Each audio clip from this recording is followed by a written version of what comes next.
y'all think too small, I got big dreams. You just starting, I'm way ahead at the end scenes. Started reading and dodging all of the quick schemes. Money like your Spotify, boy, I got 10 streams.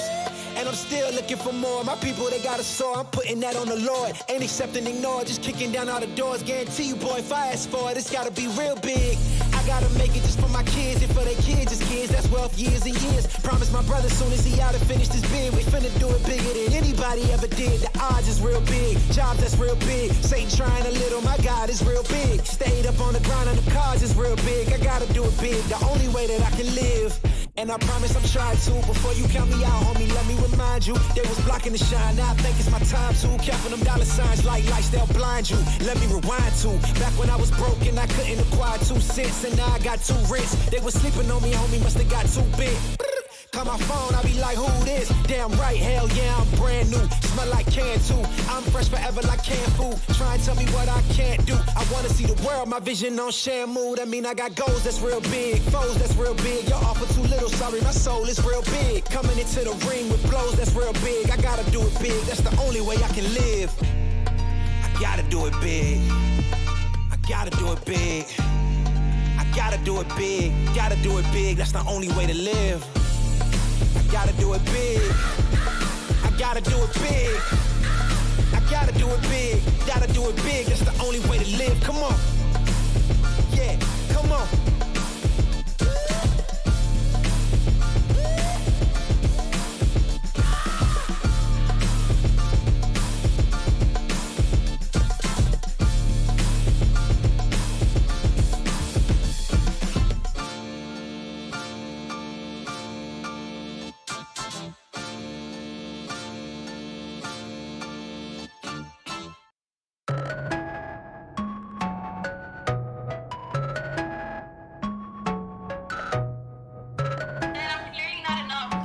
You are clearly an AP 2-tone. Yeah, they tryna at me, I'm running the race. I gotta pick up the pace. They throwing shade, but I'm gone. You gotta keep it a buck to my face. Taking the gang out of space. Especially if you stay in your place. They hating on all of my songs. I don't know what can I say. They throwing shots, what I'm say by His grace. God is the shoot, I'm the lace. Running around, got me stoned, man. Feels like I'm stuck in the maze. Shoot at the Oculus case. They sipping only 96. I can't do it on my own, yeah. They judging me off my mistakes. This flow is so heavenly. Most of my friends and frenemies. They tryna bring out the beast. I'm batting 1,000, my game is elite. I'm running around in the streets. They're tryna catch up, but they still can't compete. I thought they got in my sleep. He told me keep going, cause you got the lead. Count it up, all the brodies came through, then we added up. They was asking me questions, I had it up. I've been running with God, I just leveled up. They won't speak to my face, got that antidote. They been pointing me on like I'm one of those. I can see why they hate, that just ain't me. Tell me a place that I can't go. I don't think they get it, they don't understand. I'ma do it for my homies and my fans. They don't see the vision, they just see the band. Eyes on the money like a rubber band. That is number one, I follow his command. You can try it, you won't get a chance. I'ma keep on going till I can. And abiding by his plan. They tryna at me, I'm running the race. I gotta pick up the pace. They throwing shade, but I'm gone. You gotta keep it a buck to my face. Taking the gang out of space. Especially if you stay in your place. They hating on all of my songs. I don't know what can I say. They throwing shots, what I'm say by His grace. God is the shoot, I'm the lace. Running around, got me stoned, man. Feels like I'm stuck in the maze. Shoot at the Oculus case. They sipping only 96. I can't do it on my own, yeah. They judging me off my mistakes. Silver step into the play, you bet I'ma hit it. What I'm doing in this game, I did in a scrimmage. Rappers wanna know there's beef and burning up bridges.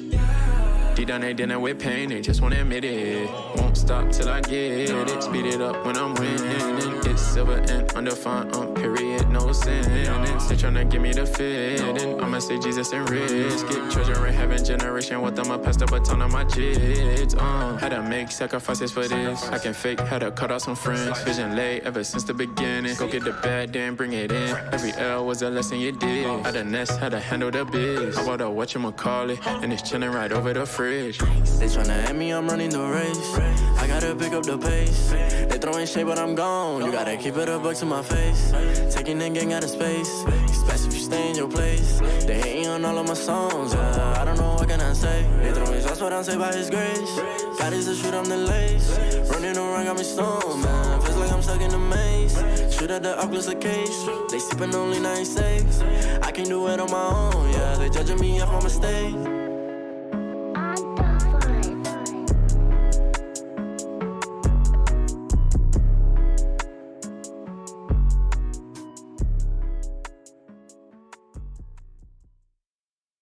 calm down before you stress up the groove. The energy a little different when the blessings accrue. Hey, who you talking to? Just know I ain't no regular fool. Could be anything in the world, but I can never be you because I stand tall like I'm on my tiptoes, baby. You think a little too small. I got big goals, baby. Hey, where the money at? Look, I just need the info. Pronto, I go and get it, to split it with my kinfolk daily, and I'm the type of that might change my number on you. Yeah, that's how you react when people took a slumber on you. Pretty brown skin, baby, I can see the summer on you. You see all the bread, and I know it make you wonder, don't you, don't you, don't you? Ooh, I ain't surprised at all. Seen them rise and fall. Went up the mountain, it wasn't hard to climb at all. At the top, I found some relief. I finally got some peace. Carry on, but please don't mess up the mood.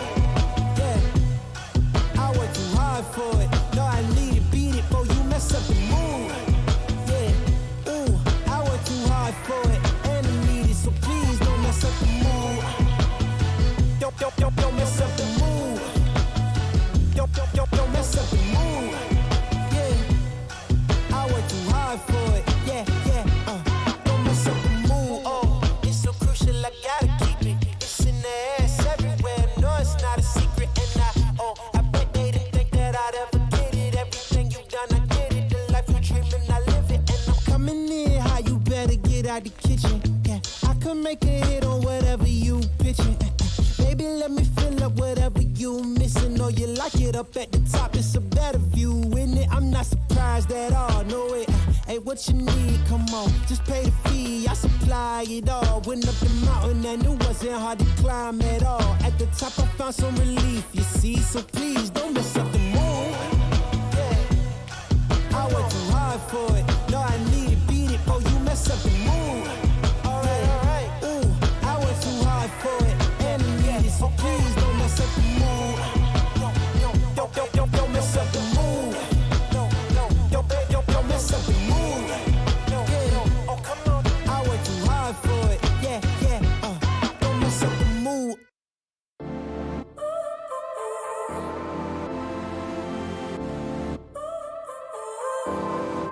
So now you're here again, knocking at my door. A little too late for, I'm sorry for. The lights went out cause you kept cutting the cord, and I started to fade into your gray. See, I finally opened up my eyes, and I saw me coming back to life. That I'd be better without you inside. It's time to be someone I wanna recognize. The future starts right now. I made a reservation, but you never came, so I'm checking out. The fire you stole away, I know one day we'll come back around. The future is now.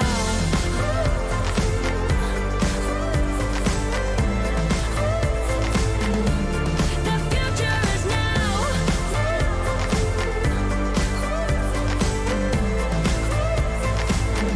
The future is now. I waited for you in the passenger seat.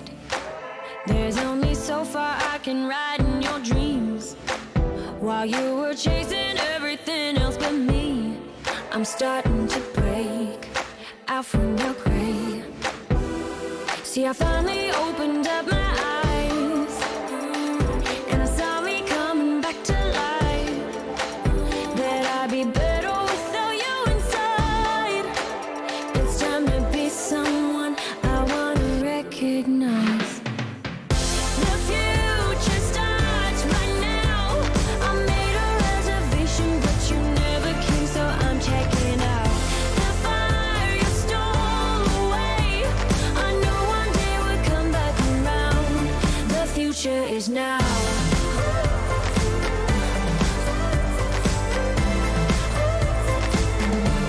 The future is now.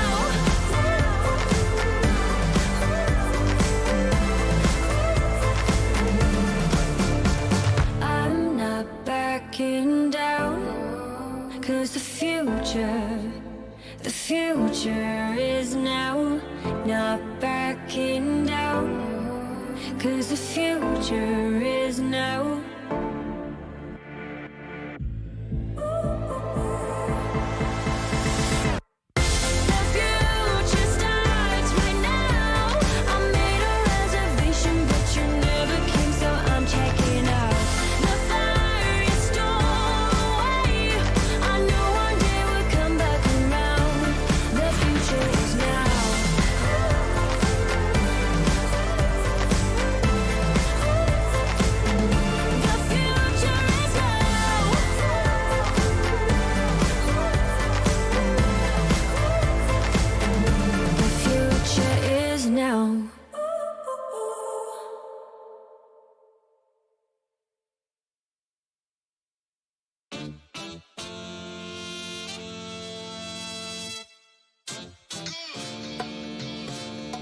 Yeah. Ow! Yeah. Y'all think too small, I got big dreams. You just starting, I'm way ahead at the end scenes. Started reading and dodging all of the quick schemes. Money like your Spotify, boy, I got 10 streams. And I'm still looking for more. My people, they got a sore, I'm putting that on the Lord. Ain't accepting, ignore, just kicking down all the doors. Guarantee you, boy, if I ask for it, it's gotta be real big. I gotta make it just for my kids and for their kids' kids. That's wealth years and years. Promise my brother soon as he out and finished his bid, we finna do it bigger than anybody ever did. The odds is real big, jobs that's real big. Satan trying a little, my God is real big. Stayed up on the ground and the cards is real big. I gotta do it big, the only way that I can live. And I promise I'm trying to. Before you count me out, homie, let me remind you. They was blocking the shine, now I think it's my time to. Counting them dollar signs like lights, they'll blind you. Let me rewind to back when I was broke and I couldn't acquire 2 cents. And now I got 2 rents. They was sleeping on me, homie, must have got too big. Call my phone, I be like, who this? Damn right, hell yeah, I'm brand new. Smell like can too. I'm fresh forever like canned food. Try and tell me what I can't do. I wanna see the world, my vision on Shamu. That mean I got goals that's real big, foes that's real big. Your offer too little, sorry, my soul is real big. Coming into the ring with blows that's real big. I gotta do it big, that's the only way I can live. I gotta do it big.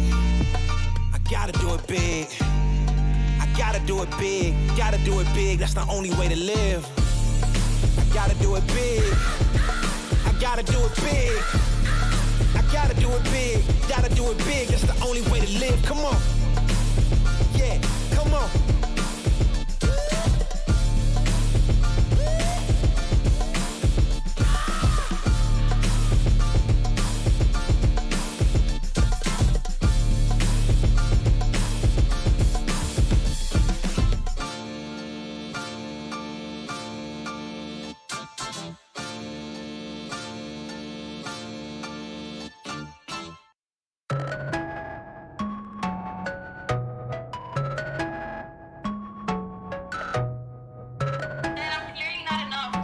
You are clearly an AP 2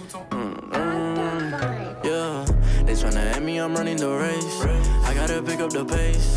They throwing shade, but I'm gone. You gotta keep it a buck to my face. Taking that gang out of space. Especially if you stay in your place. They hating on all of my songs. I don't know what can I say. They throwing shots, what I'm say by his grace. God is the shoot, I'm the lace. Running around, got me stoned, man. Feels like I'm stuck in the maze. Shoot at the Oculus the case. They sipping only 96. I can't do it on my own, yeah. They judging me off my mistakes. This flow is so heavenly. Most of my friends and frenemies. They tryna bring out the beast. I'm batting 1,000, my game is elite. I'm running around in the streets. They tryna catch up, but they still can't compete. I thought they got in my sleep. He told me keep going, cause you got the lead. Count it up, all the brodies came through, then we added up. They was asking me questions, I had it up. I've been running with God, I just leveled up. They won't speak to my face, got that antidote. They been pointing me on like I'm one of those. I can see why they hate, that just ain't me. Tell me a place that I can't go. I don't think they get it, they don't understand. I'ma do it for my homies and my fans. They don't see the vision, they just see the band. Eyes on the money like a rubber band. There's number one, I follow his command. You can try it, you won't get a chance. I'ma keep on going till I can. And abiding by his plan. They tryna at me, I'm running the race. I gotta pick up the pace. They throwing shade, but I'm gone. You gotta keep it a buck to my face. Taking that gang out of space. Especially if you stay in your place. They hating on all of my songs. I don't know what can I say. They throwing shots, what I'm say by his grace. God is the shoot, I'm the lace. Running around, got me stoned, man. Feels like I'm stuck in the maze. Shoot at the Oculus the case. They sipping only 96. I can't do it on my own, yeah. They judging me off my mistakes. Silver step into the play, you bet I'ma hit it. What I'm doing in this game, I did in a scrimmage. Rappers wanna know there's beef and burning up bridges. Deep down they dinner with pain, they just wanna admit it. Won't stop till I get it. Speed it up when I'm winning. It's silver and undefined, period, no sentence. They tryna give me the feeling. I'ma say Jesus and risk it. Treasure in heaven, generation with them, I pass the baton on my kids. Had to make sacrifices for this. I can fake, had to cut off some friends. Vision late ever since the beginning. Go get the bad, then bring it in. Every L was a lesson you did. Had a nest, had to handle the biz. I bought a whatchamacallit, and it's chilling right over the fridge. They tryna at me, I'm running the race. I gotta pick up the pace. They throwing shade, but I'm gone. You gotta keep it a buck to my face. Taking that gang out of space. Especially if you stay in your place. They hating on all of my songs. I don't know what can I say. They throwing shots, That's what I'm saying by his grace. God is the shoot, I'm the lace. Running around, got me stoned, man. Feels like I'm stuck in a maze. Shoot at the Oculus case. They sippin' only 9 saves. I can do it on my own, yeah. They judging me off my mistakes.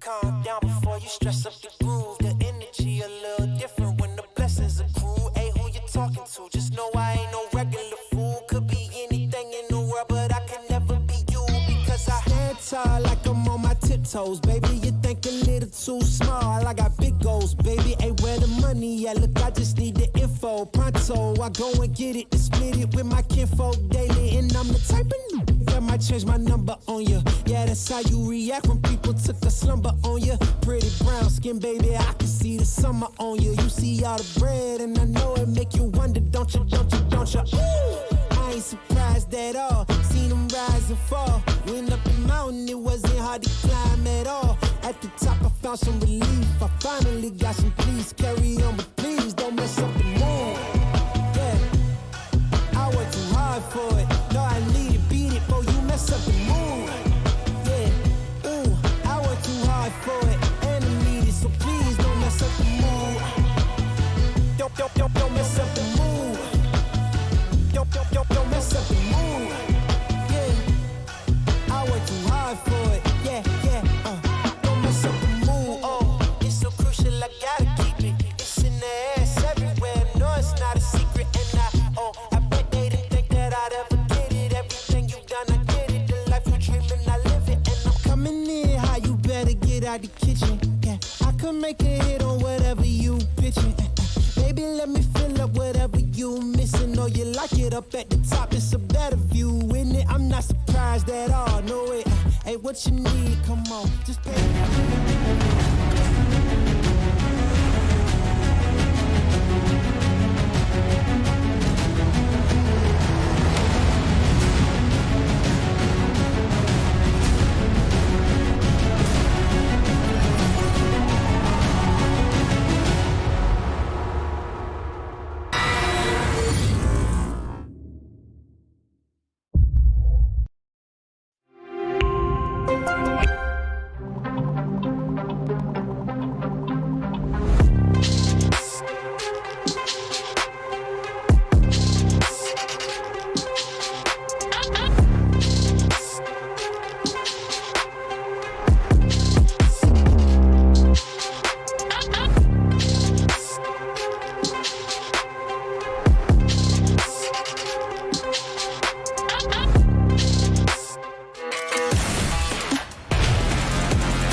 Good morning, everybody, and welcome back to APAC North. It's the start of Stage 3, which is perfect that you're joining us on this wonderful, beautiful day. We even walked down to the studio today to make sure we're all hyped up and ready and got the blood rolling in for our first day of the stage. I'm Melick, your host for the show here in APAC North, and we're live from Paris as always.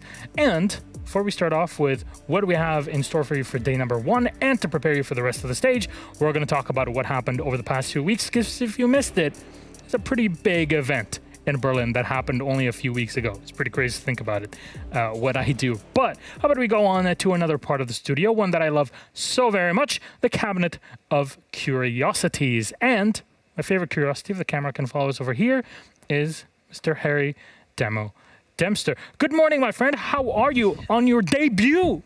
The full name again, APAC North. Technically not the debut, because I did do it last split for a week.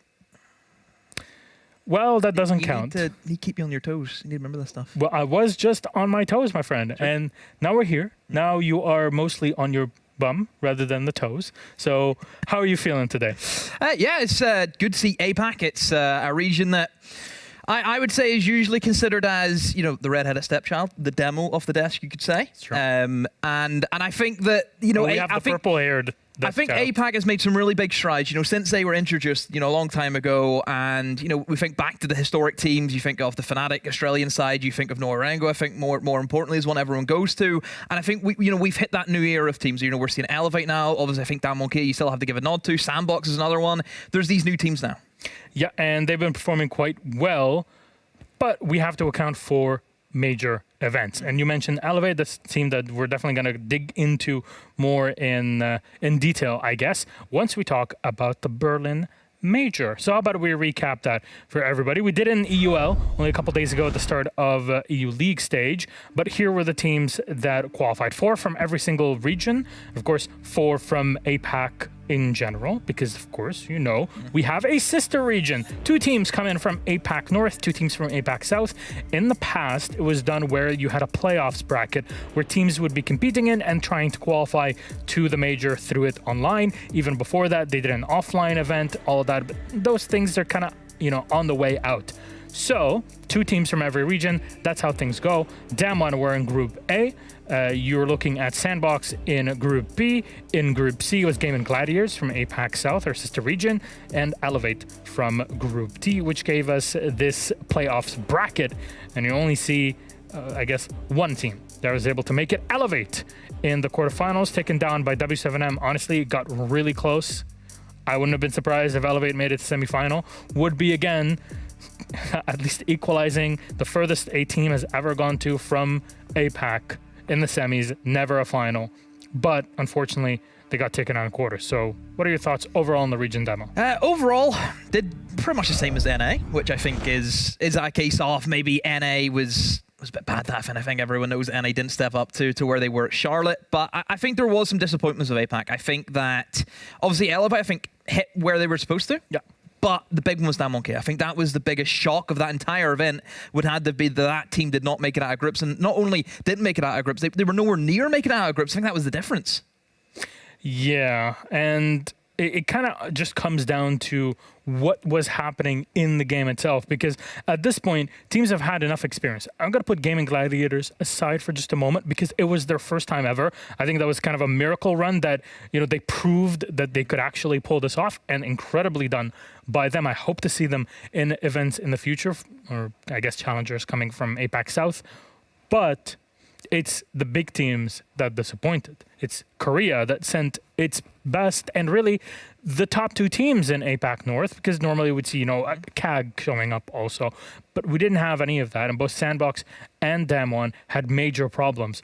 But I don't know, is it the gameplay? Is it the mindset? Is it how they were preparing at the event? I really can't get a good grasp on it.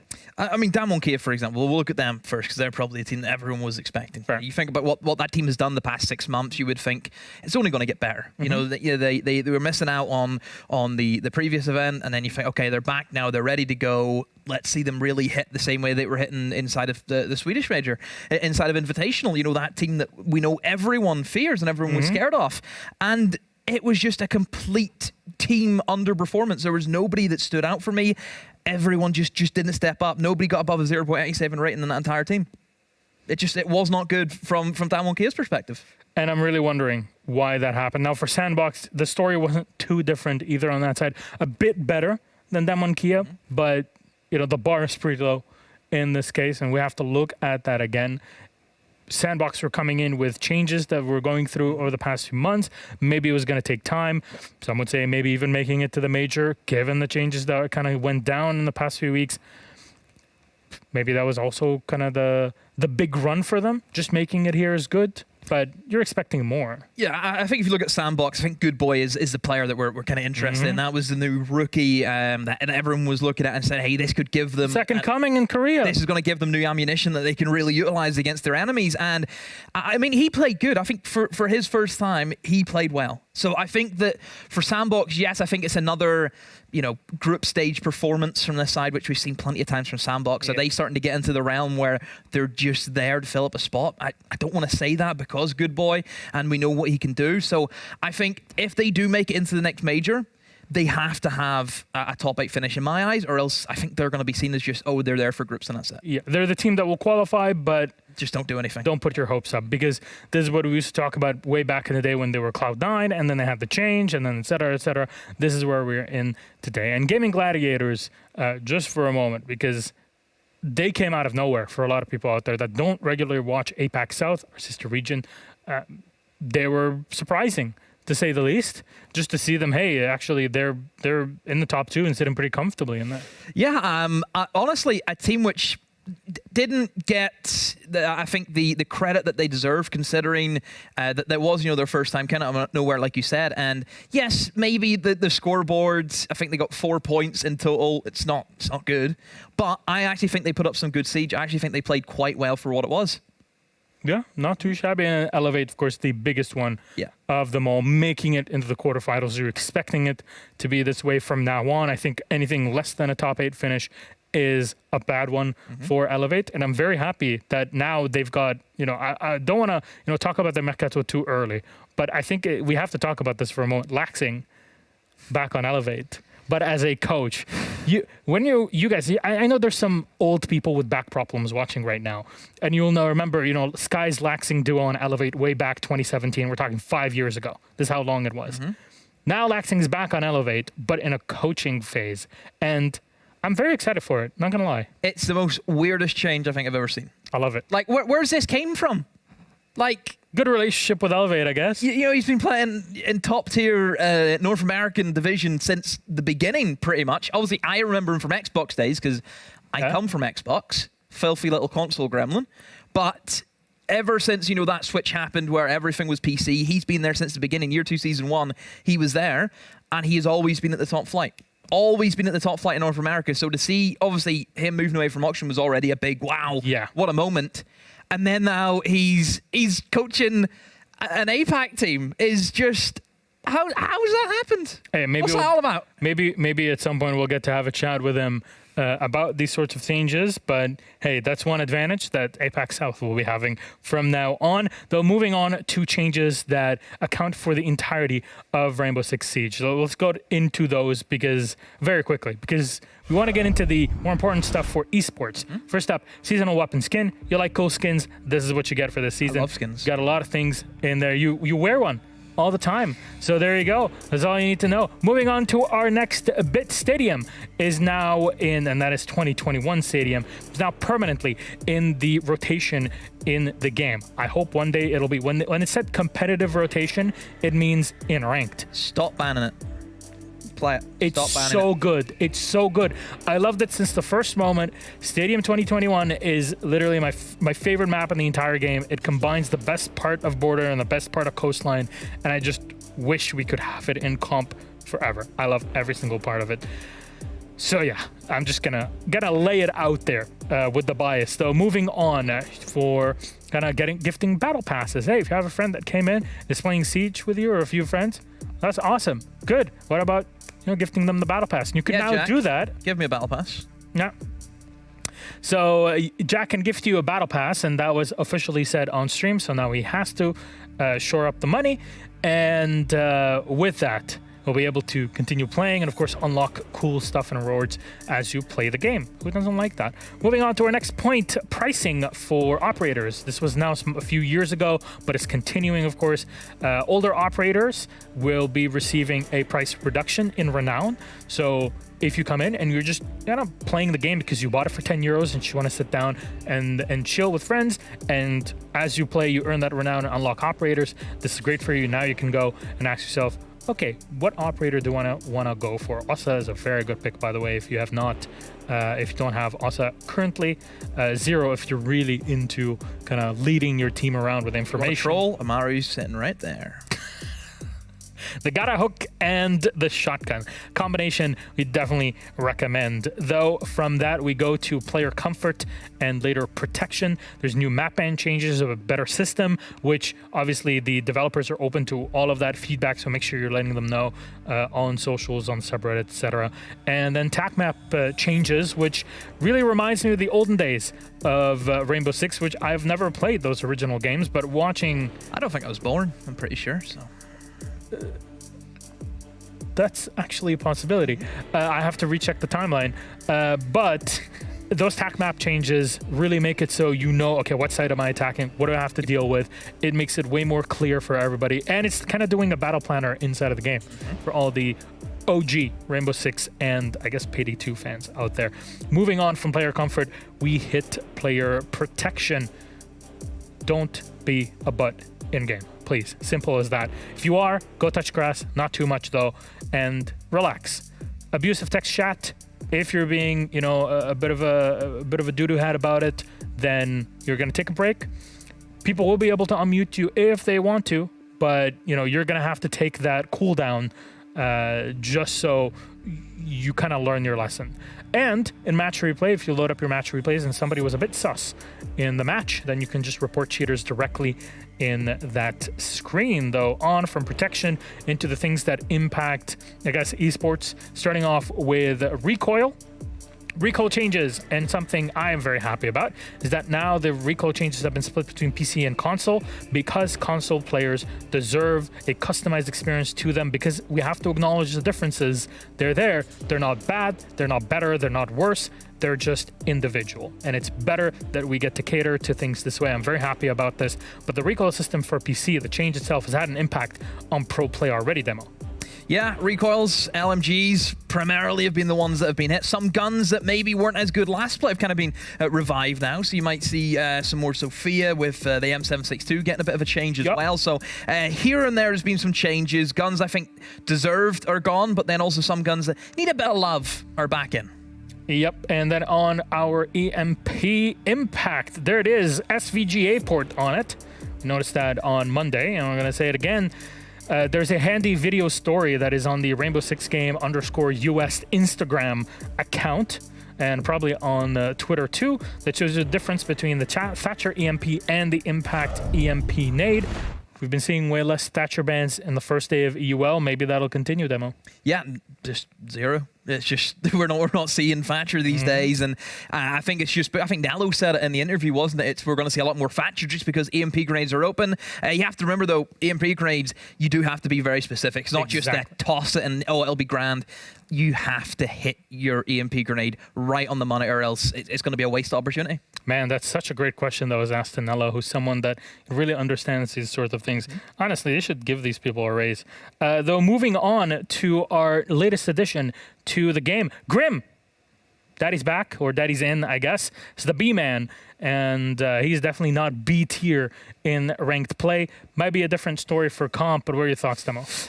You say might not B tier. I think maybe C tier, I'll be honest, just after seeing him. The thing is with Grim, whenever I think we first saw him, it was, oh, it's Lion. Oh, Lion's back again. Yeah. Difference is you have to remember, it's a lot more clunky, I would say, to use, because Lion, you just tap it.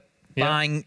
This, you have to pull out a full launcher, you have to be able to get your lineups, and that's just that, oh, somebody might walk into them. So it is very specific. I do think it's very good if you know that players are in specific positions. So if you know somebody's playing maybe in a suicide hold, you can fire them, you know they're going to be there, and then you get those active pings. So it might be good in certain situations, but I still think it's going to be a while before we really see Grim, somewhat be inside of the meta. Maybe in competitive play on certain maps, on certain sites, especially with attacker repick, we'll see him as a specialist in specific moments. Not very niche. Niche is the word for exactly it. Not every operator has to function in every single situation.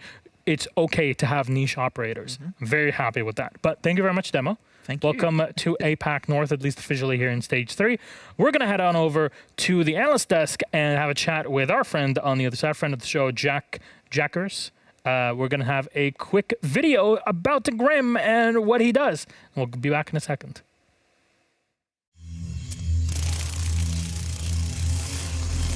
The faint buzz is a warning. It may be the last thing you hear. but I'm the last thing you'll see. I love it when Grim looks at me like that. It does something. Well, friends, welcome back to the Analyst Desk. I'm Milos Dometic, your host. With me, our demo. We were just sitting down. And now, Jack, who is standing up. How are you today? I'm great. How are you? Whoa.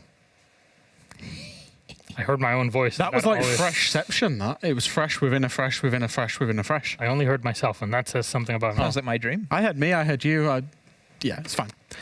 I'm really good, Milos. I'm nice and awake. As you said, we walked down in the Paris. We thought it was going to be raining today in Paris. So we were going to get cabs, and then we thought it'd be really cold, and it was actually really warm. Paris just does that to you. I'm surprised that we got any sleep last night. That's true. But that's a story for another time. Let's have a chat about the Mercato, the changes for our different teams here. We have 4 teams out of the 8 that have had swaps. We're going to talk about Damwon Kia first, I guess, the biggest one of them all. A lot of expectations on this squad with a new player, Jack. Yeah, so I'm not sure this is a change not too many people know about, but Yas is out. PJH is in. Now, we knew that PJH was in as a coach in stage 2 last stage. He was in this roster, he came over from T1. And Damwon Kia, it's fair to say, I think Damwon went through it, you know, when we went through the major.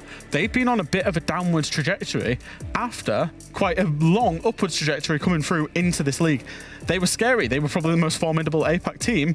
And they've decided enough is enough. This tournament, the last tournament, and PJH is in as the player. PJ, we did see play inside of a week in the last stage. Yeah, he played one game, right? He played one game. He came in as a sub, and I think that was, I want to say, against Spear. I'm pretty sure it was against Spear that he came in and he played a game. So we did, somewhat see him in a competitive format with this side. So there is something to go off. Again, internal decisions have been made. It's a big old move to go for to replace someone like Gas, but if the team wants it, the team gets it. Yeah, there might be things that we don't understand, literally also, because a lot of it is in Korean. So, hey, we can't really communicate about it. Maybe we'll get a question about it as we go with today.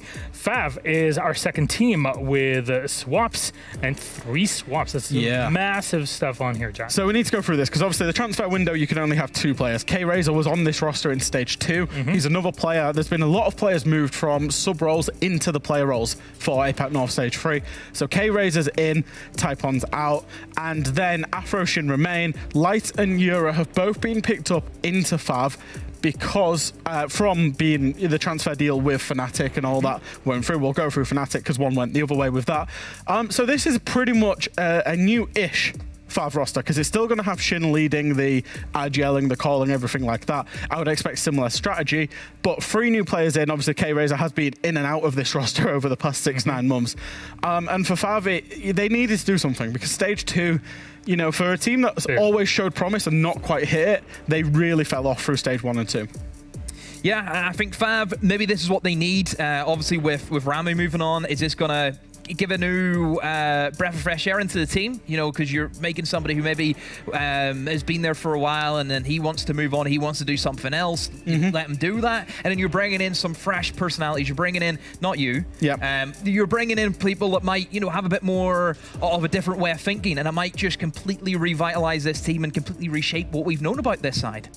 Well then, from our second team, we go on to our third one, Fnatic, with massive changes. Mag made it to Japan last stage, and now he can finally play, but there's Ramu on the squad and Chuppy now. How are we this deep into the competitive ecosystem of Rainbow Six Siege and we're saying Mag is a new player for Fnatic? He is a new player in this year because obviously he is finally over in Japan, finally able to play. He was in Japan stage 2 but didn't have his internet and everything sorted.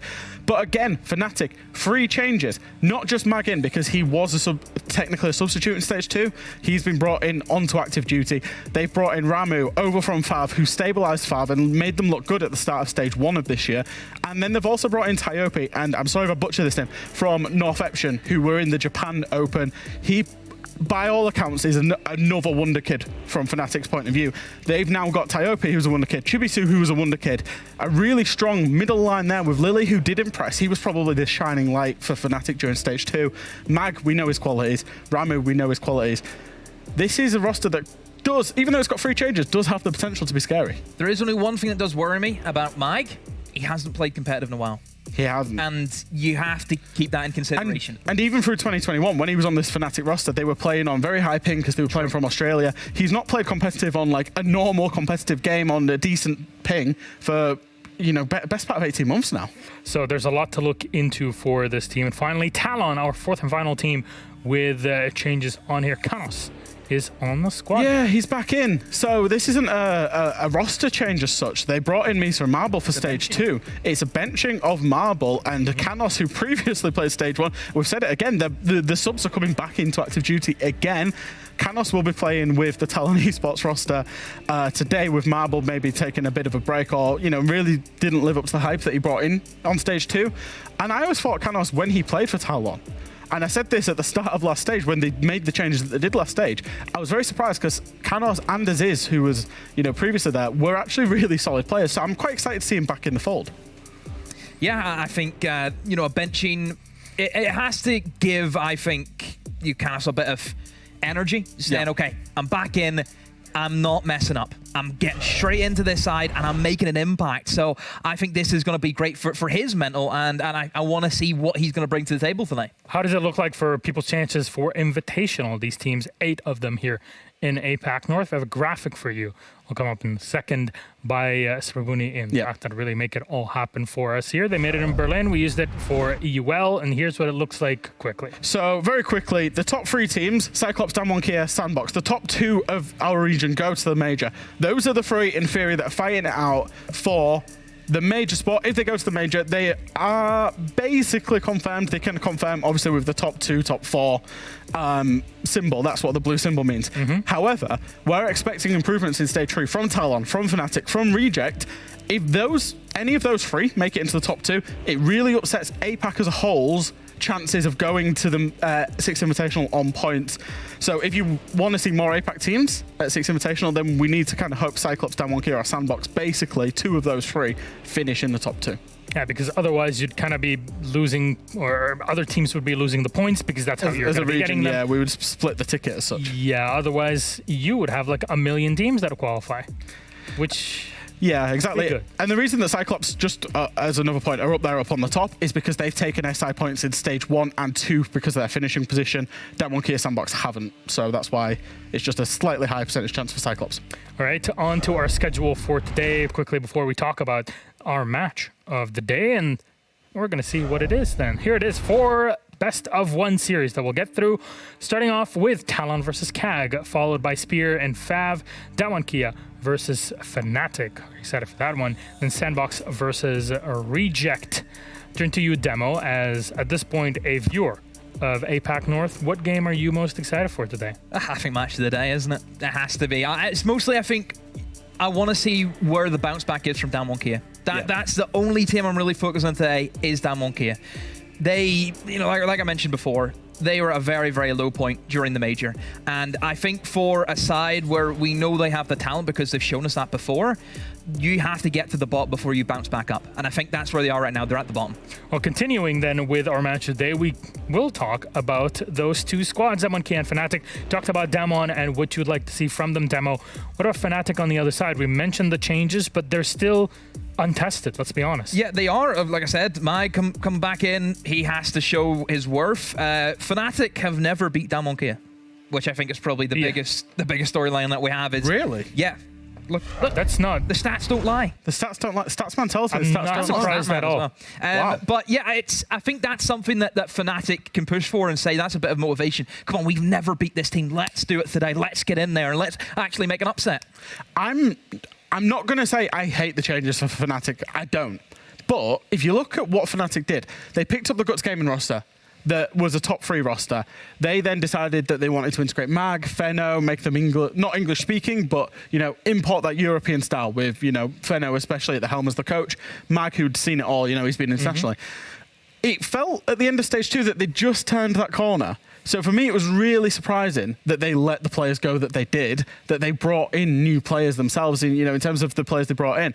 And I wonder why. I guess that's my question. Greater vision. And sorry? It's a greater vision. Maybe it is, but it's kind of like there was so much effort to get this roster and to get it over the line, to get a Japanese team, all of that, and then to just change it right on the precipice of stage 3. Do you think to reset themselves again? Do you think it's because, Jack, is remember who they're playing for? Think of the organisation as a whole. Surely that... There's big expectations of the organisation, but that's what I'm saying. Did the players that they picked up not meet that? Did the Guts Gaming not meet their expectations of the roster? Like, and they felt that they had to make changes? Look at Fnatic as esports. Like that organisation. They have to be at the top, right? They're like they're the G2. They are a top team. Yeah. They're right up there with the G2s. They're right up there with the FaZe clans.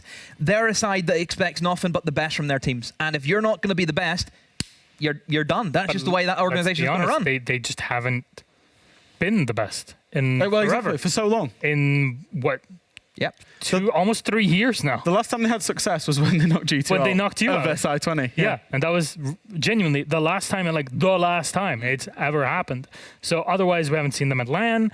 We haven't seen, like, and obviously there were no LAN events for a while, but like there just wasn't anything to look into. We've been very hopeful because of the name, because of the players, because of the pedigree that MAC has. They keep trying. That's the thing, is they tried with the Australian roster. They tried with the first Japanese roster with Guts Gaming, and now they've completely... It does feel like a very G2-esque They've story, completely where they're chopping and gutted it, changing yeah. everyone At just to least see G2 until made something it to works. a few events.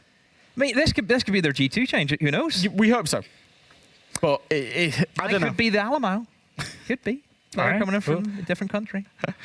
Fair enough. I mean, he's Japanese up to par. He's been working on it for the past 4 years, so let's see how that works out. Just a final reminder before we start off, if you want to watch all our pre-game desks, our beautiful casting, of course, from our wonderful casters, and our interviews with players, either EUL, APAC, whatever region it may be, then you can go on YouTube. It's Rainbow Six Esports, VODs, right? R6 Esports VODs, yeah. R6 Esports VODs.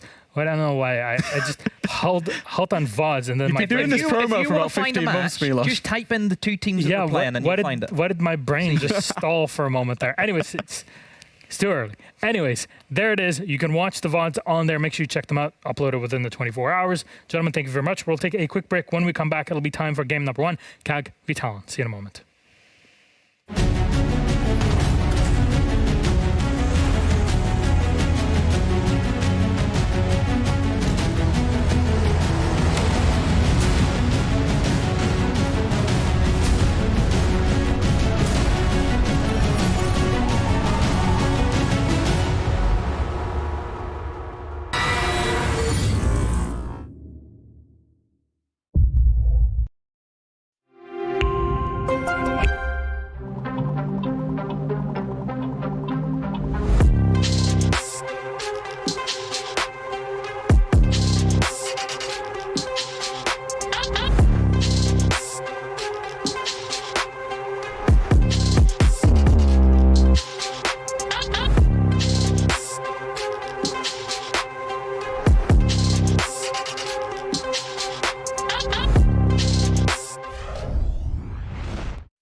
Yeah.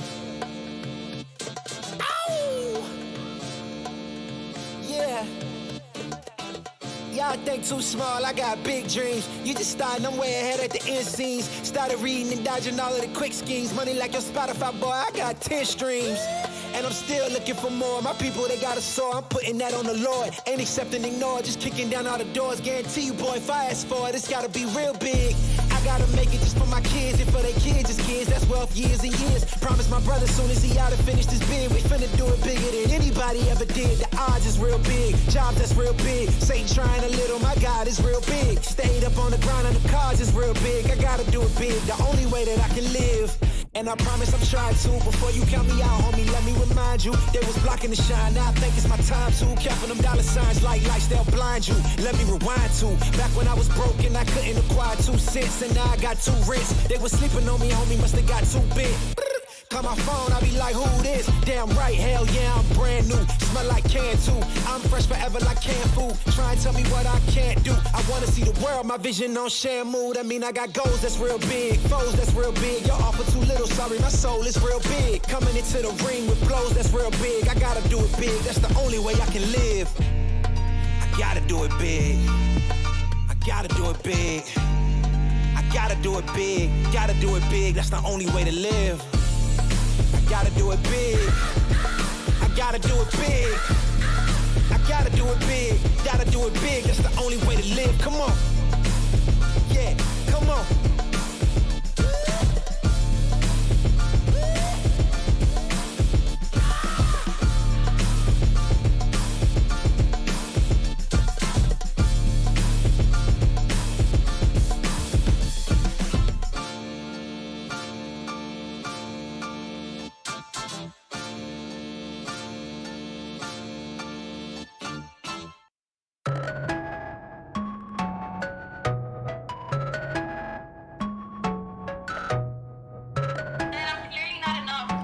You are clearly an AP 2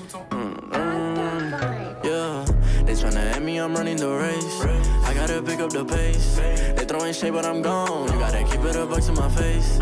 Taking that gang out of space. Especially if you stay in your place. They hating on all of my songs. I don't know what can I say. They throwing shots, but I'm saved by his grace. God is the shoot, I'm the lace. Running around, got me stoned, man. Feels like I'm stuck in the maze. Shoot at the Oculus the case. They sipping only 96. I can't do it on my own, yeah. They judging me off my mistakes. This flow is so heavenly. Most of my friends and frenemies. They tryna bring out the beast. I'm batting 1,000, my game is elite. I'm running around in the streets. They tryna catch up, but they still can't compete. I thought they got in my sleep. He told me keep going, cause you got the lead. Count it up, all the brodies came through, then we added up. They was asking me questions, I had it up. I've been running with God, I just leveled up. They won't speak to my face, got that antidote. They been putting me on like I'm one of those. I can see why they hate, that just ain't me. Tell me a place that I can't go. I don't think they get it, they don't understand. I'ma do it for my homies and my fans. They don't see the vision, they just see the band. Eyes on the money like a rubber band. That is number one, I follow his command. You can try it, you won't get a chance. I'ma keep on going till I can. And abiding by his plan. They tryna at me, I'm running the race. I gotta pick up the pace. They throwing shade, but I'm gone. You gotta keep it up.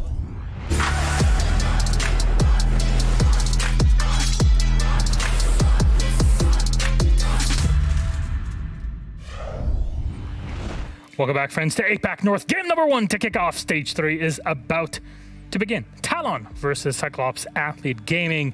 We'll have a chat about this classic Korea versus Japan. APAC North is basically Korea v Japan anyways, so it's a great way to kick it all off. I'm your host. With me are Jack and Harry, Damwon Dempster.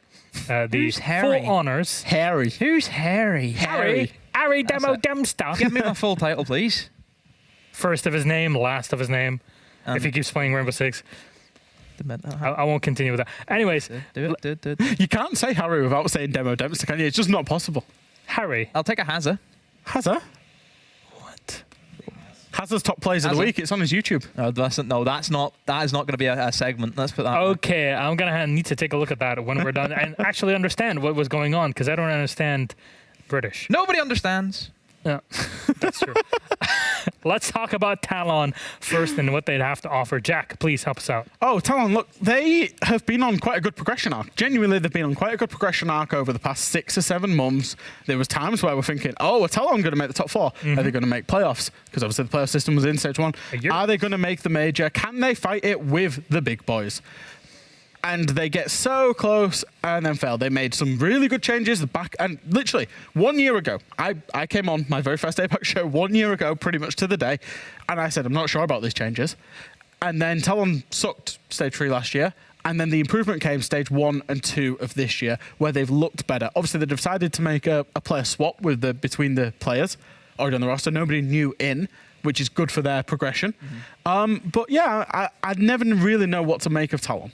Yeah, and I think for Talon as well, for this split, we've seen with the SI points, they need to have a good split. Yeah. They have to get top 2. If they want to have a good chance at qualifying into 6 Invitational, they need to play some of the best stages of their life to get there. Well then, CAG on the other side. We haven't seen Cyclops in competitive play, at least at the top, in just a moment here, but that's because of the swap. There's no more top 4. It's only the top 2 from the region that qualify, no more playoffs. So what happens with them? I'm just going to do a second. I'm just going to wind you up, Demo. I'm going to wind you up. Keep winding, keep winding, keep winding, keep winding. Go. Talk about CAG. Best team in the world. CAG. Best team in the world, but also the worst team in the world. Why? The playstyle. They are the most unique side. I think it was SI21, me and Ollie Caston, and I just I was done. I was completely out of it because this side just. They're living with the Ninja Turtles. They're just absolute rats. Like, absolute rats the way they play Siege. They're hiding anything that you can hide under, they're underneath it. Cockroaches. That's like, it is... You cannot describe the way this team plays Siege. They could be fully passive on site, and they do a full 5-man run at the breach. They could do a full 5-man roam game. The strats that they do, you'd think they've just whacked on strat roulette. But it works. This is the worst thing about this side, is that all of this stuff that they do, it works. And that's what I think really annoyed me, because it's not supposed to. I try that. It doesn't work for me, but it works for these guys. Sadly, though, it's not a consistent way of playing Siege, and that's whenever they become the worst team in the world, because as soon as these strats get read into and this wacky stuff and a team's actually prep for them, which it's very difficult to prep for KAG because, like I said, it is strat roulette. They could, roll a dice what you're going to get. Yeah. But if you are ready for some of the stuff and you are very vigilant and you check everything, you don't let KAG get away with anything, then they are actually quite easy to play against. And that's the issue for KAG. That's whenever they turn into the worst and they can just be ran over. So it's one or two. I think I consider them consistently inconsistent in terms of operators, in terms of roles, in terms of playstyle, in terms of map pool, in terms of everything. You don't know what you're going to get with KAG. All right, our map for this series. Which one will it be? 9-map pool, just like in EUL, just like everywhere in the world. 8 are out, 1 is left, and we'll be left with Oregon, a classic one here. Cyclops will pick up the map, but they start off on the attack as Talon has chosen defense. That's how the system goes for those that are kind of not in the loop on it. Jack, yes, I see you shaking. Yeah, because this is a really curious map for me. It's a curious map for both teams. The reason why is Talon have a really high preference for this map, but suck at it. They don't win it, but they always leave it open. They love to play it. KAG generally don't like this map, but every time they do play it, they win it. So in a way, I'm not surprised to see that we've gone here, because KAG will go, yeah, we don't really like Oregon, but these guys love it, but actually they're not that great on it, historically speaking. And another thing about this matchup, just in general, is we've seen this side play against each other 8 times. KAG has won all 8. And that's quite ironic.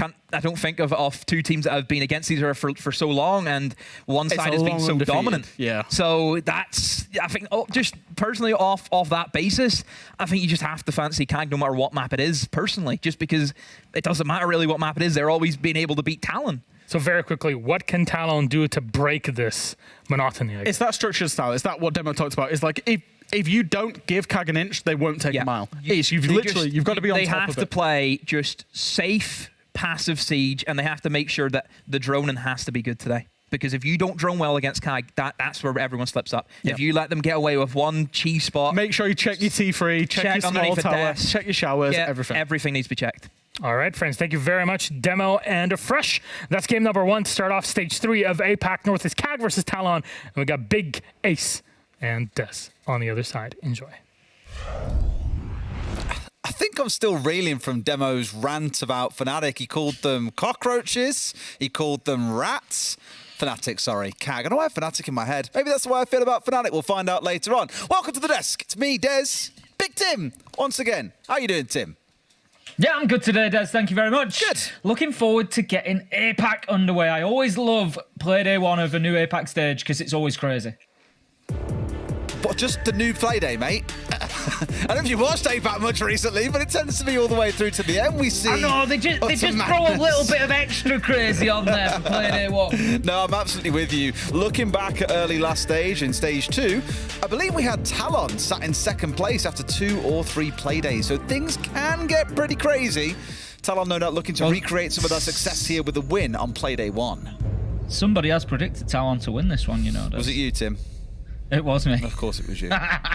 The thing is, I was a bit of a Talon stan at the start of last stage. You know, they brought in these 2 new players in Misa and Marble, and I was really excited by what we saw in the first few games. In their opening 3 games, Marble was one of the best players in the competition. Jaeger player, Finca would absolutely roll over teams, going double-digit kills in 2 of those 3 games. Then the rest of the stage rolled around, and he was really quite disappointing, to be completely blunt, whereas Misa then kind of stepped up as a bit of a hero. So what happened is they ended up moving Marble down the ranks to play more towards a supportive role, kept Misa in that spot, but got him a little bit more involved in the action, and things started to work a bit better then. They even said in one of their final interviews, we feel we're starting to now get the team structure we've been looking for. So they think they found out what they're going for. They've had the off-season to prep for this, but Cyclops are not the team anyone wants to play on their first play day. Surprisingly, though, Tim, no Monty-ban coming in against Cyclops here. You see, I just... The reason that I've gone for Talon is I cannot get last stage's Cyclops out of my head. They were so up and down. It was either a clear win or an easy loss. There was no in between for them. There was no middle ground performance. It was, go big or go home, quite literally for Cyclops. And unfortunately for them, they went home. They didn't make it to the major. And I can't pile my faith in them yet, Des. They've got to make me believe before I can start going back in on them. Whereas Talon, I feel, were just on, like you say, that little bit of an upward trend. They were starting to get comfortable in their roles. They were piecing things together, and they seem to have a good couple of games. So for me, I've doubled down on it. We're going to say Talon for this one, but we'll see how it goes. No. Oregon, Playday 1 of APAC is always a bit of a classic. I remember a big Damwon Kia Fnatic game a couple of stages ago. Same map. Early in the stage, it's always going to be good. I think we're on for a cracker here, and we're down in the basement. The thing is, Tim, I know exactly how this is going to go. Talon are starting on the defensive side, so we'll likely find success here on Oregon. You'll get progressively more excited as they win 2, 3, 4 rounds. I'll find you insufferable and tell you after about 6 rounds to pipe it down, but you'll still carry on until Talon do inevitably end up winning. I've already could just see it happening. I'm going to say maybe a 7. I don't know where this smugness reputation comes from. I honestly don't. I've never been a smug person. Now, that is total bollocks, and you know it. Let's get into round 1, though, and see what's coming through. On the side of Cyclops, we did almost see our new operator, Grim, stepping in for a second for Anaton, but he has changed away. The Ducapi was also dropped away, it's worth noting, in favour of the Flores, something that Anaton would normally rock along. One of those operators, or a player, sorry, in the attacking side, that you give him a Mark 14, he can rip through an entire team by himself, but it's Kanos to find him before we can even see a single Rotero come out. That's it. Let's stop the game. We've got it sorted. Talon going with a big opening kill to take an advantage against Cyclops. The excitement starts now, Des. The excitement starts now. It's not excitement, it's bias. Soldier. There's no bias cast in here. Soldier, he's going to be particularly important down in Kitchen. We've got back to this, and I'm talking 3 years ago. Oregon, maybe even longer. Oregon in Esports, in Siege, Kitchen was the linchpin. It was the pivot of this map. And again, we're starting to see a lot more of that recently, is that when teams are defending top floor, they have somebody in kitchen and security. In bottom floor, they now have somebody kitchen and security. And teams really do have to go in and clear that out. And I think it was when we had the rework of the map and it was opened up so you could get from kitchen to basically everywhere. You can get down to Freezer, you can get down to Big Tower and rear stage stairs, you can get back to Laundry with a little rotation through to meeting. It just makes it such a powerful spot. So Soldier looks like he's been pushed away from there. So that, yep, he has his back downstairs now. So that's good work from Cyclops. That gives them a minute 15 where they can now focus completely on that downstairs, and that's exactly what they're doing as they push into Freezer. It's very diligent from Cyclops. They've done a full map clear, essentially. Yep, cleared out a lot of gadgetry on the way through and now got themselves in a spot to start working forwards.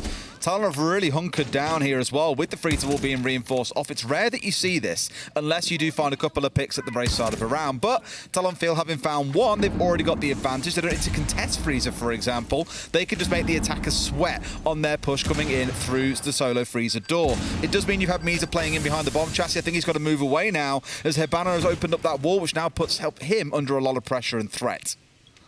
30 seconds left to go, and Talon, as you say, they're sort of happy to bunker down here, but it could be a mistake if they lose the next couple of kills. Those are the particularly important ones for Talon. Basically, they've got to keep themselves alive. They can't let Cyclops get in and start taking control of site. There's one! If Cyclops get another, Talon might be wishing that they had pushed them on the advantage when they had it. Demic managed to take down Gatorada, but Suzushi's just walking through site and through everybody right now.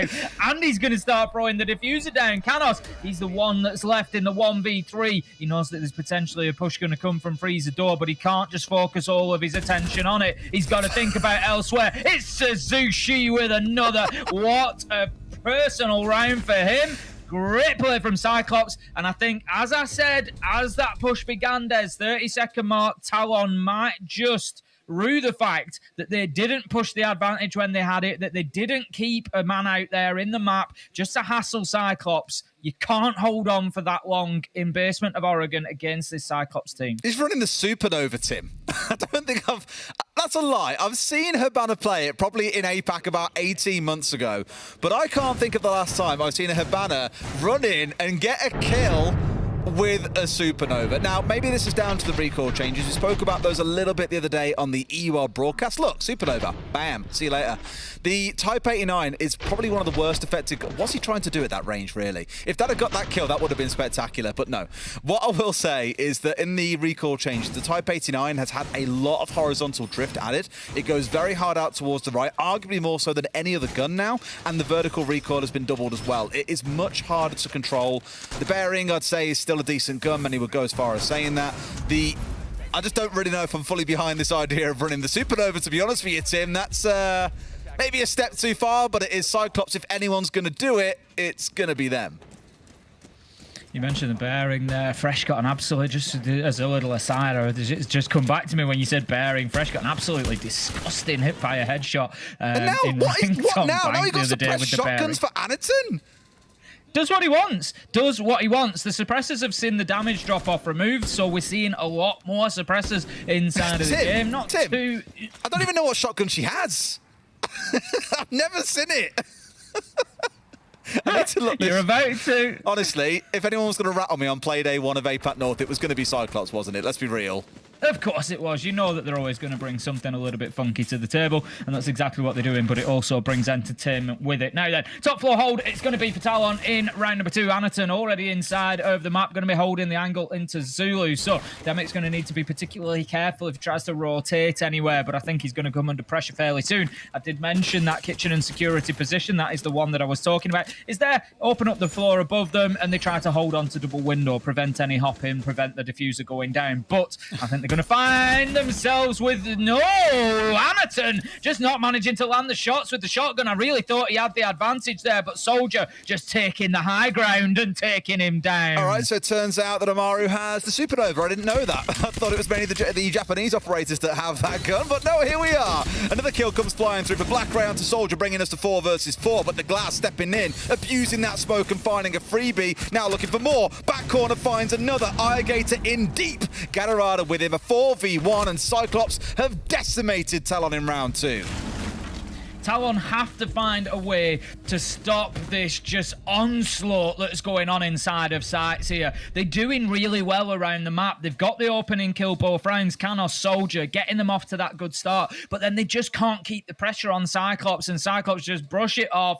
On they go, they find the kills, and all of the kills so far, I think I'm right in saying this, every single kill for Cyclops has actually come inside of a bomb site, and that's not something that they can really be allowing here, Talon, because it means that no matter what work they do during the early and mid round, it isn't going to matter because Cyclops are just going to flood site and find all the kills. So they've got to start winning those important gunfights where it counts, in the most important rooms in the map, which at any given time, of course, are your bomb sites. So what I have just clocked, actually, Tim, I didn't even look down the player rosters properly. I know that Talon have got a 6-player roster to see who is and isn't playing. I spoke quite a lot about Marble.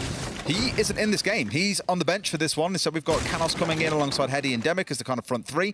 Soldier and Misa have been, well, staples for this team, and Demic had a really good last stage overall as well. Hedy, interestingly, did get moved a lot into more of like a flank watch role. Here he's back on that hard support. Obviously on the defensive side, you don't really have flank watch. So a couple of changes in terms of who's playing in what position, maybe more specific to this map. But just an interesting note that Marble is not present. Going to be back down to the basement. I was too blasted Talon. away by the supernovas, Tim, is the problem. That is the problem. They're back we're again. Be back They're back again. Back down to the basement. No surprise, after Talon have been absolutely hammered in both rounds so far, so not wanting to keep themselves there. This goes from bad to worse, as Irrigator this time gets the opener onto Canos, so where Talon have been able to at least find that opening kill previously, they can't even claim that this time. Now then, there's a man still up on the top floor. He's going to find himself isolated very quickly. Gatorada's moving across this top floor, and I hope that hatch is open in kids' dorms, because otherwise they are going to be stuck and likely finding themselves another body. Soldier trying to hold on here for the time being. He's got his rotation through into pit, but he's going to need a little bit of support if he wants to stay in that position. He does have the shotgun for the more close. It's a game of shotguns, I swear to God. He does have the ability to open that hatch, but in fact, it's already opened up, and he's got the wall reinforced going in towards dining, so it's safer to drop away. That stops someone getting control of dining doors, spraying through the soft wall, and basically completely shutting you down from using that hatch. Soldier going for a C4, and a great shot upstairs. Will find Irrigator, but not before he brings down Misa. Not a bad little trade for Cyclops there. They can play the attrition game here and they can just take 1 for 1 and they will ultimately win the round. Soldier has been forced away. Gatorada still chasing him down at the minute, but he's got himself back to sight. You can see all 3 of Talon now back in sight. Soldier's going to be holding down Highway and Pillars for the time being. Hedy choosing to come back in from elbow, so that will give up Bunker, but right now that is not a huge problem. Although, as I say that, I see a pair of legs heading in that direction. It's going to be Anaton for Cyclops getting himself into position. He can push straight into Bunker here realistically. Needs to be careful for the challenge from Shaiko from Soldier, but if he just waits his time, that is what is going to happen. Suzuki, I saw him on the hatch there and knew that that wall was going to get opened up through electrical, and it makes it difficult for Soldier to keep himself in this position and certainly difficult for him to make a challenge onto Anaton. I'm somewhat surprised no one was playing around Pillar to shoot those off. Normally you can have someone step across, for example, even inside a sight and shoot those away. Just means your player on Shaiko is much more secure. Soldier going in for the swing, not quite connecting the shots, lose half his HP, and there comes that Mark 14 I was talking about earlier from Anaton. Brings down another, a 4v2 once again. It was well played. Soldier had very little option. He either dipped away from there, gave up Pillars, gave up Electrical, gave up Bunker, or he tried to get aggressive and make a play. But unfortunately, the play made him that time as Anaton got in there and took him down. You can see complete control over the rear side now for Cyclops. Time is their only factor as they have to get in and get this diffuser down. What have they done, Des? They've run in and they've let the diffuser go down on the deck. Talon are fighting back. It's a 1v1 effectively as Anaton is down right now, but the clock comes in as the spare man gets the job done for Talon. They can't really claim that as a round won, but it certainly wasn't a round lost. Got to give massive commendations to Hedy there as well. That decision at that minute 15 mark to move the shield back in from elbow, or wherever you want to call it, blue tops, moving it back in from elbow, back inside of sight and repositioning it towards where he thought the attack might come through, which was around the pillar side. Perfect read. Smoking off the doorway, making it a real difficult choke point to come through, taking 2 separate 1v1s. Done all that he needed to do there as well to win that round for his team, so really well played. I've got to ask questions to Cyclops there. And I think this is sometimes the problem that you get with a team like Cyclops. So they do the crazy plays, they do, they'll go for the big flashy moments to try and get something won. It sometimes works against them. And I've got to say, I think it did that time around. So Suzuki, diffuser in hand, the smoke canister goes out, there's 10 seconds left. He has to make a play, he's got to do something, I agree with that. But running into no man's land in the bang middle of sight through that smoke just probably wasn't that play.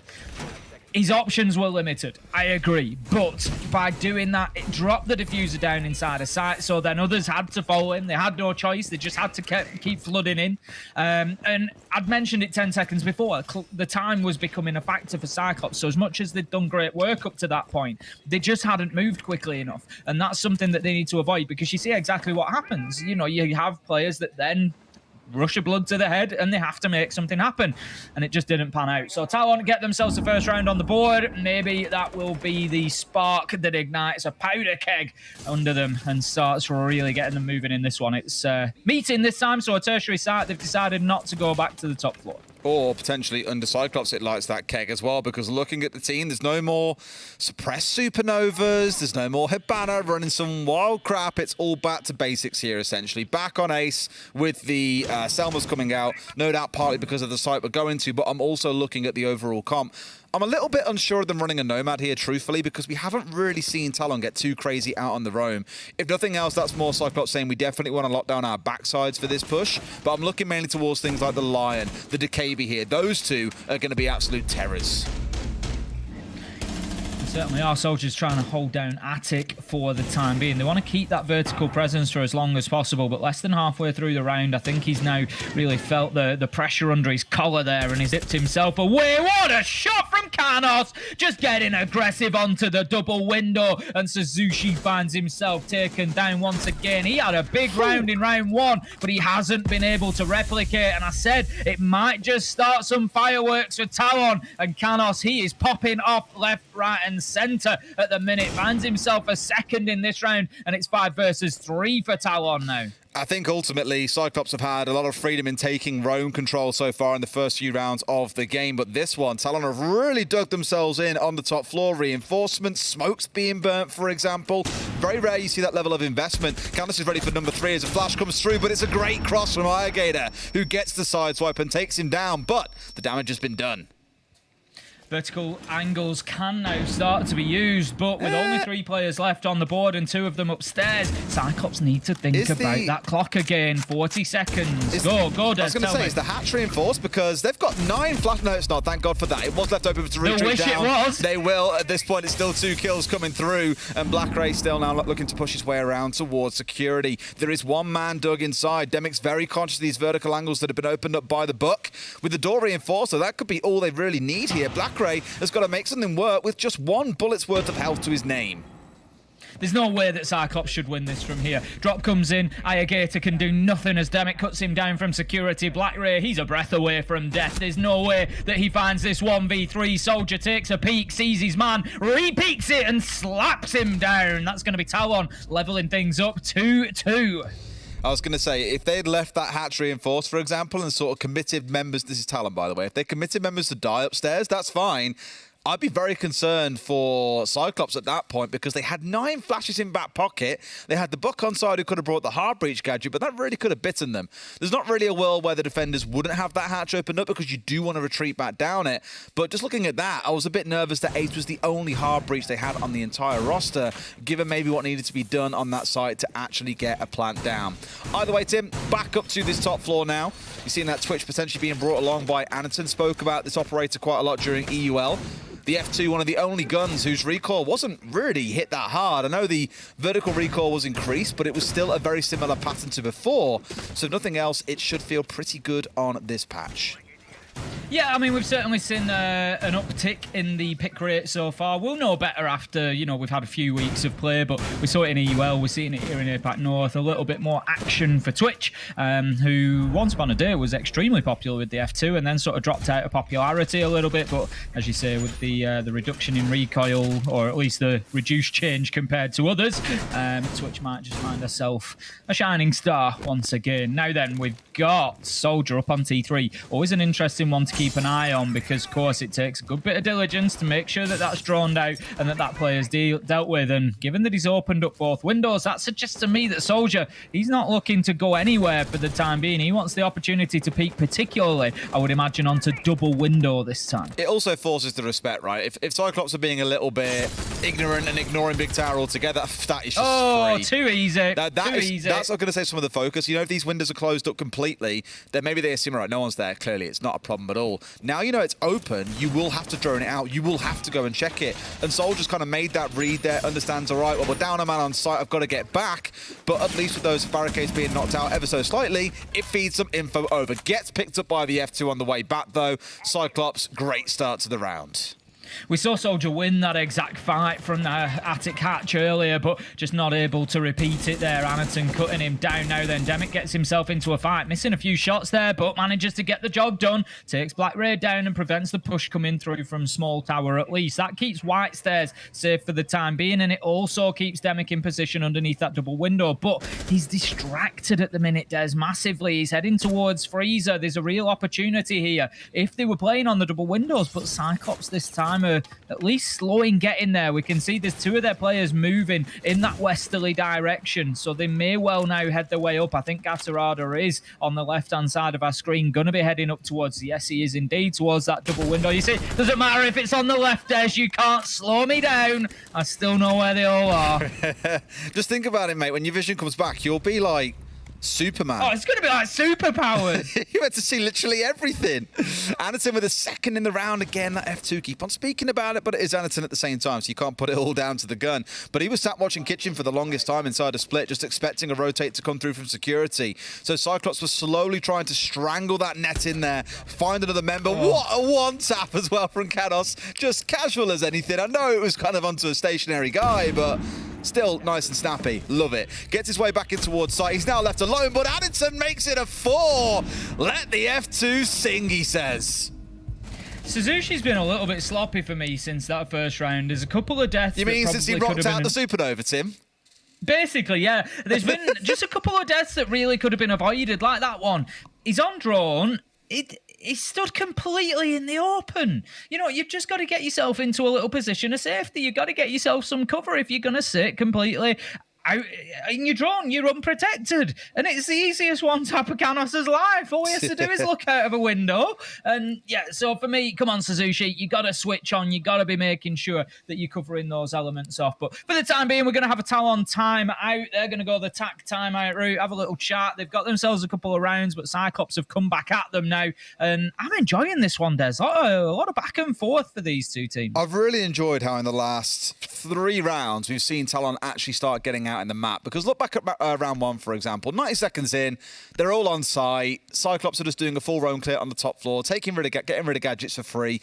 Talon almost backed off a little bit too soon. Whereas looking at that round just there, let's think about what happened early on. You had Soldier on the Legion playing up in Big Tower, wasting a bit of time. He backed away after about 60 seconds, got the wall reinforced off. Cyclops were like, cool, it's clear, he's reinforced the wall, no one's up there anymore, we can crack on. Now, part of it is, yes, absolutely down to Suzushi's mistake there, but for Canos to then go and retake Big Tower and use that to get a freebie is a great sign for the round. Sure, he's walked away in a spot where he's obviously left it at 1 versus 3. Anderton's had a bit of a life round there with 4 kills out of the 5 that he's got in the entire game, but I just like that we're seeing them being willing to get a little bit more fluid, a little bit more mobile in the round and try and cause a bit of an upset for Cyclops. Well, this is the final opportunity to cause an upset on the defence. They're going to be back down in Laundry once again. Won it back in round 3. Oh, he didn't reinforce the wall in the end. I didn't realise. I thought he did. No, he didn't. Lost it back in round 1, won it in round 3. 50-50 so far for Talon. But you got to say that Cyclops didn't hand them the win in round 3, but certainly allowed the clock to play its part. So Talon just need a little bit more in the early and mid-round, I think. Give themselves an opportunity to win this one. Canos, he's not going to be staying too long in there. He knows that the pressure's mounting into rear tower. He just misses his opportunity, Des. It was there for the taking, but Ayagator, he gets in and snatches that opening kill from the grasp of Canos. I mean, Canos did almost get it. Ayagator's down to sub 5 HP, just unfortunate there not to get the full completion, but it's still another entry for Cyclops, finding the vast majority of them in the game so far. Now, for Talon, the thing is, once they lose this man, what we've seen them do previously on this site is that then backed away, tried to hide themselves down a little bit. I'd actually kind of like to see the inverse here, commit a bit more to the roam. Sort of what they're doing now. Actually, 2 of them are hanging around the security side.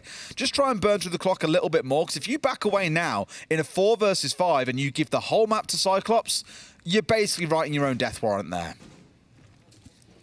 At least one man drops back to freezer. This is something that we've seen from Talon and that I've criticised previously, is maybe dropping back to site too early on this one, not leaving somebody out in the map to be able to make a challenge onto Cyclops to make them feel uncomfortable.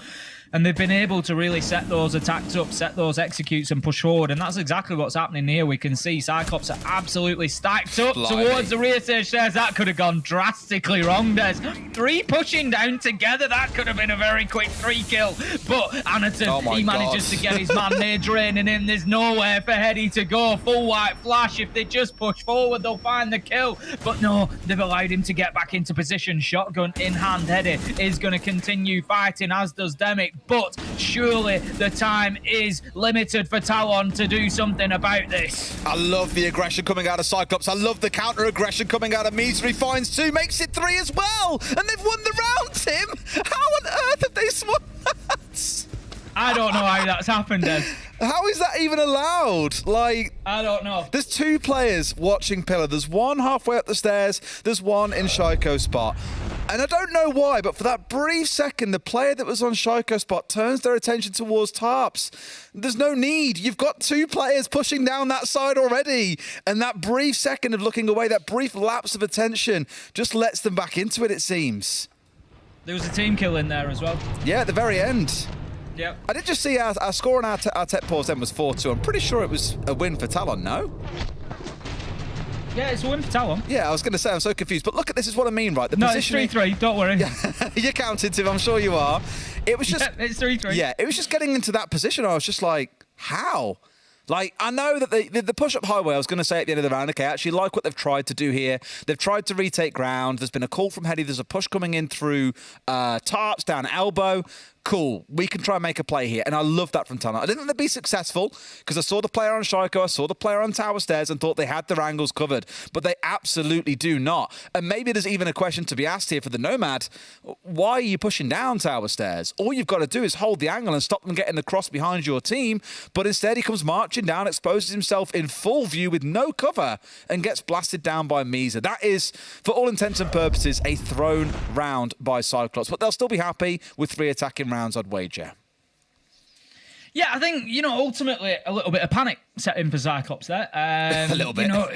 It was a little bit of a strange play to begin with, as I said, with 3 of them pushing down rear stage stairs together. It's hardly a rush at that point of the round. And like I said, Anaton gets the kill, but in a different world, they were stacked up in a line ready to be taken down with 3 quick headshots if the spray is right. So it was a little bit of a risk there. And I feel like maybe that induced the panic. It was like, right, we were lucky, we got away with that push into bunker push, and everything just seemed to, it was almost like they'd hit a hill and the speed was just, they were on a bike going down a hill and they got a bit of a wobble on, and you just can't control it and it's getting bigger and bigger and you know what's going to happen. You just sort of have to try and go with it. And ultimately, Cyclops, they got thrown right off that bike at the bottom of the hill, and Talon, they mopped up. Oh, I love the chaos, though. This is, you said earlier on, Tim, I'll give it to you. You said you just don't know what you're going to get on day 1 of APAC North, and so far we've had a really, really entertaining game. It is only 6 rounds through. Of course, still a whole second half to go. Imagine here we'll have a quick rehost before we get into things. I can still hear game sound. Production can catch me up on what's going down, but we'll find out in a moment, and no doubt I'll get back into things anyway. Yeah, don't worry. We'll keep you abreast of anything that is going on. But for the time being, it is going to be a quick little rehost, and we'll get everybody back in and we'll get cracking again with this second half. But Cyclops, yet for me, they've just got to calm things down a little bit here. Now they can allow that clock. So there was a couple of times where they sort of tried to do it on attack and just tried to slow things down a bit, and it ended up costing them because ultimately they ran out of time. But this is not something they need to worry about now. Cyclops, they need to take the opportunity. They've gone on to defense. Right, let's just steady the ship a bit here. We've lost a couple of rounds because it's all got a bit frantic, it's all got a bit fraught, and we've given Talon the opportunity to take them. Particularly, it's the 2 laundry rounds that Talon have won that I'm talking about, round 3 and round 6. Both of them have ended just really frantically for Cyclops, just, with big question marks over what they were doing, really. So for me now, it's an opportunity. They've got the little rehost here as well. They can just take a breath, calm down, get themselves on the defense and start locking things down. If they can let Anaton get out on the roam, start finding those entry kills and just, really hassle Talon, I think they get some joy, to be honest. I think they can get this done. The one thing for Cyclops in this second half that I think I really want to see is out-and-out aggression. I always reference their game against Team 1 on this map back at, I want to say it was the Mexico Major now. Long time ago. Had a lot of events since then.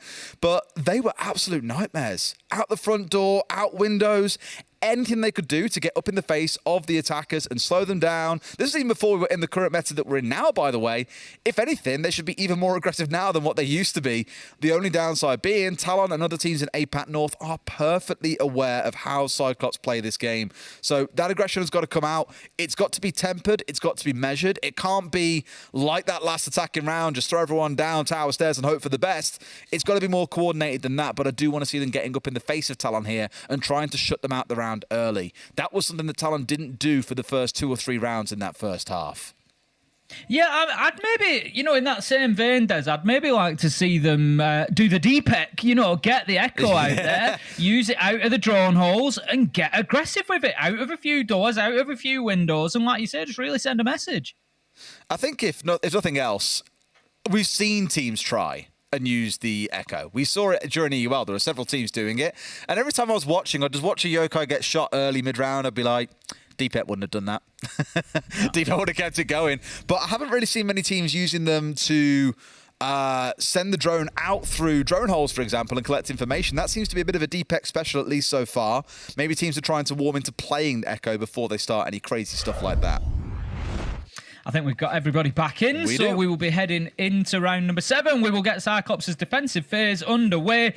Right now, taking stock of how things have been so far at the half, as I've just said, this one for me does lean in favour of Cyclops at the moment. 3-3 at the half, I think, sort of suits them on the attack. And I think we're going to see them, like you say, a little bit of aggression, pick up an early kill here and there against Talon, and then we'll maybe just see Talon struggle a little bit.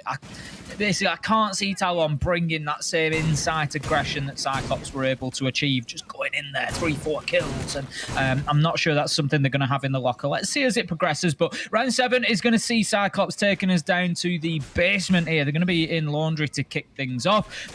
Interested to see how much of a presence there is from them around the map. Particularly, I'm looking at Black Ray on the Alibi. Maybe joined by Gatterada on the Jaeger, supported by Anaton and a few Black Eye cameras, not Black Ray cameras. And that'll be, again, a tough time for Talon to clear that out. Black Ray cameras makes it sound like it's going to shoot like a laser beam of death at you. If he's feeding that information directly into Black Ray, that's effectively what they become. They are basically a Black Ray camera at that point. Yeah, I completely agree with you. Speaking of, Black Ray doing his old special self, get out on the roam, try and be really aggressive early round. Always looking for early engagements, and here, no matter what he seems to try, he just can't quite find his man. Also seen by a drone coming towards Zulu. Must know that someone's coming. Gonna find his man for free as Demet was distracted by the freezer. Great little play from Black Ray, and gets himself out of dodge. That's exactly what I'm talking about. Too easy there from Talon. They can't be giving up those opening kills quite so freely. Black Ray will take them all day long. What I want to see from Cyclops here is what Talon didn't do, and that's keep players up there. Don't just dip everybody back now that you've got that opening kill. That is what they're doing for the time being, and I hope they stick with it. Keep Talon on their toes. Keep them on the back foot. Don't allow them to get map control and start pushing towards site. Keep Suzushi in this position. Don't allow yourself to be forced back to just 5-man turtle on site. Obviously got to be wary here of any pressure that could also come in from Canos. Doesn't really have any support here. He is very much alone as the pressure comes through. I say that actually, it's a lie. There is someone on Freezer stairs. It has a bit of support as Heady's going to find a kill back onto Black Ray. So, the initial assailant on this team has been brought down. Soldiers C4'd out and put down, but not out. Will be down to about 20 HP when revived up, which means he's one shot away from being finished off here. Suzushi, what a great spot to be in. It's a 2K from Iragator as he gets nice and cheeky there on the side swipe. Beautiful teamwork there as Suzushi starts opening up the floor, takes a little bit of attention, and Iragator steps in and gets the job done.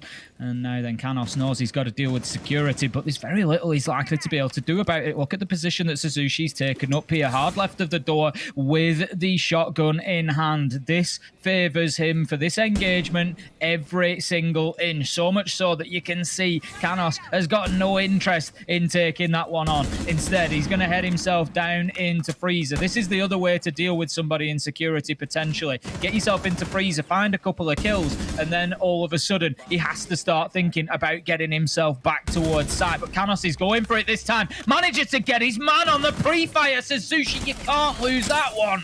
I think at this spot, though, with these walls being soft at the bottom, Gatterada should find a second, and now there's only Heady, left standing with it all to do against 3. Cyclops really putting the pressure on Talon around the map at this point. Is that a black guy inside the cubby, by the way? Yes, it absolutely is. It never got shot. Fantastic. Feeding information across, and it just gives Cyclops a very, very comfortable first defensive round. Barely really seeing any action around the site itself there, Tim, except for in those last few seconds. Yeah, exactly, and that was the difference that I wanted to see out of Cyclops. I said it at the beginning, let's keep those players out there on the roam. Black Ray's giving you that advantage with the opener. Yes, he got very late traded as they picked him up about 30 seconds later, but the damage was done and Cyclops were able to maintain their presence. Iragator and Suzushi particularly combining well to get that double at the top with White, and it really did just make life difficult for Talon then. Did everything they needed.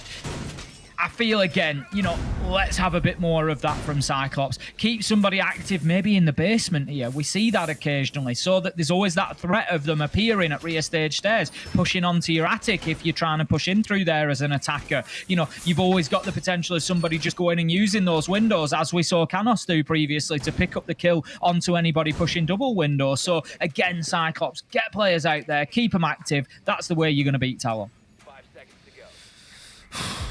It's hard for Talon in general, to be honest, though, because although obviously it looks great right now for Cyclops, it's Talon that have got to find the ideas. You know, I would almost wager they spent a bit too long dancing around security and around white stairs there. It's probably my biggest concern. They weren't really sure whether or not to go and challenge Suzushi. Do we leave him there? Do we not? Do we push in for this? And you saw a little bit of cool rotation between them, for example. You had the Iana tossing in the frag grenade that got eaten by the ADS. Attention goes straight downstairs. Then we have Hedy on the Hibana step across to start tossing in flashes, just kind of taking it over. So it was a good bit of due diligence being shown, I feel, by Talon, almost finding him as well with the Iana when they came back upstairs. But this is what I mean by due diligence as well. It's got to shine through. And you had him on a drone? That's unforgivable. Let's be honest. That is just unforgivable. It is when you've got a number of players currently in drones. Blackray going to find Misa as well. Things are falling apart quickly for Talon. And as I said, Cyclops just keeping that foot on the accelerator, not letting them breathe. If anything, they're increasing the pressure. That opener from Ayagator showing that, you know, you're not even safe outside of the map, let alone inside of it. So for the time being, Talon, they've just had to take a backward step here, get back on the drones, try and get some information. Right now, the essential next move for them is get a kill or two. They can't start pushing onto site, especially not top floor in a 3 versus 5. They've got to level the numbers here. They've got to even things up. Well, at this point, it's going to be trying to feed for scraps, it feels. Just, what? You've got to try and find something vertically. If you can. Worth noting as well, the changes that came to Legion. I think recently they've extended the range on which you can see your goo mines. So the reason why you'll see a bit of an uppick in Legion is just because you'll now be able to see and use that as information. Back before Legion got nerfed, where his goos could only be seen in a certain proximity to him, you could basically watch the goo indicator, see when they get popped, and know when someone is pushing you from a certain angle. That's kind of back now, not fully, but it is still now quite impactful in terms of the intel that it can give. Yeah, you've still got to have that line of sight. Obviously, you used to be able to see it through. Because do you not? Is it back through walls? He could see the one on. Now he can see the ones that are on green stairs. Yeah, very true. Could see it there. Yeah, big change for Legion. Then I thought it had just been the distance increased as I read it. But maybe it's a bug for us on Observer. I don't know. Very possibly, but certainly worth looking into. Anyway, we're going to have nades raining in, but it's going to be kills raining in for Cyclops, and that's what's more important. Blackray managing to find Demic. Canos just can't find his man as the peak comes around. Very difficult, of course. Big reflex shot is needed to be able to just tap at the right time, but right now, Cyclops, they've got themselves back to site. They're happy to sit there. There's 30 seconds left to go. Canos is going to have to do something. There's one left underneath. Ping comes out. Going to be a little bit of damage to Suzushi. He'll no doubt take himself. I was going to say he'll take himself back, but no, absolutely not. He's going to continue peeking, as is Anaton. They find the kill flawless round for Cyclops, and they've just hit another level in the last few rounds. It's like playing whack-a-mole against Cyclops, isn't it? You feel like you scare one off, then a window's being smashed open, someone's taunting you from a doorway. It's a nightmare.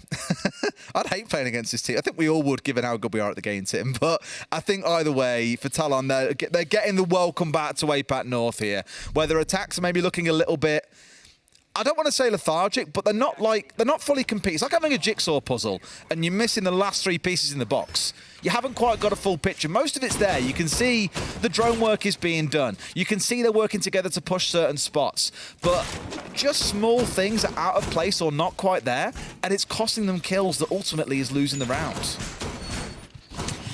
I can't see you being a big jigsaw man, Des, if I'm honest. I'm not, mate. I haven't got the patience for it. I was just going to say, I don't think you'd have the patience for it. How do they build that synergy? You know me so well, Tim. You know me. The thing is, you strike me as the kind of person that would sit there for like 3 days straight doing a jigsaw.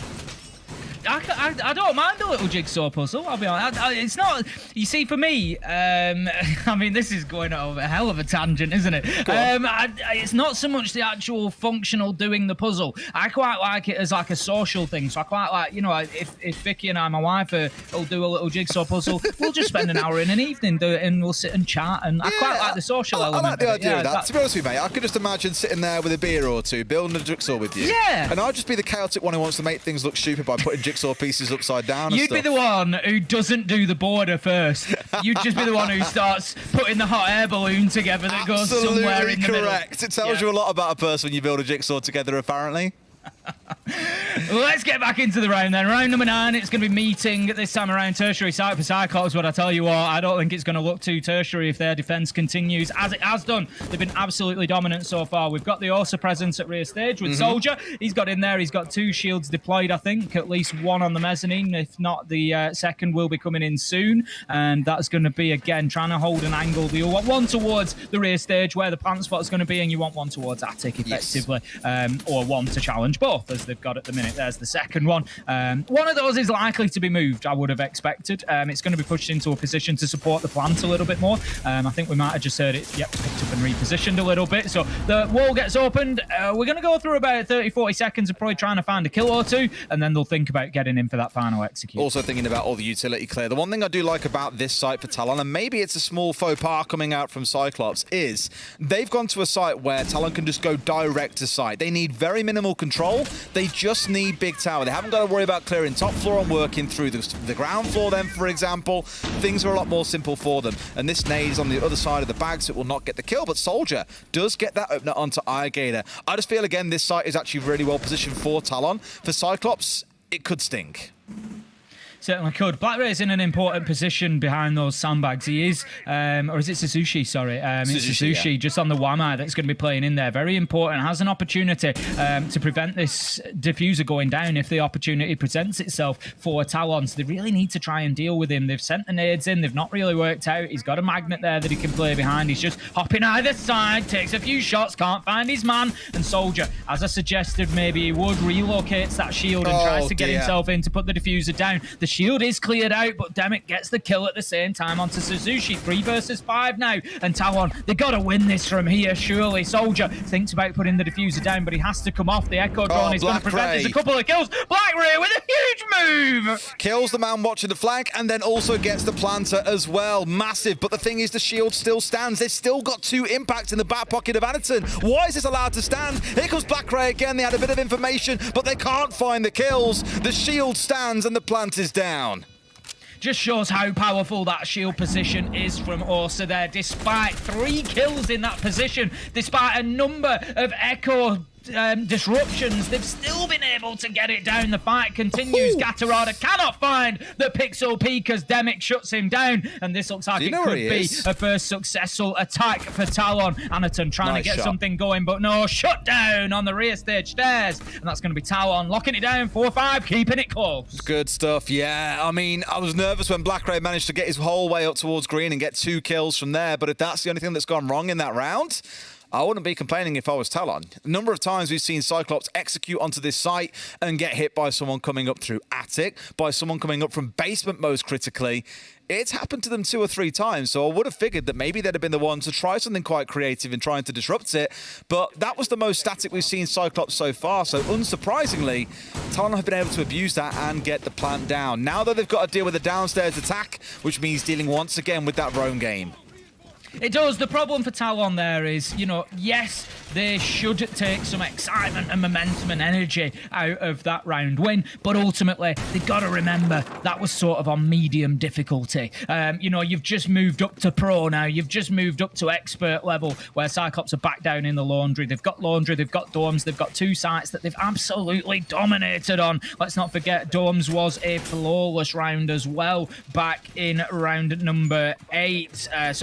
Dorms was flawless back in round 8. So they've got these 2 sites that see them finish off a 7-4 win potentially here. So Talon, you got to ramp it up now. You got to move with the times. You got to move with the difficulty. And it looks like they're going to be moving down to bunker to kick things off.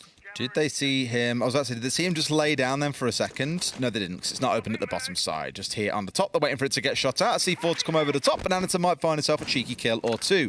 I think seeing the Ying and the Glass in combo here, though, you know exactly what's coming out from Talon here. They want to get those smokes down. They want to cause some chaos, and they want to see Soldier getting in there and getting some kills. Hasn't really had too many since that rehost has come through, but for Talon, I guess that last round was the only one they found successfully, so no big surprise.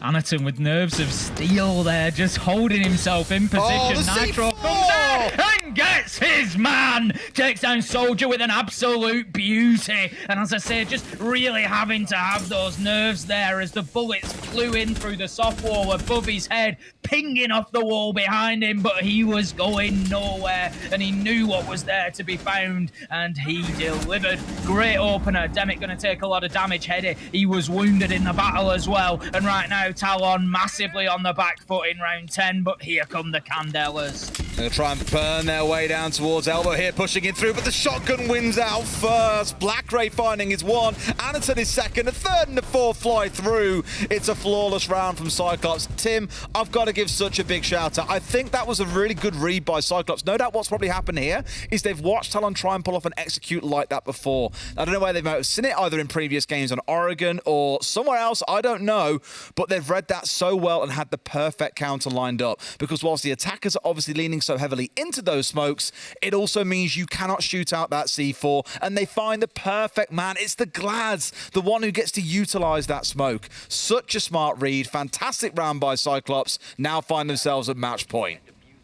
Absolutely love that from the Kite. Honestly, I know the thought process going through his mind at that point, because it's the exact same that I have when I'm planting in ranked, and that is the bullets are whizzing by, you can't really see what's going on, and you're just thinking, please, please, please, please, please, please, please, please, please, let me get away with this, and then the bullets stop and you think, right, I'm in, and out the nitro goes. Absolutely beautiful. Nerves of steel. And then, we head then... And then you just come out of there, the smoke dissipates, you turn to your left, there's a guy stood there looking for where you might be, and you both scream and you knife him first, right?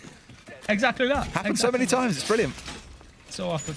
Round number 11, we go into then Cyclops on the defense, this time of Dorms, and as I suggested, Talon, yes, they got around on the attack, but only in medium difficulty, really, on a meeting site where they didn't have to deal with a roam game, where they didn't have to deal with the same sort of aggression and threat that Cyclops are able to bring downstairs, and that they're going to be able to bring on the top floor as well. We've seen them do it previously. They've got a flawless round on Laundry. They've had a flawless round on Dorms. Talon, it's now or never. The thing is, Suzushi, he's going to... Oh, Katarada. Oh, Katarada. For Suzushi, he held down inside of security so long last time around. And Talon looks a little bit unsure. They were considering 3 or 4 options on how to deal with him, and ultimately chose none. And indecision is the biggest causer of, well, biggest cause of accidents on the road, but also, it turns out, in Siege Team. If they need to really be decisive here, like Cyclops are when they were on their attacks, even if it looked mental, 4 players pushing down big tower stairs, they made a call and they committed. We've got to see Suzushi removed from downstairs, because he is the linchpin of this defense. Security sits central to almost everything. It controls the window, it controls white stairs. If you leave the wall soft, it also controls kitchen. Here it's reinforced off, but I've got to see them unsettle that first. Demic established inside a master bedroom, looking to get into trophy. This is actually quite good progress from Talon. They've got themselves at least route 1. They've got that wall open. Canos manages to find Irrigator as well. So that's maybe just going to change Cyclops' game plan here a little bit, and they're going to have to think about moving players back towards site. They might not be able to commit quite as heavily to the roam as they have done previously, and quite rightly, Suzushi is the only one left off site, and as you said, as that security position is particularly important, he'll hold on to it for as long as possible. But Talon, good progress so far. 1 minute 20 left on the clock. They've got the breach open. They've got diffuser in hand, in position. Oh my God. They can definitely do something here. Anaton, lucky to get away with his life there in Attic. Well, he's going to rotate away too, because this is the exact spot where Irrigator died early on, trying to go for a similar play. I think you're trying to prep a potential jump out, but it feels like the wrong window to do so on, unless you're trying to draw a bit of attention. Black Ray finds Demic back on the other side, though. A bit of a balance at least setting up for now, but it feels like Anaton's in hot water.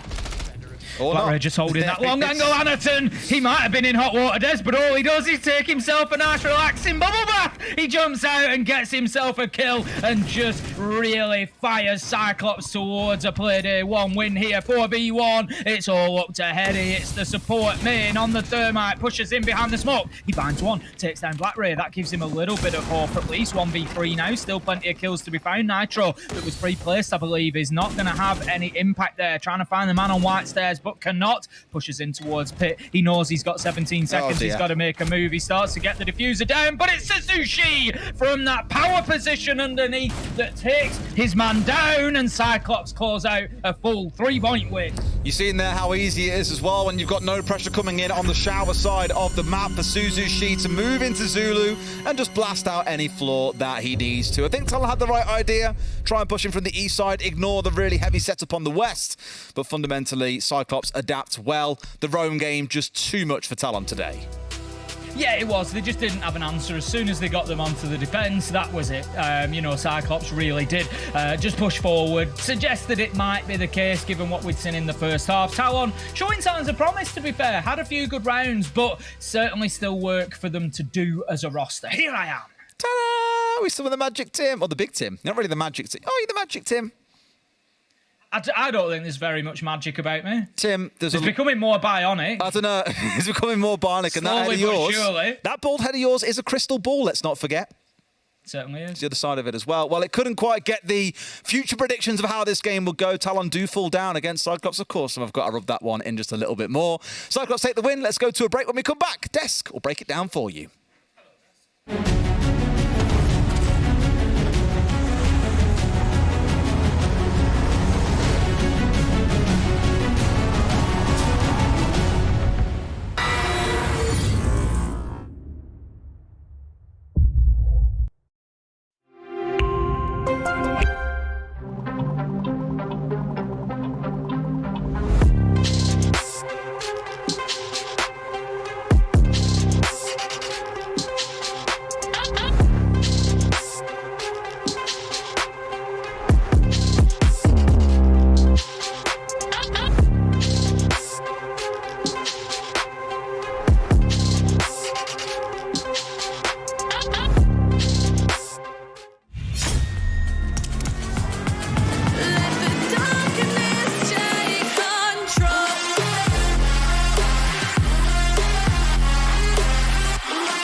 Welcome back, friends, to APAC North. A first game and a first victory for Japan Cyclops Athlete Gaming to take it with some questionable strategies, but that's the fun. That's what we talked about before we started off with our day. Welcome back. I'm Mouse the Medic, your host here on the Analyst Desk with Fresh and Demo. Demo, you had a bit of a rant. It was more of a positive one. Hey, I love how CAG do it, and they're at it again. They can't keep getting away with it.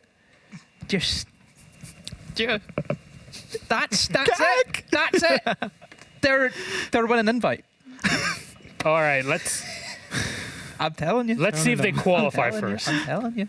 Look, CAG are going to be very successful. It's one thing that we kind of should have set up in the pre-match. Is this meta, the way the meta changes, is very good for Lion. It's very good for Dokkaebi. It's very good for flexible teams. What are CAG? Consistently inconsistent. They are the flexible team, probably in APAC, maybe even in the world, where they will just do absolutely anything. They don't care for traditional strategy. This meta doesn't care for traditional strategy. In this meta, you can bring whatever you want. Yeah. And CAG, I think, have been playing that meta for the past 2 years. This just suits them down to a T. Now the operator suits them. Yeah. All right. Seems like everything's going well for Cyclops. And, you know, who really stepped up from this team? Because you're talking about a flexible squad, right, in terms of strategy. Is somebody really stepping up? I mean, with CAG, it's the usual suspects all the time, isn't it? You know, we saw things that I liked, for example, Black Ray. I always love watching Black Ray. He's my favorite player to love to watch and hate to watch because he just runs at them. There was one situation where I think it was Gatorado was fighting top freezer stairs with somebody in Zulu, and BlackRafe said, "Do you know what? Ran all the way down white, all the way through Zulu, got the kill, and then he just ran down freezer stairs and just left Gatorado to carry on with his business." And I think he's a big important player for the team. Obviously, Aniton as well. Okay, our interview is ready. Damwon will be back to you in just a moment here, and Jack as well. Let's have a chat with Anitun Kobayashi as our interviewer. Hello, Anitun and Kobayashi, our translator for this segment. Congratulations! How does it feel to start off the stage with a win and all 3 points? アニトンさん、本日の勝利おめでとうございます。今の気持ちはいかがでしょうか。ありがとうございます。今の気持ちは初戦勝てて本当に良かったと思います。So thank you very much. I'm very happy that we were able to win our first match. Oh, very happy to see so. And, half the teams here in APAC North have had changes. You kept with the squad. You're planning, to go, I guess, to the next major. What do you feel you need, Cyclops, to hit the top 2 and make it to the November major? 今、他の、APAC ノースのチームについては、そのチームの編成を変えていると思うんですけども、今回、カグについては同じチームで、参加しているように見受けられます。で、11月の本試合の方に移るために今どのようなどのようなことを意識してますか？そうですね。作戦を増やして、ワンパターンにならないようにで、対応力もしっかりつけてやっていこうと今練習しています。So we're developing more strategies. So we won't be playing in a single pattern, and so we're practicing many other new strategies for the upcoming games. I mean, you say you're practicing multiple different strategies. It seems like all that Cyclops is known for, even internationally, is how flexible you are, that nobody can seem to understand how Cyclops plays in the server. Can you explain to me for a moment what's the logic behind the madness that we see from our side? 今さまざまな新しい作戦を考えているというふうにおっしゃいましたけれども、世界的にサイクロプスカグは読めないプレースタイルで有名だと思うんですけれども、我々の方から見るといつも何が来るか予想できないんですけれども、いつもどのような作戦等を立てていつもどのように作戦等を立てて試合に挑んでますか？そうですね。スクリームでどうなんですか。いろんなオペレーターの構成でやってみたり、今日はこのオペレーターでみたいな感じでいろんな作戦を作っていますね。So we try to try out many combinations of operators and try to adapt to whatever operators we're using for that game. Then I can't wait to see what you get to bring in our next Playday. You go up against Damwon Kia, a big opponent, and I'm sure that's one you want to beat. So what should we be expecting, and anything you want to say to Damwon in preparation for that matchup? では次の試合も非常にそのプレースタイル楽しみにして見てます。で、次の試合ダンワンキアのに対してとの試合だと思うんですけれども、彼らに対して何かメッセージはありますか？最近ちょっと負けたんだけどな、ダムンキアに。負けて高層ビル。次は、リベンジして僕らがメジャーに行かせていただきます。So my message would be that our last game against Damwon we lost in the high-rise building, but we will win next time, and we will win our next game against them, and we will go to the finals. All right, let's see how that goes in the next Playday. For all those out there, make sure that you're tuning in to watch Cyclops versus Damwon Kia. That is next Wednesday, back on APAC North, same starting time as always. Anitun, thank you so very much, and Kobayashi for translating the interview. Arigatou gozaimasu. We'll see you next time. Sayonara. Thank you very much. Thank you. Bye-bye. And there it is. Seems like adaptation is the name of the game for the team. And what Anitun is saying is, hey, we're going to scrap this whole organized gameplay. I'm like, were you ever? We're going to scrap it. Oh, we did scrap it 2 years ago. I can't wait to see how crazy it's going to get from now. He's so happy. Hey, I'll tell you one thing is the confidence, knowing that you're going up against Damwon Kia, I think next week as well. You were saying that they're ready for that, which I think, that's where they're focused next. That's done. Don't worry about the Talon game. We've got the points. all in for the next game because you need to keep going. It's not this sprint, it's the stamina that you need. It's the marathon in this kind of league format where you're always looking ahead. You're always looking to see what the next challenge is. And now I want to look at what happened. Well, one last point on the Talon game for Cyclops is on the Telestrator. So, Demo. Hello. Do you want to go? Maybe. If you want me to. Well, I would like to. I want you to beg for Go. it. What? Oh. Beg for it. Beg for the Telestrator. Not on camera. That's not something I... Maybe after. Afterwards. Please yeah, go to the Telestrator demo. Okay. See, This is awkward. no, is it awkward? No, your right. back's on camera. Here we go. Okay. We are going to be looking at straight away the first round because it's just everything that I expected from Cyclops, and it's just the utter absurdities that go on with this team because everyone knows is that they're just crazy. So to set the scene, we're looking at a basement defense, usually seen as it's all about anchoring down and playing those crossfires. Very, very tricky for attackers to really get anything on the board. And immediately for Cyclops, they had lost the opening engagement very early on. So Talon, they were able to get that first pick. They were able then to fall back to site, lose nobody else. And generally, if you're looking at it from that standpoint, you think, oh, Talon will have this in the bag. 25 seconds, Cyclops literally have nothing. But there was a few crucial errors that Talon had made through along the way. So as you can see, 20 seconds to go, Alligator's getting just smoked off. He can't do anything. But the first issue that comes with Talon is this swing. We're looking at the man inside of elbow.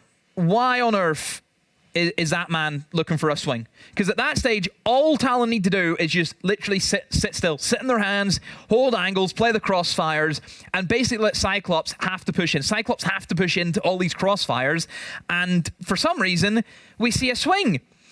And that's the man in bunker dead. That's the man in blue dead. And the knock-on effect that activates now for Cyclops is nobody is essentially defending the backside. So nobody is defending anyone walking into sight, and that's exactly what happens. As you can see, you've got two players that we're looking at on the backside. You've got one man on pillar and the other man playing towards Shaiko door. There's our second man over there. These are the two players that you have to question and think, what on earth are they doing? Because they have essentially just allowed Suzu to drop straight into sight and hit the back line. Because they don't have a man inside a bunker anymore, that is just a free shot for Suzu just to completely pierce in the back line. And as we can see, that follows. First of all, the shotgun. He has a shotgun on a banner, for goodness sake. Like, this just shows what this team's all about and just how wacky they are. And then from there, you've lost the man who's trying to hold laundry. The other man stuck in a corner. Suzy just goes in. And yeah, just a complete misplay from Talon. The swing that happened at the beginning, which just unlocked Suzy being able just to walk into sight. The two players who were at pillar, at Shaiko, how they've allowed somebody to drop into E-box at that stage is beyond me. So just a complete lack of communication from Talon that seemed to be from all the corners. And it shouldn't happen. So yeah, Cyclops, you give them an inch and they will take a mile. So yeah, I don't know what to say. I don't know. It's just, how's that happened? I have no idea. Well, speaking of inches and miles, Jack, anything you want to say to wrap it all up? I want to see Demo Telestrate every single round Cyclops ever play. If you let me to, I'll do it. We're going to have a whole 1 hour segment after this show. Just Demo, just Telestrating everything. Yeah, I think we'll need it. Yeah. So there it is. That's what we have for game number 1 for today. Demo Fresh, thank you very much. That was game number 1. We still have more to go, as always. 4 in total for every single play day. Before we get to our match of the day, we got Spear Gaming versus Fav. So let's take a quick break. We come back, we'll break it all down and get you ready for it.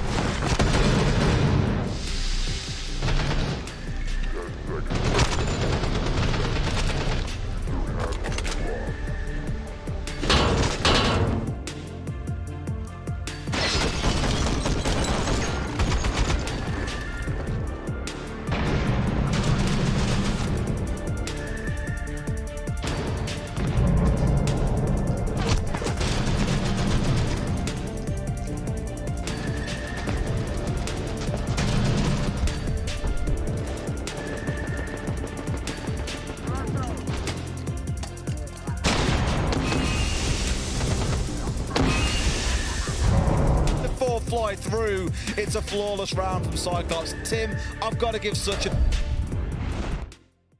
Calm down before you stress up the groove. The energy a little different when the blessings accrue. Hey, who you talking to? Just know I ain't no regular fool. Could be anything in the world, but I can never be you because I stand tall like I'm on my tiptoes, baby. You think a little too small. I got big goals, baby. Ain't where the money at. Look, I just need the info. Pronto, I go and get it and split it with my kinfolk daily. And I'm the type of that might change my number on you. Yeah, that's how you react when people took a slumber on you. Pretty brown skin, baby. I can see the summer on you. You see all the bread, and I know it make you wonder, don't you, don't you, don't you? Ooh, I ain't surprised at all. Seen them rise and fall. Went up the mountain, it wasn't hard to climb at all. At the top, I found some relief. I finally got some peace. Carry on, but please don't mess up the mood. Yeah, I worked too hard for it. No, I need to beat it before you mess up the mood.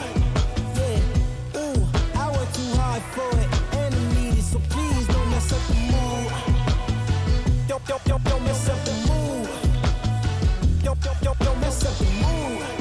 Yeah, I worked too hard for it. Yeah, don't mess up the mood. Oh, it's so crucial, I gotta keep it. It's in the ass everywhere. No, it's not a secret, and I bet they didn't think that I'd ever get it. Everything you've done, I get it. The life you're dreaming, I live it, and I'm coming in high. You better get out the kitchen. Yeah, I could make a hit on whatever you pitching.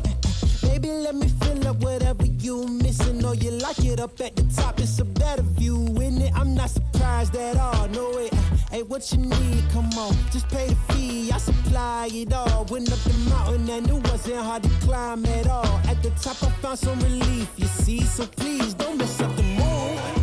Yeah, I worked too hard for it. No, I need to beat it before you mess up the mood. Alright, ooh, I worked too hard for it.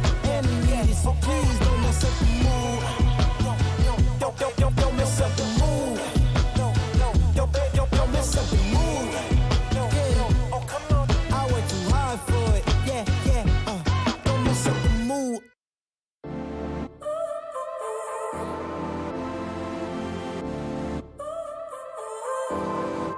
So now you're here again, knocking at my door. A little too late for, I'm sorry for. The lights went out cause you kept cutting the cord, and I started to fade into your gray. See, I finally opened up my eyes, and I saw me coming back to life. That I'd be better without you inside. It's time to be someone I wanna recognize.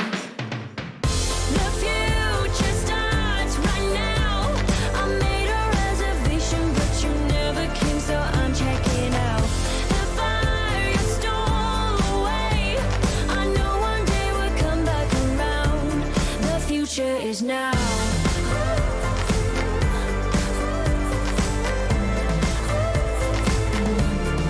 future is now.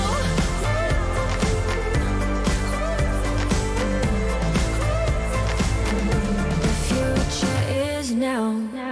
I waited for you in the passenger seat. There's only so far I can ride in your dreams while you were chasing.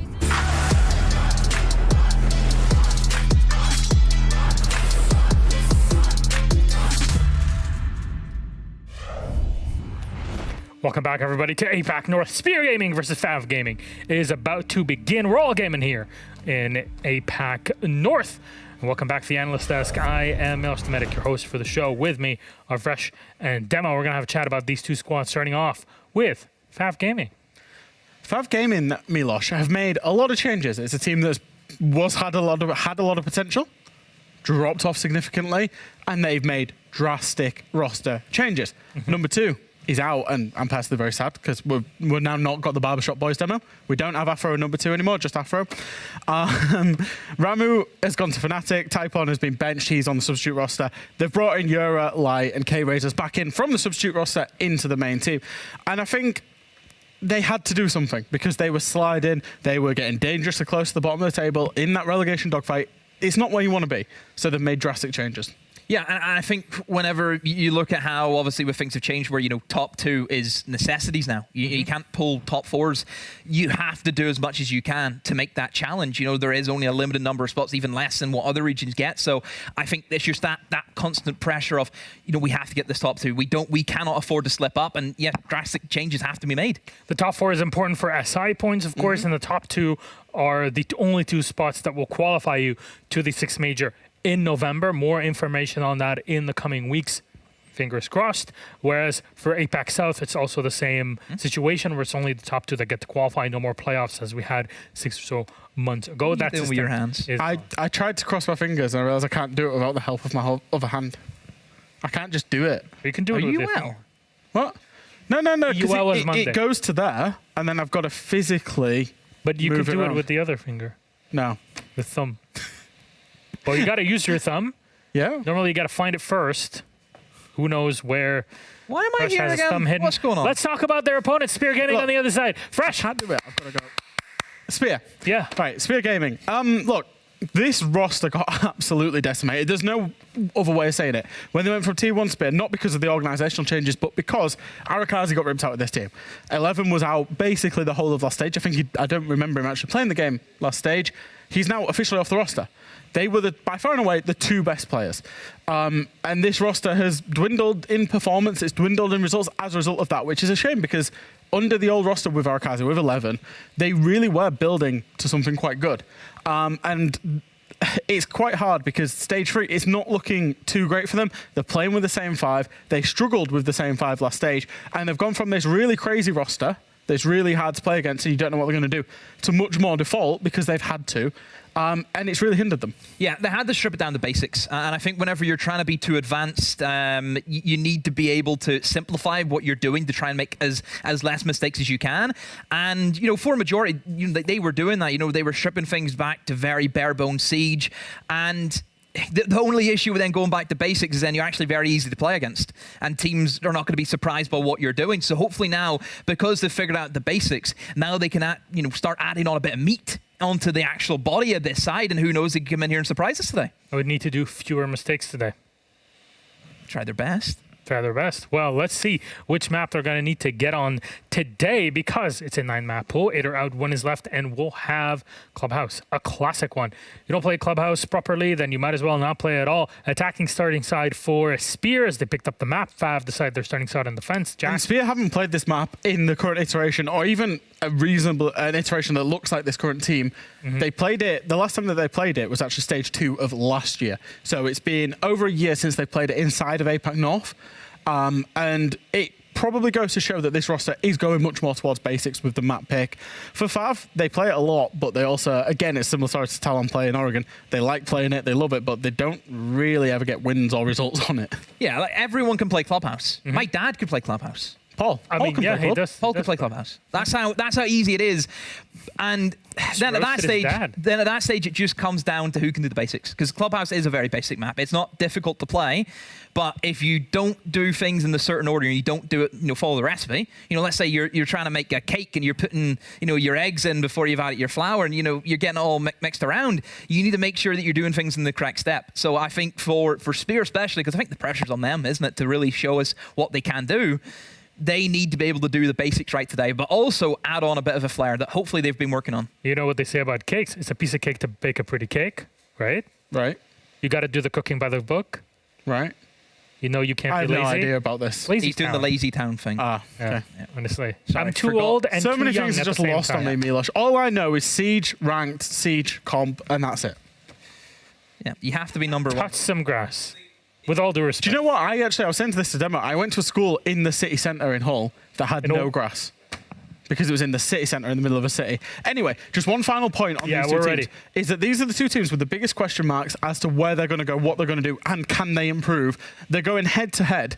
In terms of the league position, this is going to be crucial for these 2 teams. This is a 6-point game right here, right now, the second game. And what I've always said is, you have to get that first win. That first win is so important to get you off the mark for your season. All right, gentlemen, thank you very much. Let's toss it to our casters. Hapanem will take you through. That's Fav and Spear Gaming. Enjoy.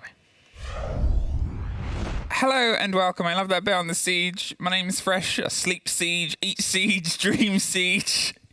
Thank you very much. Hi, This is we're an here. easy Do town. you dream Siege? Do you sleep Siege? Sometimes after a major, I might have some dreams about Siege every He now and wakes then. up, he's a big pot of Siege, puts on some boil. We need to get him a shirt with it. It's that's for sure. Fresh. Love the kids. Love the Siege. What? 62%. I think Fav's gonna win it. Fav, they've had roster changes. They've had 3 technical names. Obviously, K-Razor was on the bench before. Yep. It's now off the bench. It's been warming it enough. Back into the main roster. They go. So, Clubhouse, a map of basics, a map of fundamentals. And Milo said it before, if you do not know how to play this well, then you better not play it at all, because tiny mistakes will lead to grave consequences, especially in your defense, let alone like CCTV. If you cannot hold on to Garage, for example, it's going to be very difficult for you to hold on. And a Montaigne ban actually comes in, first one to be removed by Fav. And that one will allow the Garage to be a bit more safe. Sense ban. They aren't banned too often. Now that's a a very first. That's a particular ban. I mean, I'm not confident enough to say if it's a first across all of Tier 1. Yeah, I'm not sure either, but it might be, and that's that sort of thing that you don't really see them removed. The Monty the Kaid, it's a curious set here. So far it is. Valkyrie to be removed? Maybe? No? Azami? Okay, yeah. It's between When those was two the operators. last time we saw a club as well with no hard breach removed?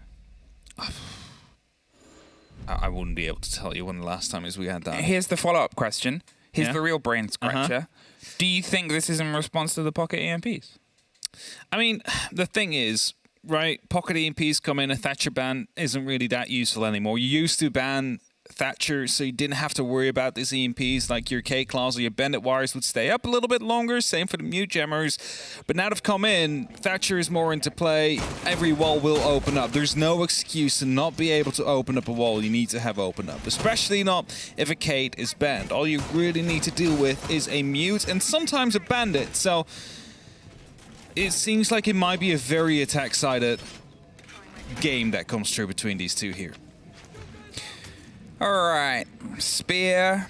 These are the games that you usually lose. Let's be real. What they sort of put themselves in for a good perspective on the side of Spear is how they perform at the end, their big finishes. But it seems like they might be going for a bit of a big star here. The Blitz picked up in the favor instead of the Zofia. Obviously, the swap round. If I'm going to say this might be a game without hard breach, this is a game that might find itself getting a little bit of a quicker breach here, ready to stack up and start charging their way immediately towards Adam and potentially some pressure onto Stock of Blue. Of course, you do have NL playing with that Thermite, so there is the opportunity to breach together with the Buck and the hard breach gadgets as well. I think Sayora will just be opening that one up for Roy Boy to just push through and instantly put up some pressure onto the side, force the roamers to rotate back to the side as a result of it. And after that, the rest of the team can slowly take control of the rest of the map.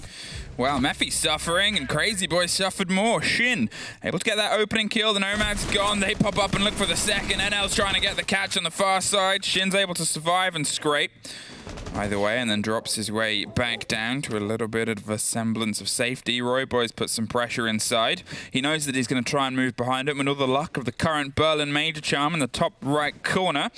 Hopefully that'll be the drive that he needs. Mephi gets the crack, but look to the top floor. There's still players inside CC at this point. Roy Boy's putting the pressure on the site. Sayora says sayonara to the cover onto Shim. They've got a little bit of site control. It's not locked in. The Echo drone's making a move, and NL's going to see if he can stick it. You assume the drone will get the catch. There it is. There's the catch onto the drone itself. It gives them time to bring themselves back in, go for a second plant. We're a bit blind, so we'll go by audio. That's light on the rotation with Afro offering the support down on the back. Mephi inside the site is able to get some cover. NL's going for the plant one more time. There's the swing round. Light came round onto the back. They got the retake. Mephi was locked inside blue and caught by a Banshee. The 2 versus 1. One behind the A-frame, one on the third box. The pings are hot and continual. There's a minute 20, but with how scrappy everything's been up to this point, he knows he's just trying to hope that he can get a 1 versus 1 with some cover and protection, and hope the gun skill gives him a little bit more. Opening himself up a bit more of a width to the angle. The AK swing is sort of dancing with how wide it wants to go. This is the tricky position for Fav. They know that they're really cut off. There's no rotate, and Mephi's hoping to be rewarded with that pressure, with that little dance, but it's always worth remembering the pressure of time is still onto him. He's got to be the one that makes the final move into the site itself. There's only so much reward that you could get here. There's the slink pass, the pre-fire, the first, the second, it's Mephi! He played that super patiently, opened up another avenue there, but because they were stacked up the way they were on the defense, he was able to find himself some 1v1, some scrapes here and there as well that will help him in the end. And even though they lost that early member, they took that site control because the rest of Fab was still about and roaming. Yes, they managed to fight back. Yes, they managed to stop that diffuser from going down, but with the amount of time that was left, Mephi had everything he needed to close that one out, slowly but steadily. With a nice lineup there in the end. 2 kills to close it off. 4 in the round so far. So, as we continue, Fav will be headed towards the top 4 now. Not going to rerun down on the basement. 4 kills. Yes. A good start. It's almost an ace. It's almost an ace, indeed. It's one off. Fav Gaming. Now, what they sort of suffered on the other side of that was height, was being a little bit too adrift. Obviously, unfortunately, during a little bit of interference from our eyes, that was, as I called, the rotate that came down, and that was something that Spear punished. Whether that was the change towards the blitz, either way, they've gone with an operator that can have a similar effect with the Candelas in the pockets of Royboy at this point. They might see if they can try and drive themselves specifically through it, but it's a little bit trickier to do here because there's a lot of busy work that you've otherwise got to do. Royboy with the potential width has the hard breach charge and will utilize it because you're trying to force control. You want to make sure that they cannot stay stuck inside CC.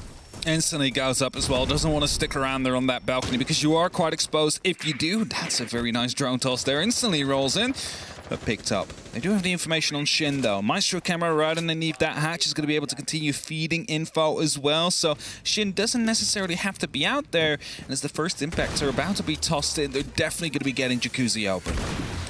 There it is. The pressure starts to come through. They want to move right behind it, and they flood themselves into the bathroom. There's the take. Maestro was caught absolutely unaware, and now they're going to see if they can stick it once again. NL dedicated to the plant, and Ciora dedicated to the cover here. He was able to just last as long, this time slightly longer. Post-plant, and they flood their way back out. The Candela's pop, and it has been an absolute robbery here. Inside the spray through, Royboy has logistics locked down, gets caught from behind. They've flooded inside the bedroom, but a 4 versus 1. Yura has logistics, but it's a logistical nightmare with a drone revealing you as well. This has been an absolute storm of the site from Spear. Second time, Fav, only a single or maybe 2 people on the side. They get punished for it. The Jacuzzi wall gets opened up. Flashbangs get tossed in. They run right after them. They're not waiting for a second. And it just overwhelmed Fav here. Well done by Spear. The second time in a row where they read that this is how Fav is currently playing. And surely, CCTV is going up next now. So Garage is important to hold. But surely we don't see many roamers of Fav now. I want to see 3, maybe 4 players on that side. Because they keep being overwhelmed on the actual side. It's not like any other part of the map is being taken by the side of Spear. It's all just the side and the direct room surrounding it. So it works out well for them. They've managed to take out 2 very convincing, well, one lesser than the other, but attacking wins at the start where they tried to get the side. They got it under control. The plant was about to go down, and the first round it got denied by a Yokai drone, but the second, not at all. And if they continue this, well, Fav, you know, they need to respond at some point. I think need to respond at some point. It's a bit of an understatement here. The problem is with Fav, they have had no real control. The first round was a scrappy fight back into the site itself, and they were able to get the entrance. We can't really forgo that. The first point here was Spear straight through onto the site. There was nothing between them and what they wanted to achieve, and they achieved it. It's a fearlessness that once upon a time was their biggest problem. Here, eyes on towards the chance at some control over the side of Garage. Getting themselves a bit prepped for the clear and coverage elsewhere. It's a traditional site, or the traditional hold to be something that gives Fav a little bit more to work with in terms of time.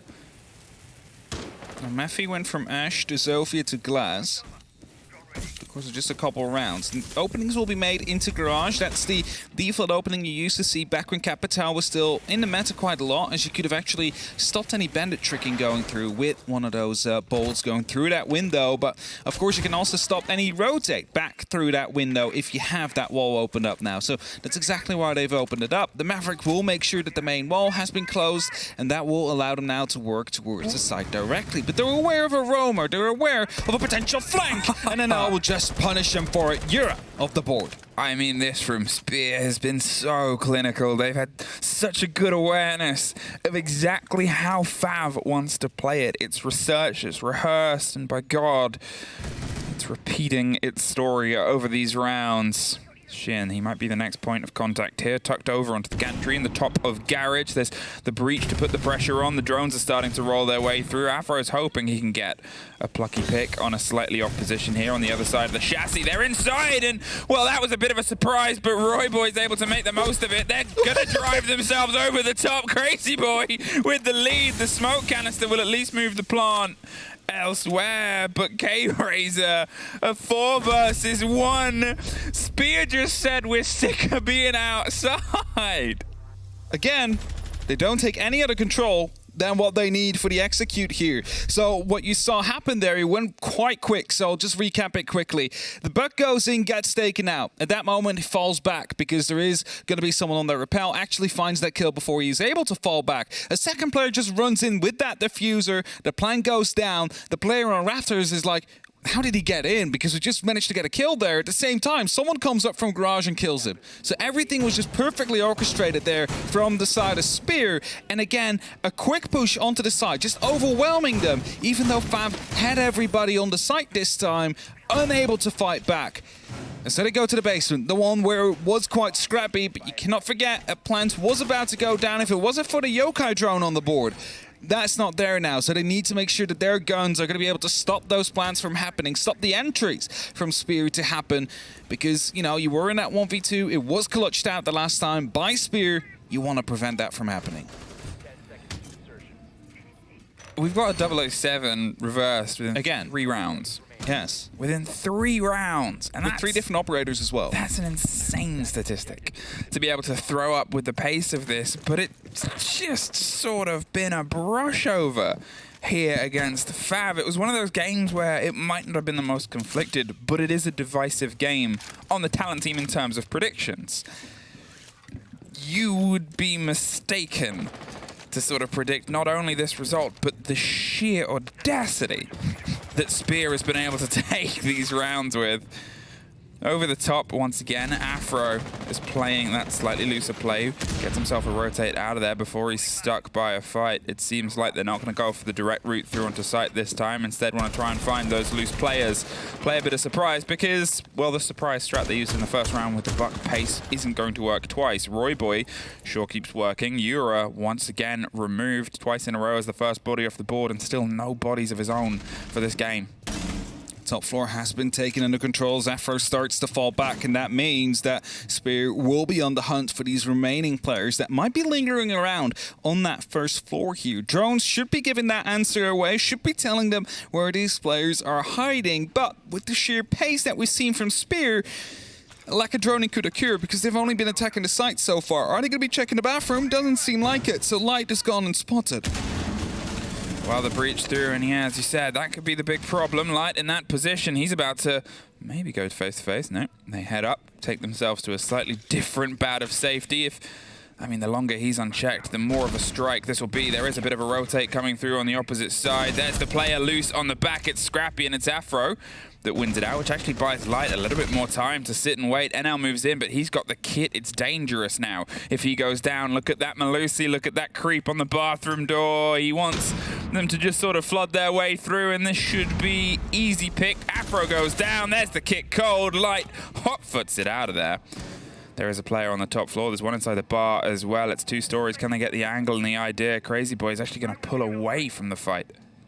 Opening up the hatch, I believe, as well. At the same time, Robo, in the meantime, will find Shin. The diffuser has been dropped, so they need to pick it up. And as long as Light's out there, it might not be safe, as Robo is in the side already. They hope to make some pace happen, but Afro will find him instead. Brings it only up to Crazy Boy now, as Light finds his second. He is on the side, but no diffuser, so all he can do is hope for a miracle right here with these last 30 seconds. Well, he doesn't get it, and Fav do find their first round. I think they're from the side of Spear as soon as the wheels really started to fall off. If they had gone with at least 2 players to try and capitalize upon Light instead of throwing themselves into the site, well, what are you going to do? Because if you're going for the site, there was about 50, 45 seconds left. Yeah. Sure, you might be able to win the fights there, but you're putting so much trust on that single player to not only potentially get the kit, but win out that engagement on the other side. But either way, you still need the kit. Even if you win all the fights inside the site, you're sort of there lost, and Light is winning the round, enjoying their feet up in the bar. It's what I said before, right? Like, they've been attacking the side directly time and time again. They've not really been droning every single nook and cranny that's on this map to find out where these roamers are hiding. As soon as they went to a more methodical kind of game style, where you clear out from top to bottom towards the side, and you try and open up the hatches, try and get some vertical control before you go for the execute, well, they lacked there. They just forgot about an entire section of the map, didn't drone it out, and got punished for it. So it's definitely a lesson that they will learn, hopefully, over this next round if they do decide to go through CCTV and cash first. We could also just see another straight up push through the side. I mean, the Ying is on the board, and we do see some roamers on Fav as it brought them some success in the form of Afro, Yura, and Light. Currently all not on the side. Not even K-Razor is. So it's only Shin defending it now. And if they do manage to go quickly, well, that could be another quick shutdown, but it seems like they're on the wrong side of the map.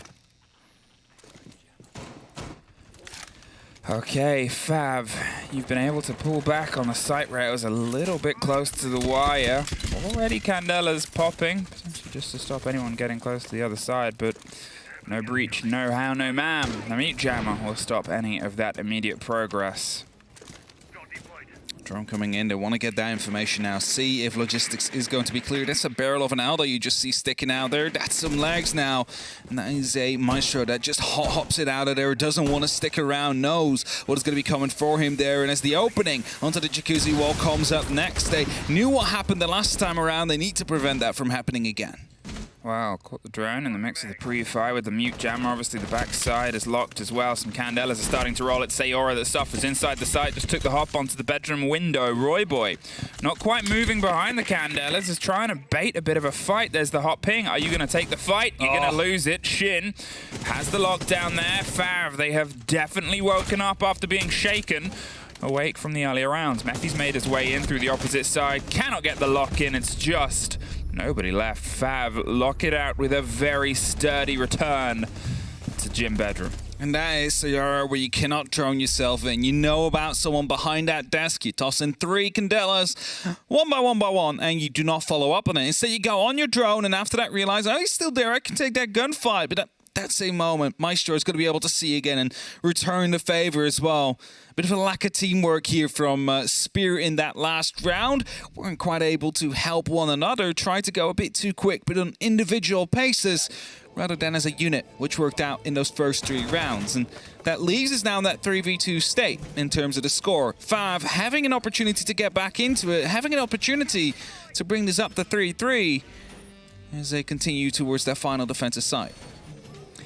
There's a little bit of a reflection in terms of the scoreboard. There's 2 players on either team that have popped off across the opening 5 rounds, and then it's a little bit of a dabble. Obviously, Fav is still a step behind, but they're also still a round behind in that regard. However, if they're able to thread themselves back to a 3-3 here without using their attack timeout from where things were, moving into their attacking energy could be massive for the side of Fav, because, you know, as I said at the 3-0 point, it's not just that Spear Gaming are 3-0 up, it's that they were sort of on the back of 2 rounds where they just took the site. And Fav have sort of realized we can't let that happen. That's it. They just took it.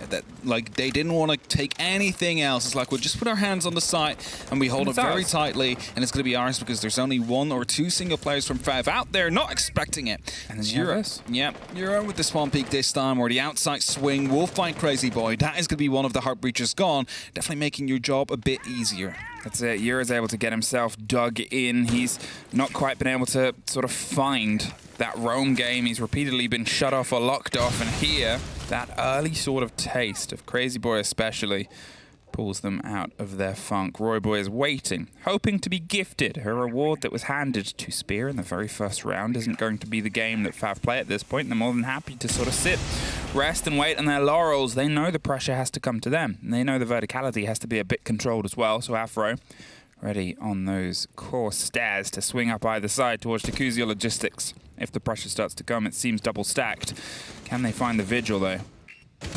Spear hoping to find an entrance somewhere, so Euro will find himself sandwiched now in between 2 players. 1 near construction, some around on those main stairs. Rotations do come through though, pings as well on either side, and with 90 seconds left, that Vigil still roaming up on the top floor, might be able to strike its first victim in just a second. Oh, he wants to take the hatch though. He's got that as an option. He's just trying to find a body on the way out the door. The pre-fire comes through. Doesn't quite get the connection, but the C4 does. Sayora locked out from underneath. The rotation puts them in a very solid position now. They still have a lot of the control of the site itself. You always have the option to rotate back up, which seems like it's about to happen. 2 bodies. Are they going to net 1? There's 1. There's 2. There is a 3rd. And that is suddenly a massive turn of force on a single staircase. A massacre's occurred. Now we have Spear Gaming with about a minute and a body advantage. What can they do with it? They were this close to lock it off and make it 3-3, and then suddenly they decide to rotate up the same staircase with 3 players and be shut down by Spear. Leaves it 3v2. Light and K-Razor now needing to clutch it. One has had a bit of a better game than the other. K-Razor struggling a little bit so far, so it's his moment to shine. Light waiting on the other side of the barricade, but he has been spotted out by that drone. Opens it up, the drops come through on the hatch. Brief fires are there as well. He will find 2 though. Brings it back to only Maffy, who will find him with a lucky spray through the barricade. Another 1v1, another clutch potential here for him. He decides to just go for the plants. 45 seconds soon on the clock for him, unless K-Razor changes that. Oh wow, K-Razor, he's too far adrift. It's a post-plant situation. Look at the health on Maffy though. It just takes a scrape from K-Razor's C4, and that's going to be delivered. It doesn't quite get the full bite. He's looking for the fight. The pings come through. It's K-Razor's moment for his first. He can't find it. Maffy! He finds his second clutched out 2 versus 1 round. And that is Spear Gaming 4-2 half, but only just. Fav should have had that round. It was a 5-on-3 with a very damaged Maffy on the board as well. There was about a minute left on the clock, and they decide to retake that top floor with, well, 3 players, and they instantly all get shut down. They wanted to go together, and to some extent, I'm a big fan. They wanted to retake that top floor. Maybe try and go from 2 different directions this time, though, because like you see 3 of those X-rays coming through, and it's just 2 players holding down left mouse button on Spear Gaming. It's just an absolute massacre and nothing they can do. And yes, Light brings it back slightly. He's able to get 2 kills out of the 3 before he gets wallbanged by Mephi. But again, Fav should never have been in this situation. You had that complete bottom floor under control. All that Spear had was that top floor. I think you could have left them where they were, especially with the man count advantage you had. Well, that's a lot of preparation to make sure nobody does the game that they did before. Can they try and take their first here? Fav, it's still not over. Obviously, this is a map that does play itself well to attackers, and as I said, they still got the timeout, and they have a little bit of flavor and taste, and Mephi wants to have a little bit of a taste of the flavor of the attackers on the approach. Gets himself reinforced. Afro sure gets the rest of it, though. NL goes down. The mute is caught out. There's a hefty bit of fire. They're hanging off the side of the building, but they've pulled back. Mephi is curious about any engagement he might take, and Siora, he's being breached upon. Look at this, though. That is not the most common seen gun in the pocket of a Goya. Yeah, the TCSG is one of those heavy-hitting rifles. You sometimes saw it on Cade, for example, due to the fact it does so much damage. But I think with a suppressor now, you know, you do no longer have that damage drop-off. Might actually be quite efficient at taking out some of those enemies. believe it does like 60, 70 damage per shot. It's basically a DMR in the form of a shotgun. So I remember when it was in the pocket of only Cade, and he also had the revolver pistol. Yeah, the sniper, the 44. I love that gun, by the way. Just that scope on it. Was it? I can't remember what tournament it was where that was just. It was a highlight reel in itself. There's a drop. There's a catch on a fake lady. Crazy boy. He's holding inside the bar. He's hoping that somebody moves behind it, but you can see that they're not overstretching themselves. The breach and the pull back. It's a long extended hold, and they're giving themselves as much time as possible. But look at Sayora. He's all the way inside strip. He's gone for a bit of a journey, hoping he can play the play that Light did against them before. They've obviously got the man disadvantage, but surprise can be that special factor here. As long as he goes unspotted, he might be able to take out one, possibly even two FAV members, especially as the pressure now seems to be arising on the direct side and no one seems to be aware of it. A phone call just used, Sayora has gone unspotted, is now going to be able to sneak through. They haven't heard him, they don't know he's out here, and there's no drone that will tell them otherwise as well. So, you know, all that Spirit Gaming has to do, the three other members, is just hold tight on the site and call out the perfect moment for him to strike. That's it. You can see that touch in the corner. You hear a drone rotating as well. He's utilizing the music to cover any of the calls that come through. Will they find the body? There's the C4, and there's just the side of Light. And that wasn't even the sledge that got caught. Keres has suffered a little, and well, now they're going to try and drive themselves down towards the site itself. They're starting to move, and so is Sayora. There is one player around Billiards, and that is the trickiest one to try and pull apart. He'll be watching the hatch down onto Moto. We can see just the outline, and it's Afro that's the fight here. Sayora, he'll hear the drop. He'll go for the push on the back end. He's got it perfectly timed. The time is in his favor, and there's an easy catch. There's a drop down, the second onto Pipes. And it's just Yura left, has to try and recollect the kit inside blue, but there is no time to get either of these two fights, so he'll just see if he can hold F, and he's not rewarded for it. Spear Gaming. Sayora played that perfectly there, just waiting patiently, and as soon as the hatch drop came through, free play for him. No one there anymore to shut him down as they're all down in that basement. He has the high ground, he has the advantage, and played and perfectly well. And it's a 5-on-2 now. 2 more rounds, and Spear is going to be able to find 3 points here against Fav. And they'll be more than happy with that, considering how their year and how last year has gone so far. So they might be, you know, wanting to finally get out of those bottom parts of the table and try and push into that top 4. And this is their opportunity, this stage, to do so. It was still sort of close. I think one of the blows there on the side of Fav was time. I think Fav found themselves that obvious early pick there, and they played... I think what you can sort of say is they played into the hand of that defense. The idea of that is to stress time and put the pressure on it. They were steady in going for the clarity. There was, of course, a little bit of a sort of missed player and a missed moment, but otherwise, it was still, I think, lacking a little bit of the ferocity that I wanted to see carry over. And maybe because there was so much preparative work they needed to do, like castle barricades to take out, hatches to open up, they needed to clear at the top 4 first. As roamers were spotted there, they lacked the time to go for the drone onto strip, onto the other parts of that map, which allowed and enabled Sayora, of course, to go for that huge double kill near the end of it. But you can only say that Fav, they basically failed to play into the defense and beat them in their own game there. So Spirit Gaming, they played that well, they had the right idea and managed to slow them down. Now, pressure comes in from the jacuzzi balcony. Sledge opens up, some pre-fires are being sent back, but there's going to be a free route into the bathroom if it isn't for the player inside the gym right now. I mean, the gym player is playing just under the window as well. They're holding themselves on a very tight angle, hoping to be gifted. There's a drone that's going to get the catch, and how long are you going to stick around? They're hoping that they can get in another drone. There's the E1D. There's a bit of movement on logistics. They're sort of dabbling. Do we risk taking this engagement? They're stacked up now. They're baiting the fight. One slips through.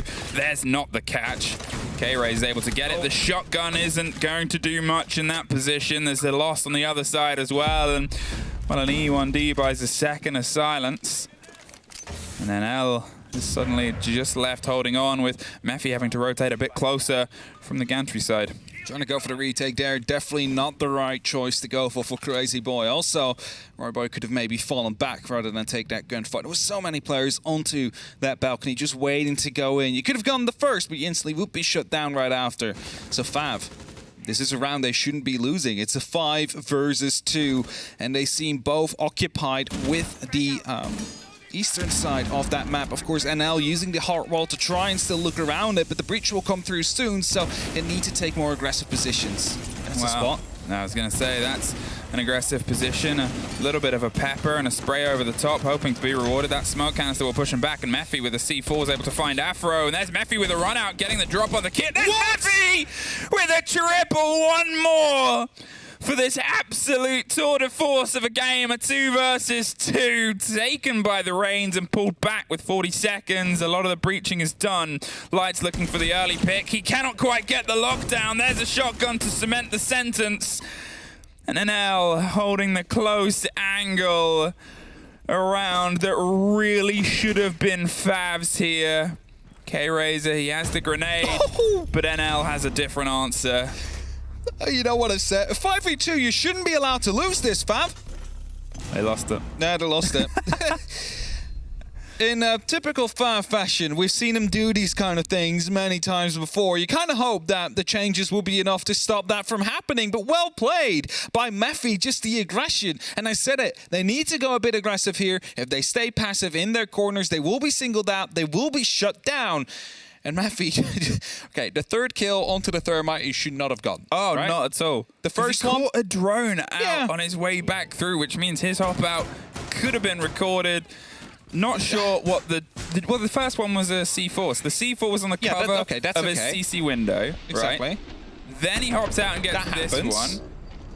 Oh, the drone was jammed. Okay, so the drone couldn't have watched him because it was jammed. Fair enough. But that, I mean, Mephi is unstoppable today.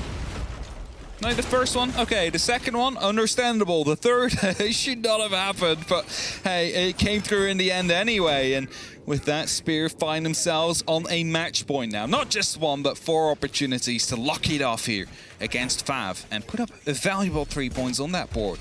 Temporarily first place in the league is what they would be playing for. Definitely doing some good business for themselves. There's another spawn peek attempt right here from Roy Boy. He's going to be going for a jump out, I reckon. Yeah, very likely. He's waiting and hoping. Waiting for a repel sound, possibly.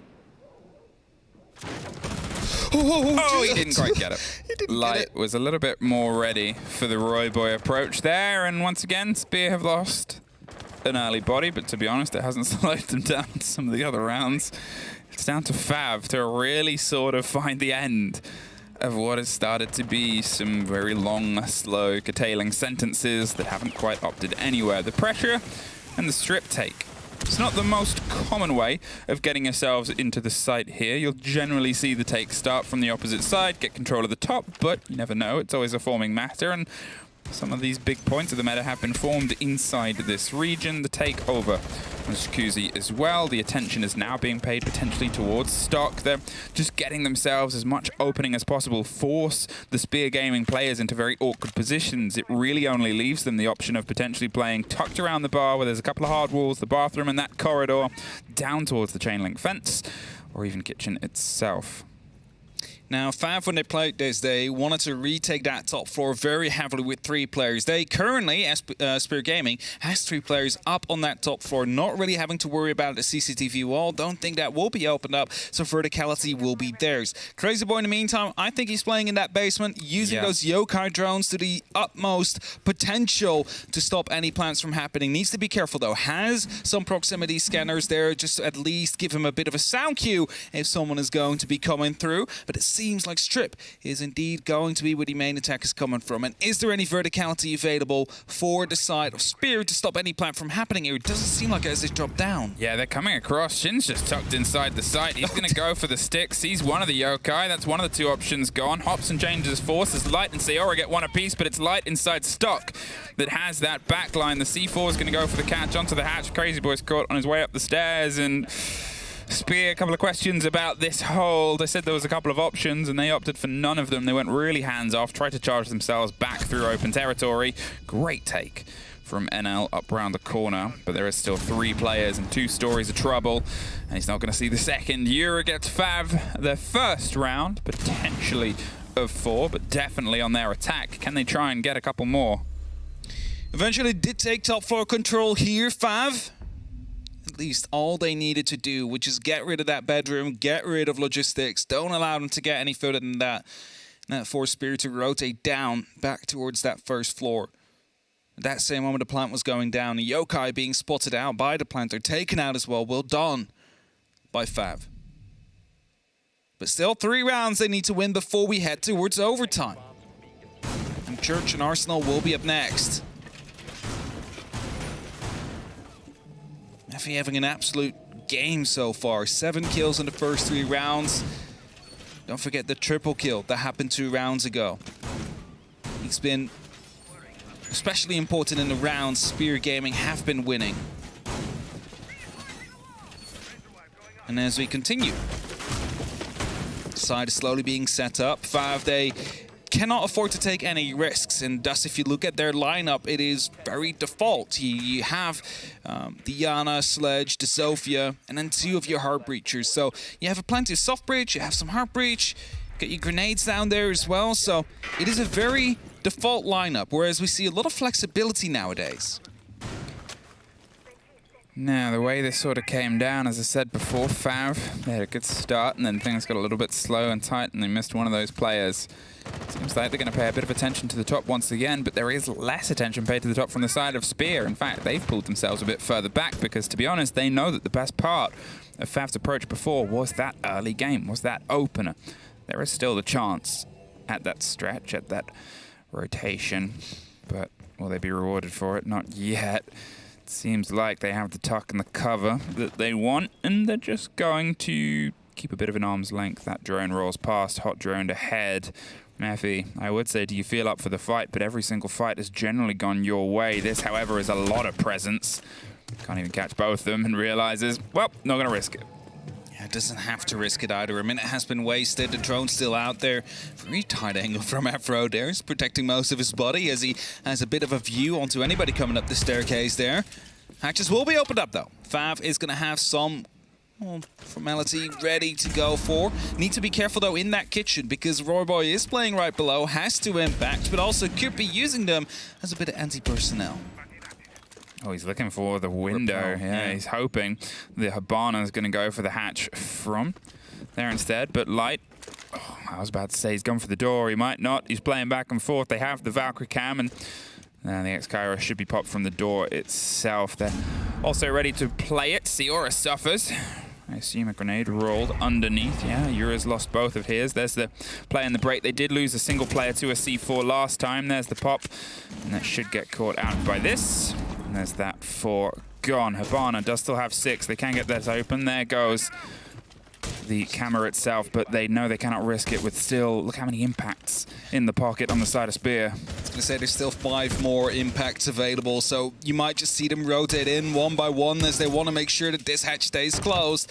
So next set of X-Kyra's placed, next set destroyed as well. Let's swap over, exactly what they do. Crazy Boy takes that spot, uses an impact on K-Razor, is unable to get the kill. The hatch will open up eventually, and it is going to be the kill to Crazy Boy right afterwards as well. Well, Light's able to find Crazy Boy. Mephi gets Yura as a bit of a response inside blue. They're watching towards the push onto the side of pipes with 30 seconds. You can see that Fav is slowly and steadily running a little bit out of options. The cover of the smoke, the push down the corridor. They've tucked themselves around. They're looking towards the side of Moto. Afro's down onto Oil, but he's watched the whole time. Light either side. Royboy up the corridor itself. You can see they're trying to flood here, Fav, but what other option do they have here? Afro going for the fight. Cannot quite get it, but he does. Mephi tucked out of the corner. Royboy goes down as well. It's suddenly all coming up on the side of Fav, but 4 seconds, a single player. He cannot find it. Fav out of options, but they succeed at the only one they had left. I mean, it was 4 people in that room there. The time was about to be running out. It's the right call. You don't want to go for a gunfight in that moment in time. You're guaranteed to lose it if you're that Jaeger peeking over that bar when there's 4 guns looking your way. And it's only 2 more rounds that Fav needs to win before we head towards overtime. And a tactical timeout is called.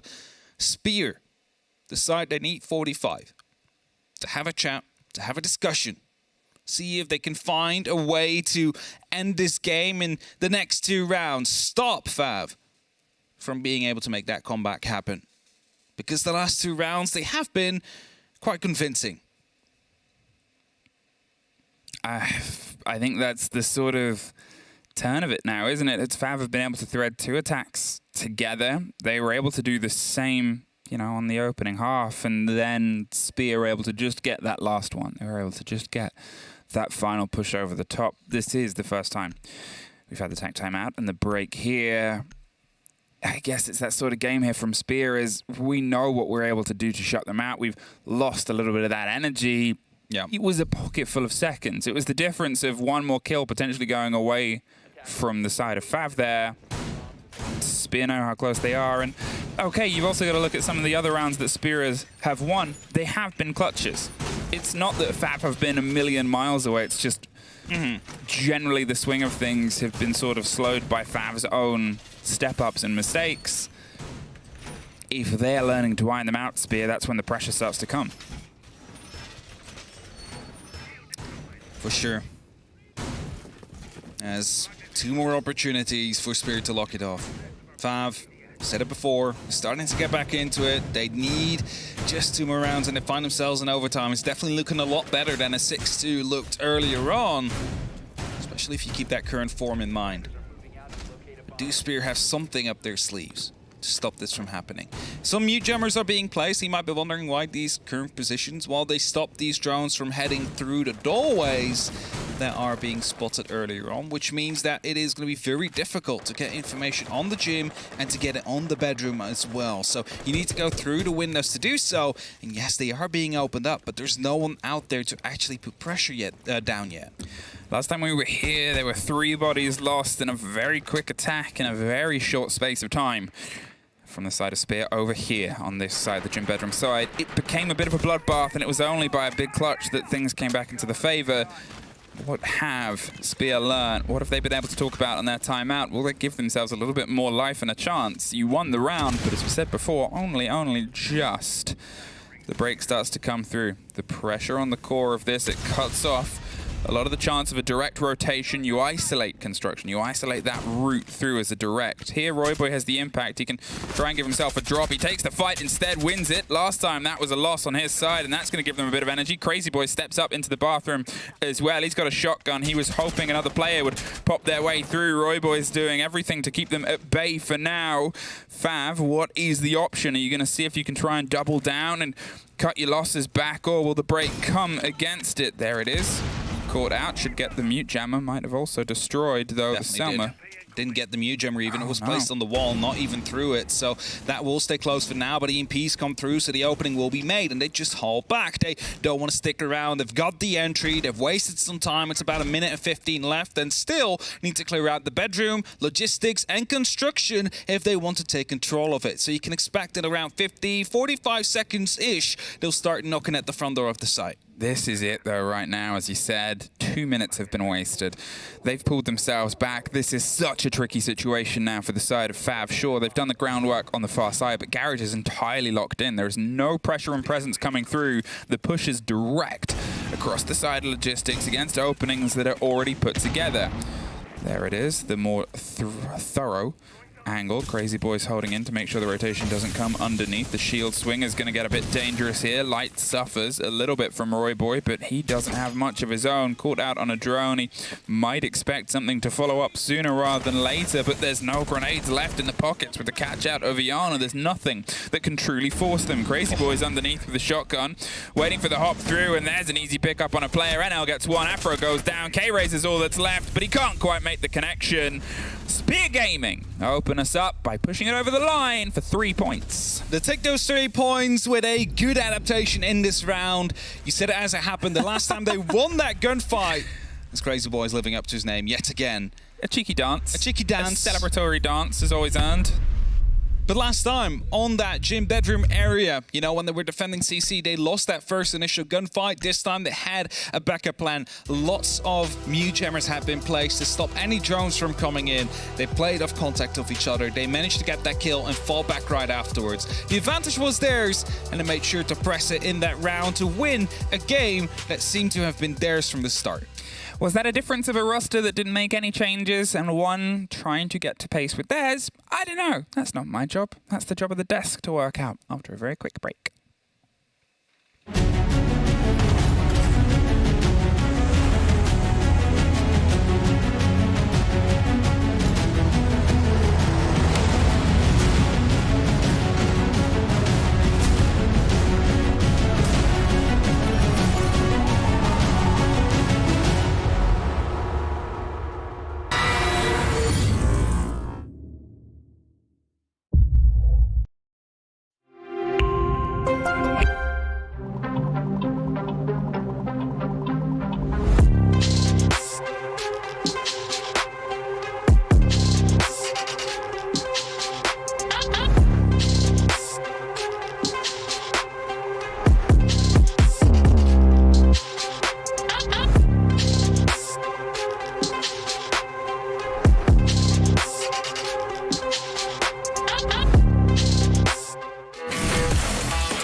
Welcome back, everybody. Plenty of surprises today. Spear Gaming, I guess the new kids on the block, are able to take it all 3 points against Fav. The changes not working out on day one, but let's talk about our victors, Jack. What do you think?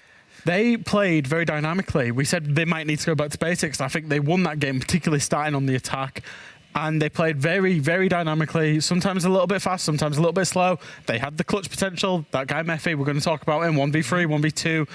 Clutched up a couple of times, and realistically, that probably was the difference, was that one player and that little bit of clutch potential that he had. I wouldn't say that. Well, obviously, yes, he's going to play a big part, but I think Spear as a whole, they did things that would, I think, kind of be taken as, oh, well, that's a bit risky. But they're taking these risks, and everyone's committing to it.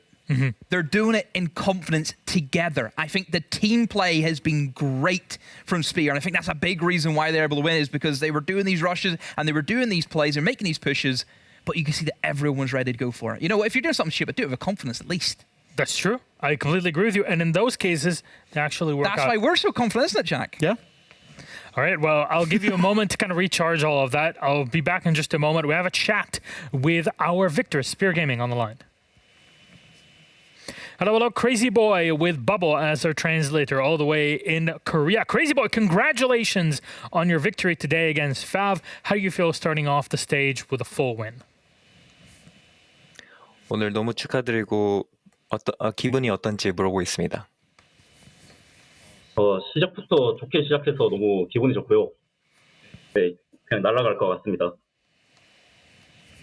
He says that it's such a great start. This is such a good way to start this season, and he feels like he's flying right now. I mean, it sounds very good. It seems like, you know, you're kind of dedicating yourself to a certain play style. You were very flexible today in the server. Is this something like did you go back after stage 2 and just completely redraw your play style in preparation for stage 3?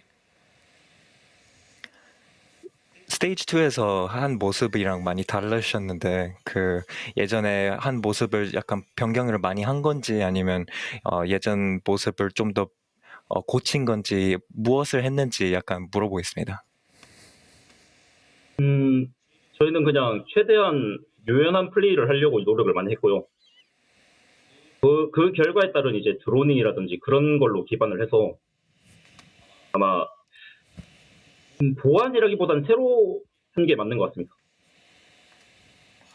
So he said his new style, the style is flexible. They're trying to be as flexible as possible. But the one thing that they do keep in mind is making sure that they drone. They're strict on droning. Mm-hmm. But compared to stage 2, they're saying it's not similar, but it's more of an upgraded version of their old style. Okay, and how is NL fitting with the squad? 지금 현재 NL 선수는 잘 적용하고 있는지 물어보고 있습니다. 대회 성격, 대회 체질이라 그런지 대회 때는 엄청 잘하네요. 제가 적응을 완벽하게 한 것 같습니다. He thinks NL player is a competitive person. He's every time he plays on a tournament, he's just perfect. It's good to hear. Mephi was playing out of his mind today. Was it good to be there and feel like, hey, we're all enabling Mephi to get those important kills today? 오늘 메피 선수님도 너무 잘하셨는데 다 같이 약간 메피 선수를 밀어주신 거인 건지 아니면 뭐 다 같이 밀어줘서 기분이 좋았는지 물어보고 있습니다. 기본적으로 메피를 완전히 밀어주는 건 아니고, 근데 다만 이제 메피 선수가 워낙에 유연성이 남다른 애라서 그거를 기반으로 하니까 메피가 잘하는 거지 않을까 생각합니다. 그리고 피지컬적인 부분도 워낙 뛰어나고요. So it's not like they're supporting Mephi or they're playing too much around Mephi, but he is the most flexible out of all the players, and they do somewhat play around that flexibility. And he's such a great player overall with his physical strength and his aim, so they're happy to do it too.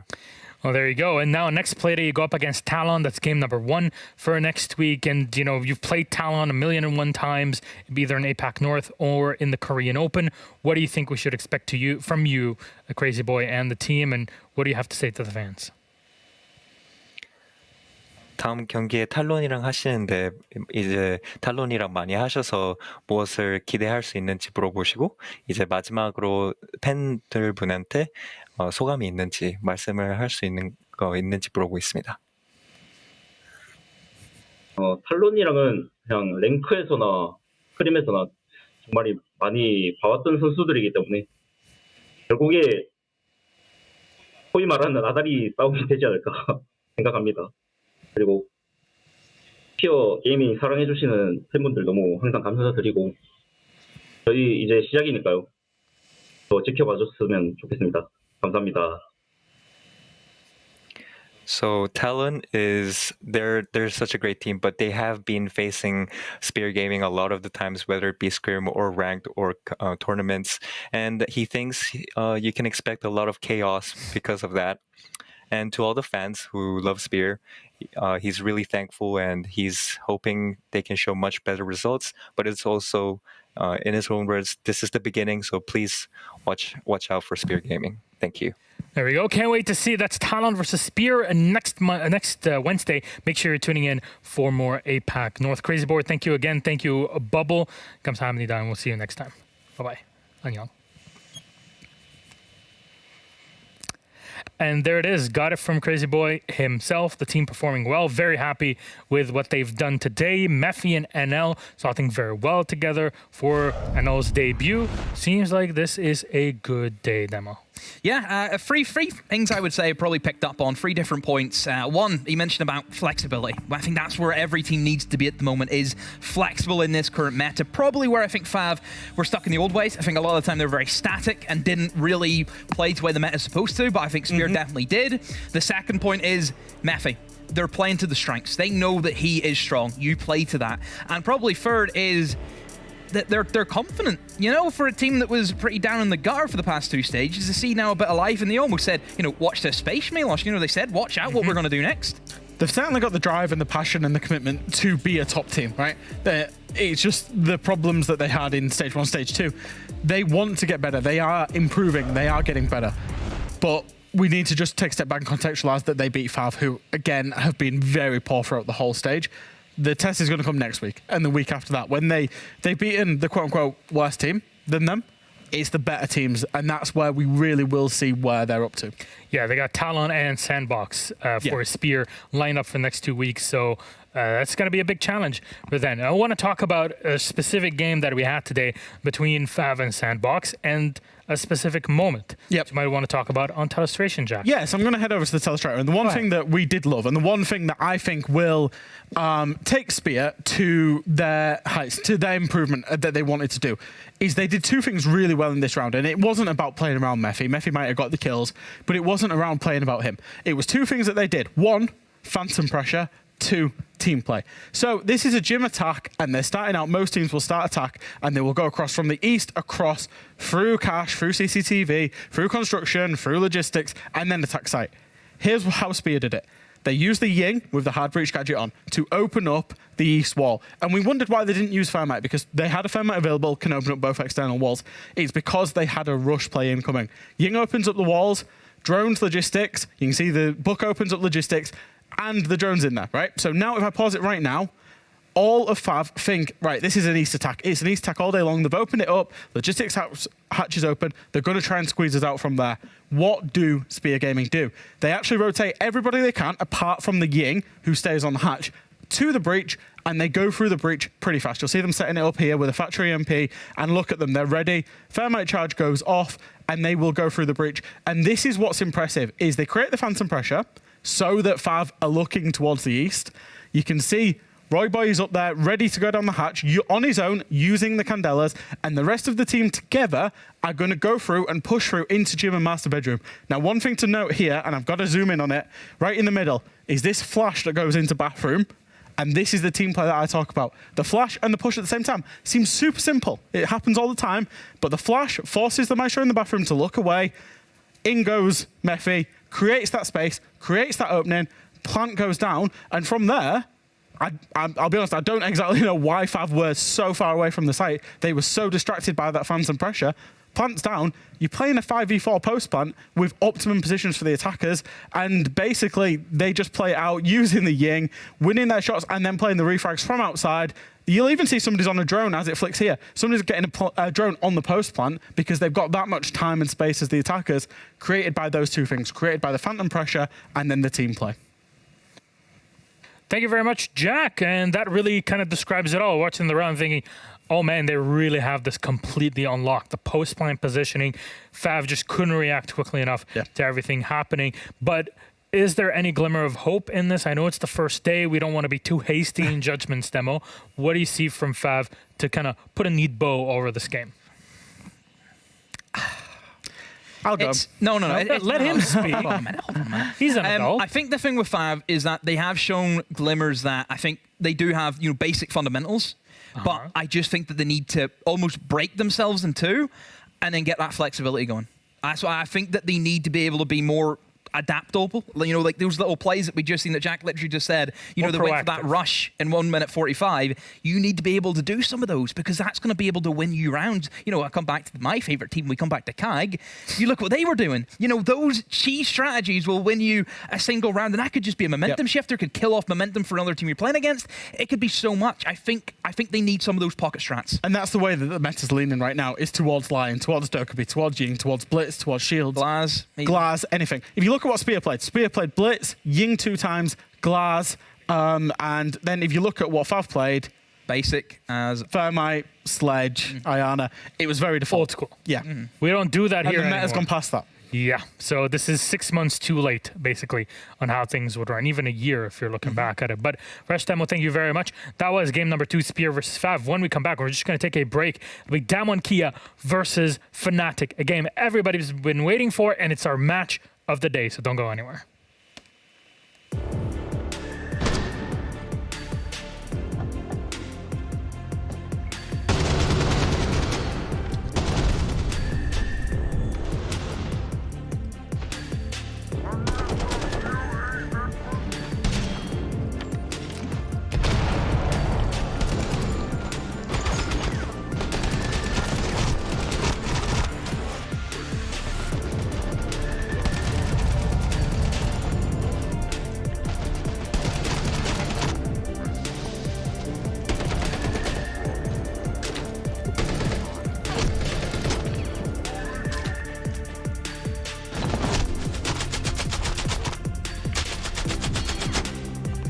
right, the connection. Spear Gaming open us up by pushing it over the line.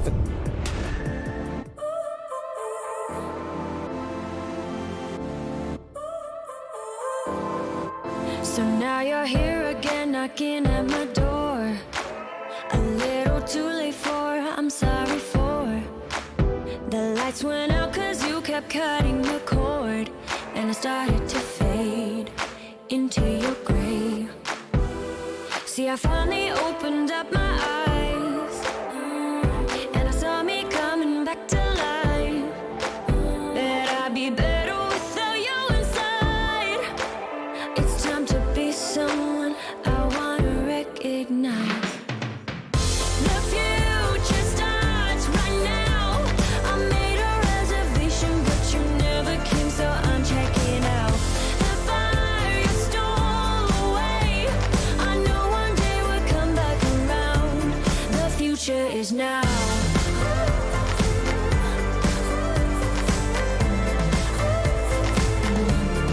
future is now.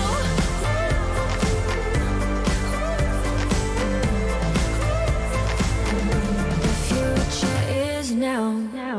I waited for you in the passenger seat. There's only so far I can ride in your dreams. While you were chasing everything else but me, I'm starting to break out from the gray. See, I finally opened up my eyes, and I saw me coming back to life. That I'd be better without you inside. It's time to be someone I wanna recognize. The future starts right now. I made a reservation, but you never came, so I'm checking out. The fire you stole away, I know one day we'll come back around. The future is now.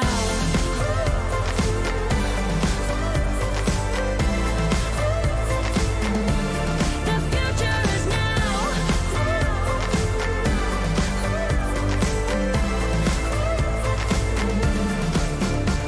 I'm not backing down, cause the future is now. Not backing down, cause the future is now.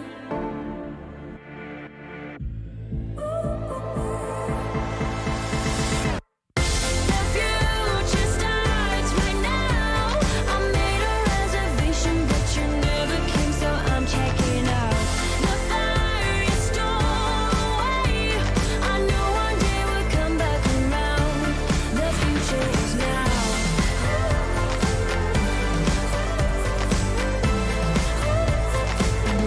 The future is now.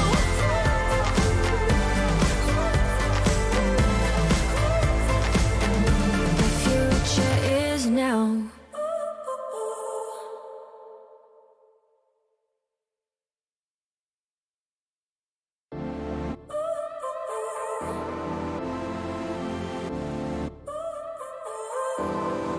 So now you're here again, knocking at my door.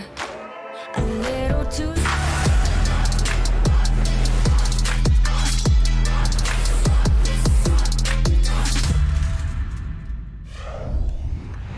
Welcome back, friends. It's time for a match of the day. Damwon Kia versus Fnatic is about to begin, and there's so much that we have in store for us in this matchup. Welcome back to the analyst desk. I'm Alex Dometic. Here is Fresh and Demo, and we're going to have a chat about these two. Let's start off with the easy one, I guess. Damwon Kia. Jack, they made a change. Is it going to work today? They've made a change. They've made a questionable change as well, you could say so, because Yas was genuinely feared by international teams. I remember Six Invitational just 6 months ago. People were like, we do not want to play against Yas. They saw him in Sweden. Nah. And then now he's not on the roster. And you've got to question why, because they've had this downtime in form. You know, they were on this upward trajectory for so long. This downtime, does that warrant changing out such a big name in your roster? I'm sure PJH can come in. We've seen PJH come in. He played for Damwon Kia. He played for Team 1. Sure. But Yas out, really? There's a few instances, right? First of all, you just say, we're not the team, right? We do not know what the change of warranted is, a personality thing, whatever it is, right? I feel as if, personally, I think this is a good move for Damwon here. And the reason why is we have, I think, seen so many world-class teams where we've hyped up and said, oh my God, they're so good. Oh, they can really make a challenge for winning the Invitational, mostly referring to BDS in that instance. BDS fell in the same trap of they stuck with the players too long and they just didn't get any better. I feel as if Damwon here right now, they maybe look at that and think, are we really going to get better? Are we really going to have a bounce back with the same side? And they've probably said, no, I think we need to change. So that's what I think they've went for. They've went for, we don't want to be headlocked into the same roster again. We want to make the change now. Because you have to keep in mind, the roster doesn't open up until after Invitational as well. That's true. So it is a long time again that you'd have to be keeping the same lineup. And they might be qualifying for Invitational. We'll see. Sure. They only qualified to one of the events for this year. They went to the playoffs in stage 1. So things under review. We talked about it earlier on today. There's a very high chance that they do make it there. So going to have to work with those changes right here, right now. Fnatic, though, on the other side, massive changes, Jack. Yeah, another team where we're going, whoa, they've made the changes, and we weren't necessarily expecting that. Once again, they've brought in, 2 new players alongside Mag coming into this roster. And for Fnatic, I think it's another one of, it's the same kind of expectations. The expectations of Damwon here as a team and Fnatic as an organization is that they need to be at the top competing, and they felt that the changes were warranted. The issue that I have with Fnatic is I think that the hype is gone for me personally. I think after the past 2 stages, I think we had the hype going into the year. And there was nothing realistically that you could really say about Fnatic which excited you. So me personally, I'm off the fence now. I'm not sitting on the fence. Oh yeah, and they could be. I think it's too late for this side now. And I think especially, I'm very, very confident Damwon Kia is going to come in and 7-1. I honestly think that's the bounce back that Damwon Kia is going to have today. I really do, because I think they need to come in, and I think they need to make the statement to bring the fans back and prove the doubters wrong. I'm going to dizzle in my DMs in about 5 minutes time. He's going to have him in his DMs. Let's see then which map we're going to be on for this matchup. I think Dizzle very much is hoping that they get the W today to open it up. It'll be a massive win against Damwon Kia, but it's Villa that Damwon will be picking here instead of Café Dostoevsky, the last thing on offer, last map on offer. Attacking starting side as Fnatic picked up defense. Does this make sense? Again, there's been changes in the roster, so it's hard to know, particularly for Fnatic, what their map pool's like. But for Damwon Kia, for this core, Villa's their favourite map. It's their #1 preference map, and Fnatic have chosen to go here. They left it open. They knew it would be Villa if Villa was left open, because there's just no way. So they must like it. They must, even though I've got it as their 6th, 7th preference map from last stage, they've clearly changed players out, and they do now like it. Yeah, I think Villa as a whole, we did see Villa on Monday night, and I think it's definitely away from the whole nade method. Yeah, I think it's that's changed. one thing you have to say. The up nades from below aren't really a thing anymore that Not we're as seeing. powerful. So it is generally more about refrags more than anything in Villa, because you're dealing with a lot of door rides, a lot of different long angles, and you It's a lot of those cross clears, right? You need to make sure that you're with people. I think team play is going to be very, very important. It's no longer just, send a bunch of people crouch walking downstairs and just kill everyone who's in the site. Now it will force you into, you have to challenge these off-site holds. I think that's where we're going to be looking at now. Teams extending into different parts, maybe extending the study, extending into trophy. Now we're going to see these fights happen a lot more earlier in the round. A lot of questions then to be answered. A brand new Fnatic, how do they fare on their debut? Damwon Kia beaten down at the major. What happens here on day 1 with a roster change? A lot that we're going to talk about and that our casters will guide you through. Thank you very much, gentlemen. Ace and Daz, take you through it. Enjoy. Thank you very much, Milos. Welcome back. It's me and Big Tim, or Magic Tim. I'm sticking with Big Tim. I think it's just more logical, Des. Did they just put the God voice on you again? Speak again. Did they? No, they didn't. It sounded like they did for a second, and I was like, God Tim. Maybe that's just how you're hearing me in your head now. Maybe that's just how you hear me. There's just the echo. Even at night, I lie down. I'm just like, I just hear your booming voice going, your booming voice going, shut down. Never. And we don't even have interconnect indoors anymore. No, we don't. Apparently, it's happened Milos this time, because Hat was woken up by some wonderful smells from Milos' rooms. Apparently. Oh right, I can imagine. Milos is a fantastic cook. Curry so rice. I can imagine that. Yeah. So, curry ass. Oh, curry rice. He was just saying curry rice very fast, and it sounded like curry ass. You thought it was some odd new dish that he was making. Very possibly. I wouldn't want to know the details, to be honest. Here we go, though, on Villa. Fresh did touch on this on the desk. This is Damwon Kia's favourite map, so I was quite surprised to see Fnatic let it go here, but clearly it must mean that they have a plan. And the other thing that was touched on, they are pretty much a brand new roster. Loads of changes coming in. Only Lily and Shibisu surviving from the previous 5. So there's going to be some experimentation. Lots of things to learn about themselves, no doubt. I think like Talon at the start of the day, they've got a very tough first game to come in here against one of our top teams in the region. So we'll see how they perform. Bans have flown through straight away on the attacking side, though. Thatcher, not too surprising. The Nook, very much becoming a staple ban these days, Tim. Not just for, or not just against teams that play the Nook, but just in general. I'm very interested in Fnatic today. We've been round this merry-go-round a few times now, Des, of, you know, the roster changing and saying, look, we've got to give it time, we've got to let it stabilise, we've got, you know, I know that it's been circumstance, but this now feels like, for me, Mag is there, he's in, this for me needs to be the final form. It's like, right, now it's time to knuckle. This is sort of last chance saloon now. You know, if they're ever going to do it, if Fnatic are ever going back to majors, to invitationals, this is surely going to be the lineup. You missed my joke, Tim. I'm really sad. Did I? Yeah, he said this merry-go-round, and I was like, no, Merryu doesn't play here anymore. Oh, he's gone. I'm glad that I missed it. I'm really glad. Thanks. Because it was terrible. It's supposed to be a dad joke, Tim. It's meant to be terrible. You tell them all the time. You can't tell me mine are terrible. If I don't laugh at a dad joke, you know that it's been a stinker. That's the idea. It's got to be absolutely awful. The more you cringe, the better it is. Well, that one was fantastic then. Round number 1. Round number 1, here we go. ABG will be the first defensive side for Fnatic. They're going to kick us off on the top floor. Damwon Kia, as you say, they've had changes of their own. Yas has gone, PJH in now. PJH is a player, if you've not seen him play before, you could be forgiven. He played a game last stage, but other than that, the last time was when he was back on T1. It's a player that I actually really enjoy watching. PJH will bring unpredictability. He's that player that's just going to be going wild somewhere, doing his own thing, jumping out of windows, throwing nitros around, just doing aggressive, unpredictable things. So PJH definitely one to watch for. For a second there, I was like, wasn't he the Blackbeard player? But no, that was PMW, who used to play on, was it Talon back in the day? I think it was. Back when we had like Tomorrow playing for them as well. God, there's been so many changes inside the last year and a half. It's crazy here in APAC. Either way, yes, PJH, a player that's stepping in. He's got some big shoes to fill. Obviously, Yas, the former player that was here, heralded by many as the best player in the region as well. So a bit of a change coming in. We'll see exactly what he can do on the Flores. His first order, his first step here in this game is no doubt going to be clearing out these main stairs, but he's a little bit impeded. There is a mute gemma sat not too far away. That is covered away by a couple of ADSs. So this setup actually is quite frustrating. They're going to have to walk forward, expose themselves, and start shooting things out that Rin has now done. Hoping here to bait the man out, but this is such a smart read. Use the Rotero to read where the bullets are coming from, and Rin just strikes. Shibisu there, no idea that was coming.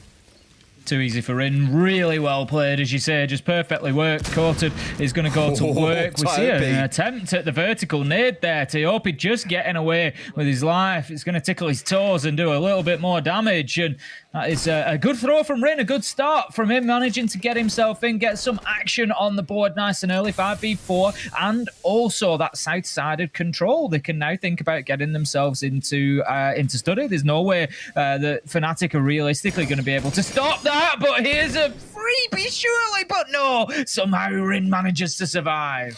Very narrowly there as well. No, I do like, I'll admit, I'm enjoying how much less we're seeing vertical nades being a big part of the game right now.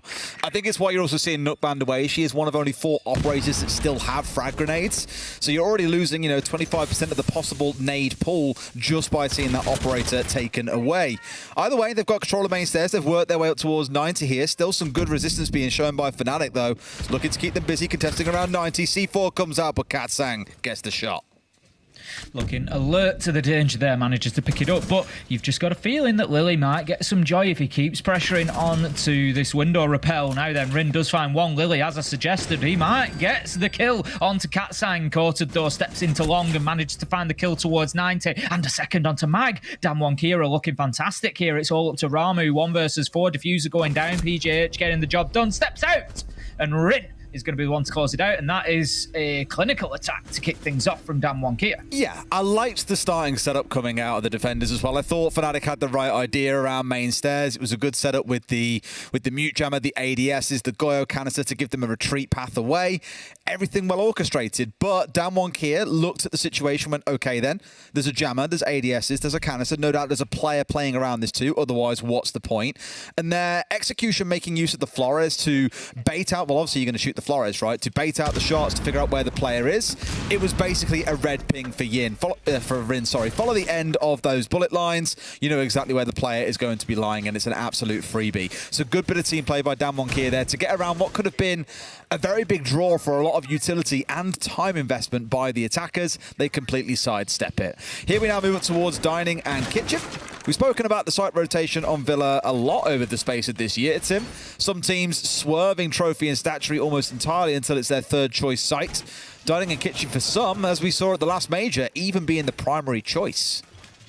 Yeah, absolutely. I mean, one thing I will say is it's a very hit and miss site for me, is dining and kitchen. Teams either are really good there or really bad there, and we're about to find out which it is for Fnatic. They've got the pulse. Ramu's going to be on the pulse, very important part. We see so many nitro kills come out of that pulse on this site as teams try to get into the top floor, take over master bedroom, bathroom, Astro, use those vertical angles. The pulse can be super, super important. So initially for Damwon Kia, it looks like there's going to be a little bit of a roam clearance. Make sure that that top floor is in their control. We can see them getting on the rappel straight away in order to do that. So Damwon Kia certainly not messing about, only 30 seconds in. Starting out with pretty much everyone lined up on the north side as well, as you can see. 4 blue outlines scattered around the north and northeast side of the building. Fnatic are aware of this, and this is exactly why they're starting to already look out towards that top side. Keep an eye on the windows. Watch out for where that early entry comes in. The one thing I will give them, and I was going to touch on it, it's on screen now, a wonderful time. Pulse, when we've seen teams play this site, can be so impactful, especially played around this door. A couple of times teams have got a little bit too keen and actually stepped out in towards the east room anyway and got themselves caught out far too easily. Just like this, actually, and then someone steps on door and kills them. But of course, Ramu has seen there is no one there. Goes for a run out, and what a smart play as well. The drone work being done by PJH, where Ramu with a great read, a little assist, but Coated has just marched inside of sight, and it is open. It's free real estate, Tim. Nitro goes out. Lily is going to find Katsang along the way. Coated needs to do some work inside his side, but he can't find the shots because of the bomb chassis dares. And he's going to be taken down by Mag on the tight angle with the shotgun, leaving us now 4v2 in favour of Fnatic. And I like what I've seen out of them so far here in dining and kitchen. It's Damwon Kia that have made a meal of it, unfortunately, as Fnatic have taken every opportunity presented to them. And it all really started with that Ramu run out. It was fantastically well worked. A little bit of bravery in there, given that the defenders outside of the map are pinged so early now. It used to be a lot longer that they could remain out there, but Woogieman is going to find the kill onto Lily, but this is the problem for Damwon Kia. They now don't have the manpower to take the top floor, and Fnatic, they're going to work their way up there and just hold on to these angles. They're trying to do what they can here as well. They've managed to use the smokes and get themselves inside of sight, but a plant likely can't happen as they don't have that vertical control. Tyopi's coming down the backside here on Astro stairs as well. May well find himself shot in the back, but Mag for now still holds firm on the site itself. They've got control of kitchen, but surely at some point Damwon Kia have to make a push happen. They've only got 30 seconds, and in comes Type for the backstab. I think they're aware, though. Yes, the challenge comes around from Damwon Kia there. Tyopi manages to step back. They need to be careful here because Woogieman's cleared out. Mag in the centre of sight. Tyopi, beautiful patience there. Manages to find himself an important kill onto Woogieman, and not much of a choice for Rin here other than to try and stick this. But I tell you what, with 2 of them cowering on Astro stairs, there might just be an opportunity. He's going to stick it. This is all up to Rin. 1v2. No, shut down immediately by Tyopi. Great play from him on the retake. Manages to get the kill, and will disable the activated diffuser. That's going to be Fnatic leveling things up 1-1. 2 big kills from Tiopi there as well, and his push down Astro really keeping things going for the boys. That's a good start for him as well. Not forgetting as well, we haven't seen him here in Tier 1 before. And I did have questions when I see new names coming in, I'm always slightly nervous. I mean, one, Ramu's been around the game for a long, long time. I think everyone remembers their miraculous run up to the semi-finals of SI, then losing out to Team Empire. His name's kind of one of those that are enshrined alongside players like Waka. Haven't really seen the highest highs from him. Meryu we did see step in at the start of Stage 1 earlier this year and have some success, but then fell off pretty quickly. Ramu did then go on to join a team called Sengoku Gaming, who were in the Japan League. Didn't make it on the very last day because Reject Gaming won, who I believe we see play in our next game. But for Ramu, I was like, okay, it's not bad to have the experience there. That's cool. Tiopi, unknown, was a bit like, okay. Mag, not always the sharpest performer for Fnatic previously. I was a little bit nervous, but at least across those first couple of rounds, I know it's at the one-on-one point, but between the defensive setups and how they've played some of these rounds, I'm not super nervous about them. There's definitely weaknesses. At the end of the day they were in a, 4 versus 3 and shouldn't have really got down to a point where it's 2 versus 2, but they're playing things out sensibly. They're playing as a team. It's good early signs for Fnatic. It is indeed. We're going to see the setup come in on the top floor once again. This time going to be Trophy Statuary, though, rather than Aviator Games for Fnatic. Mag getting aggressive here on the window, waiting for the rappel up to the balcony outside. Well, it's a rooftop more than a balcony, but waiting for this exact rappel from Woogieman. Don't think he's heard or seen the exact position. He can't quite see the grappling hook that would signal Woogieman's intended position. So Mag's going to dip himself away. Doesn't manage to get the challenge that he wanted, but I like the aggression coming out of Fnatic. They saw themselves get a good opening kill last time from Ramu, and they're doubling down on that. I mean, why not? Coated on the Jackal. Makes me a little bit nervous. His gun is crap. The recoil has gone through the roof for this gun. It's one of the highest that we currently have in the game when you get through a mag. First 2 or 3 shots are still okay. For most guns, what you found now is the accuracy used to be really good for the first 10 shots of most guns and then increased. Now you probably get 4 or 5 bullets before the recoil goes absolutely nuts on the vast majority of guns. And Jackal's is exactly one of those guns where it really does start to kick like a mule. So unless you're getting a headshot in the first 2, 3, 4 bullets, your gunfights aren't going to go well. Rin working underneath, looking to potentially head towards red stairs, take control of 90 and push from the opposite side of site, but not before attempting a couple of vertical nades. Won't be aware of the down. Of course, they play without the points on, but the second nade will do the job. But Rin was stood too close. Secures the kill onto Ramu, but also kills himself. That's a big mistake. Got my one. That's what he types in team chat after a kill like that. That's so unfortunate.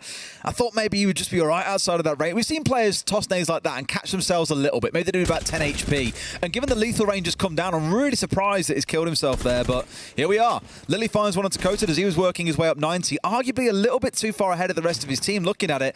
Katsang outside the building. In fact, 2 or 3 players were outside the building. Coated there maybe getting a little bit too far ahead of himself. I'm not sure about that stack. I guess the thing to think about these days, the thing we always used to complain about before, Tim, you and I, was you'd see magnets really close together or close to other utility. A frag grenade would get caught, it would blow up all the utility in one. Whereas in the current meta, you maybe see 2, if you're lucky, 4 frag grenades in a round. But here they know those frag grenades are gone. As you can see now, they'll just keep on burning through all of these flashes. Yeah, at that point, it doesn't really matter. We can see one after another will just be caught out and destroyed. Katsang is going to destroy Mag, though, managing to find a nice headshot. 3v3 now as Damwon Kia get themselves back into it. 30 seconds left to go, and they're going to start using the Flores drugs. Start working on their way through. 3 of them all stacked up together here, real tight. This is what makes me a little bit nervous. You're basically walking into a bit of a choke point for Fnatic here, where they just layer down some bullets and 2 or 3 you might fall. PJH finds one. They find a second as well. Tiopi, the last one left standing. He started off well in the last round, but Woogieman gets him on the backstab. Damwon Kia take round 3. Great little end to the round for Damwon Kia there, as they got themselves worked well into the positions. To say that Fnatic were in charge as well to begin with, but Rin, unfortunate to lose out at the beginning there, as you say, with those nades. Maybe a little bit overconfident in the reduction of that damage radius, and was just stood a little bit close, but got the job done regardless. And Damwon Kia cruise on to get themselves a 2-1 lead again. If they can repeat that over the next 3 rounds, a 4-2 half on the attack, I think they'll be pretty happy with that, especially as we say, this is is one of their favourite maps. I really would expect them to be putting up a good show on the defence, and I'm just waiting for that PJH Mozzie play out of master window, Nitro in hand, as we know that he loves to start the rounds on this map. We've seen him do it countless times. So it's going to be Fnatic, it's going to be Aviator Games once again. We've got the presence on South Stairs, we've got Goyo, we've got Barbed Wire, we've got ADSs, we've got a lot of utility being stacked up there. It was dealt with last time pretty easily by Damwon Kia. That sort of investment, it needs to burn more time. It does, for sure. And again, I like the small things we've seen the setup from Fnatic, like the magnets being stacked, for example, at the top of Astro. Outside of the nades, which I guess you could argue was end up being a net positive because it was 1-for-1 with the self-kill or the self-nade coming out from Rin. Outside of that, the utility stacking up on the north side was really good because it did burn through all the utility that Damwon Kia could have used on their actual push in towards site. So it came down to gun skill, and yes, Fnatic have lost, but they forced it to be as balanced as possible when it comes around to those closing moments in the round. Just so happens you're against one of the better teams that we have here in APAC North, and they've won out on those critical gunfights. But overall, again, still like what I'm seeing from Fnatic. Damwon Kia working towards getting themselves in the map pretty quickly. They've got control over Astro window. Rin is currently inside by the looks of things, working through bathroom, just looking to pressure Statuarium Trophy on that side of things. Courted is going to find Ramu, take him down. Levers now 5 versus 4. Fnatic going to have to readjust here. They might not be able to hold on to this quite as aggressively as they might like. An attempt at a one-tap there from Mag, just not going to be successful, and he's going to have to dip away now. But there is one player for Fnatic just lurking underneath, and that is Lily. Could be a big danger if Damwon Kia don't pick up on this. I'm not sure if his C4's been used or if it's pre-placed. I imagine it's pre-placed. As they try and step across down towards site here, it should be a freebie catch out. But if Damwon Kia aren't aware of this, it's going to stink. All I imagine is it's normally down here on this little long hallway towards top of 90. So as Rin steps forward, that's exactly where Medix is pointing to now. Thank you very much. As he steps across there, that might well be where you find that C4 getting pulled. If the drone gets dropped down through the hatch, maybe not. Here goes Rin. They're going to need the timing to be right. Here goes on drones. You just think this is getting worse and worse. Lily is underneath, but I don't think fully aware at this point. Just holding around that hatch. It won't take much for him to hear those above him, and there's very much a possibility that maybe that Nitro isn't in place anymore. No, or it got taken out or something, yeah, but I thought, honestly, you'd find it under there. It's the most common spot to find it, unless Coated has done his due diligence and already taken it out. Speaking of, he's obviously raining through the site here with that shot drone, trying to take down some of the ADSs, waiting for another charge to come through. A nade here being well placed inside of Vaults. Opens up the wall, at least takes away the jammer that was sat on it. So if they choose to push in through the vault wall here, they can do so. Rin looks pretty convinced, though, that he wants to keep on marching down 90 corridor here in towards site. Damwon Kia haven't cleared out South Stairs at the minute, so they're not really going to have any free access into study. They're going to have to win gunfights if they want to go in there. The vault wall is proving successful at the minute as Rin manages to find Mag. Chibisu taking big damage on those South Stairs. Woogie Man onto Tiopi, and it's all falling apart for Fnatic in these final 15 seconds. Flawless round, Damwon Kia, as they managed to just step in and find every single kill. It didn't matter what they had control of or not. They just took it.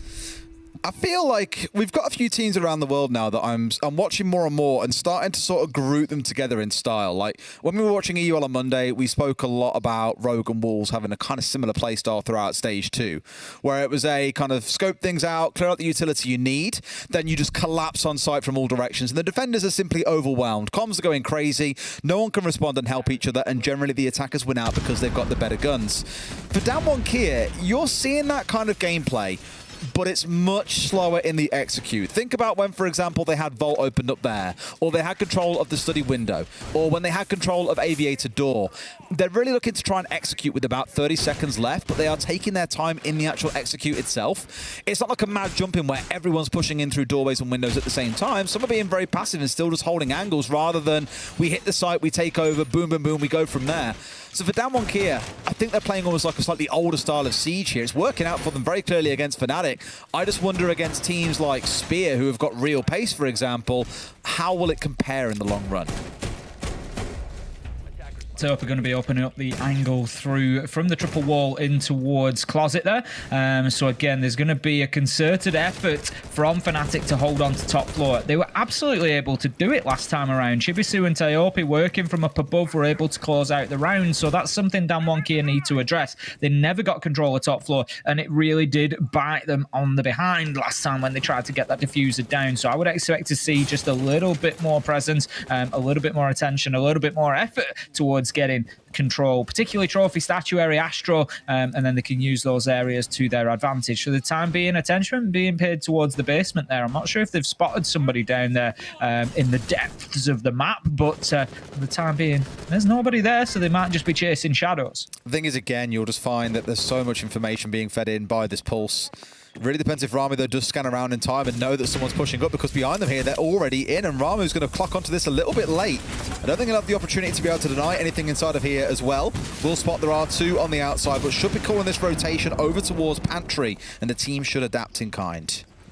Ramu knows that he's not going to get away with running out of there again, so it is going to be information only this time. But step one has been completed for Damwon Kia. They've got in, they've got the wall open from utility, and they can at least apply a bit of pressure onto site. But they need to make a decision about what they're doing with this top floor. For the minute, they're in, they're out. They look a little bit undecided as to whether they are committing to taking it down. Coated on the sledges, working his way through underneath, and it still seems to be that Damwon Kia are very concerned about the possibility of somebody down in the basement. I don't think they even spotted him out down here as well. There was the ping coming through. I think it's more for a drone than it is for a player. Yes, indeed it is. So I wonder if they know about Coty, because he's got real backstab potential here. Still has to smash his way through this barricade, but those 2 or 3 seconds of chaos and disorganization may well give him a nice free entry. Little used soft wall on the red stairs there that does take you through towards that little back area out just outside of Memorial. So that could be a surprise attack coming into Memorial from Coated as he gets in there, gets the doors open, and can start applying pressure directly in towards site now if he gets the right angle through there. I don't think he's going to be challenged either. Nope, there's nobody in there. So Damwon Kia, they really are surrounding site heavily at this point in time. Katsang is going to find Ramu, and Fnatic, they are in a bad spot. Mag, he manages to find one. Katsang could have himself a second here if he just peeks around this corner, but no, gives himself away as Mag manages to find him. Chibisu onto Rin, and Fnatic have managed to turn the round on its head.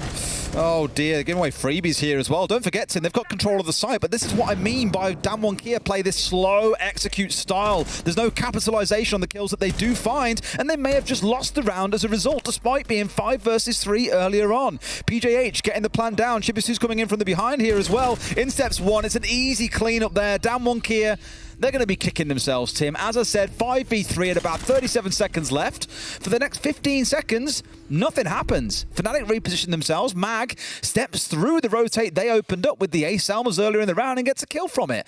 They've got to be more pacey than that.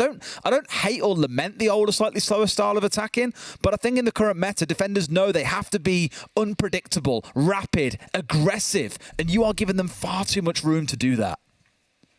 Yeah, Damwon Kia, I think, losing that round, effectively. They have, Fnatic did everything they needed to. I'm not taking it away from Fnatic. They got a very important double kill. Chibisu and Mag in the middle of the round to really turn things on its head. It went from 4v3 to 3v2, and it was the turning point without a doubt. But Damwon Kia just gave them that opportunity. Like you say, at 4v2, they've got to, at 4v3, they've got to be getting in there and just pressing that advantage. 30 seconds, let's move, let's go. Rather than maybe waiting for one too many opportunities. You know, if we wait another 10 seconds, it might be 4v2. Yeah, it could also be 3v2 in favour of Fnatic, and that's exactly what happened. So up to trophy statuary we go for Fnatic's final defence this time around. It's going to be back to the top floor site. We saw it last back in round 3. It was a Damwon Kia win. If that trend continues, it will be a 4-2 half. I think Damwon Kia are going to be pretty happy with that when they get themselves onto the defence here. It's not going to be an easy task for Fnatic, but pretty standard setup for the time being. Nobody underneath at the minute. It's all focusing around the utility and just getting that site set up. But there is a lot to do inside a trophy statuary. There is. Well, let's see if Fnatic can hold on and bring themselves at least a 3-3 split. I imagine they've been trying to eye up maybe a 4-2 here, but a 3-3 on Damwon Kia's map. Well, not really map pick, but one of their more preferred maps. I don't think you'll be kicking yourself too much on. My only concern then is when they get onto the attacking side, will we see them being sharp? Because in the game that we cast earlier on, we did see Talon really start to slip up on their attacks of Oregon. The defenses weren't bad, especially in the second half, the second quarter of the game, in their last 3 defensive rounds, but the attacks did falter a little, and I'm slightly concerned Fnatic won't have had time to be as sharp as other teams on the attacking side. For now, though, we'll focus on these next 2 minutes and see how this round plays out. Damwon Kia once again stacking up 4 of their members on this north side of the building and going about clearing out utility, getting drones all the way through, just doing everything that needs to be done in the correct order. Plenty of time left available to them. Rin's going to work into a wolf window position there. Can apply a little bit of pressure to site, but also cut off the crossover from the top of red stairs, which is particularly important. It prevents Fnatic from getting back to site easily. We've got a little bit of a stack up here as we've got to hold on things whilst utility starts getting cleared out. Katsang is going to go in and use that utility actually as a soft breach here from the Flores, open up the wall, and that is just going to make Chibisu a little bit nervous there. He does have Mag on Astro stairs to support as well. Courted's going to have no joy with the vertical nade from underneath. Damwon Kia, probably a team more so than anybody else so far that have been continuing with that tactic to try and find kills, but most other teams have dipped away from it now. Courted, he's going to work his way onto Astro stairs, and Mag might actually just be a little bit stuck here. What a time to be alive. or not in Coated's case. Lily finding the entry in the round, completely catching him off guard. But I think with the removal of LMGs, nades going, we are seeing a very different style of Siege coming out so far this season. Still very pacey and fast as we're seeing now. Mag, thought surely his goose was cooked, but gets away down the bottom of the stairs, and Chibisu finds yet another. Damwon Kia just running into lines of death at this point, and no real response yet coming out of Damwon Kia outside of the odd bit of chip damage here and there. I'm struggling to see how they win this one now, Tim. 3-3 looks to be all but guaranteed. Certainly does. It's going to be a tall order for them in a 2 versus 5. Rin pushing towards concrete, just trying to find anybody. Does hit Bramu with a spray down, but Mag, he's going to find the kill onto Katsang. Shots missed by Rin. Uncharacteristically manages to get out of the window there. Lives to fight another day, but he's 1 bullet away from death here, and surely a matter of time, a matter of 5 seconds, to be honest with you, Des, because that timer is ticking away, and it's likely going to be the end of the round. A meaningless kill from Rin as we see Fnatic level things up at 3-3. To take us into the second half, and I think Damwon Kia are going to be still reasonably happy with that.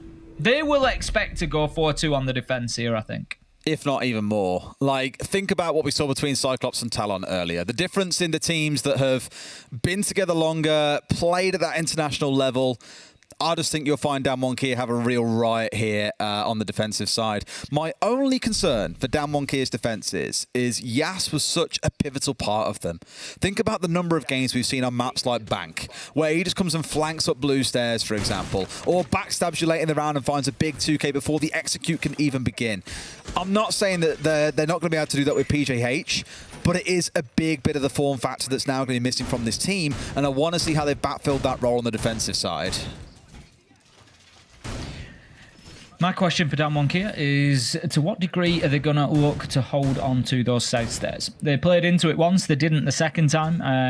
Fnatic never really finding too much success from down there, but it takes up a lot of utility to hold on to them. For the time being, they've got a Vulcan canister there, they've got an ADS there, a deployable shield up at the top, so I would like to see, they've got the barbed wire as well. Damwon Kia therefore need to hold on to this position. They've got an ADS supporting the shield as well, so they really need to prevent anybody from getting inside of Study and make sure that they're getting every drop of value out of that utility. Now then, what did I say about PJH and master bedroom windows? Loves to get out of them with a nitro in hand, but this time he's going to be backed away for the time being. Well, here we go. It's a very similar setup here on these stairs. Wants to get rid of the Vulcan canister, get that burning nice and early. I was about to say, I'm pretty sure it's got the line of sight direct to it, and yes, it does. 2 for the price of 1. Barbed wire and Vulcan canister gone. That's a pretty good deal in my books, Tim. Yes, absolutely. A lot of value there. A lot of value found. Lily going to be heading towards Astro window on that side of the map for the time being. Just working around the corner and on to 90. Makes perfect sense. We'll be looking potentially after taking the default cam out to get up there and just make it difficult for them to hold on to that short and long corridor area. At the minute, Damwon Kia are playing in and around there. PJH is behind the shield and he's got a second man backing him up now. Teopi's going to move across here and potentially try to put the pressure onto the side stairs. Let's see if they can do it as well as Rin did. We have the first Flores drone come in, and I dare say that's going to clear out a lot of utility. We hear it detonate. That's the shield gone. That's an ADS gone, and that is now a difficulty to hold on to this south side. It's a really good start, I think, from Fnatic overall. Again, similar to Damwon here, identified the roadblocks, what's going to slow them down, and have cleared it out pretty methodically without losing any members of the team. Still kind of slowly toe-poking their way forwards, though, unable to really force Damwon here off of main stairs yet, but that is their last smoke canister that's come out. They've got one more go canister in back pocket for PJH to redeploy wherever he sees fit, and I imagine there are 1 or 2 scattered around site. So Damwon here is kind of moving with the tide here, letting Fnatic dictate where the engagements are going to happen, but not conceding more ground than they have to. There's 1, there's 2, potentially just about misses off onto the Iana. Tyopi down to half, and Katsang has dropped the hatch and hit them on the backside as well. Damwon Kia springing the Venus flytrap here with 60 seconds left in the round. That's a beautifully timed flank from Katsang there. Just as the pressure mounted on South Stairs, he gets himself an absolute freebie. We're going to see the Flores cut down by Rin as well across the map, and Tyopi manages to cut down 1, but it's too late. Mag has been taken out as well, and this is now going to need an ace from Tyopi. 4 left on the board, 4 kills to be found, and I love what I see from Damwon Kia on this defense. It was absolutely beautiful, and Fnatic just stalled out a little bit. They didn't want to push into that shotgun on South Stairs, with good reason, Des, and when it came, it just wasn't quite well coordinated enough. Courted had managed to get back in, get himself established in the right position with the angle, and took full advantage of it. Good round from Damwon Kia, 4-3. Again, one thing I do want to commend Fnatic for, there were many times over the last 12, 18 months where we've just said this team is a shambles. They can't attack, they're not getting the basics done. At least here, like I said, back in the first half, we are seeing good ideas coming through. There's good setups coming out. There's team play stepping through. But you are against one of the stronger teams in the competition. Damwon Kia there have timed things really, really well. Kind of baited Fnatic into this massive scrap around main stairs. I think almost showing so much utility that Fnatic were convinced that was what their game plan was. Try and hold down main stairs for as long as they can. And Katsang have been eyeing up that drop through the master hatch for the not master hatch, sorry. It was down in towards Laundry.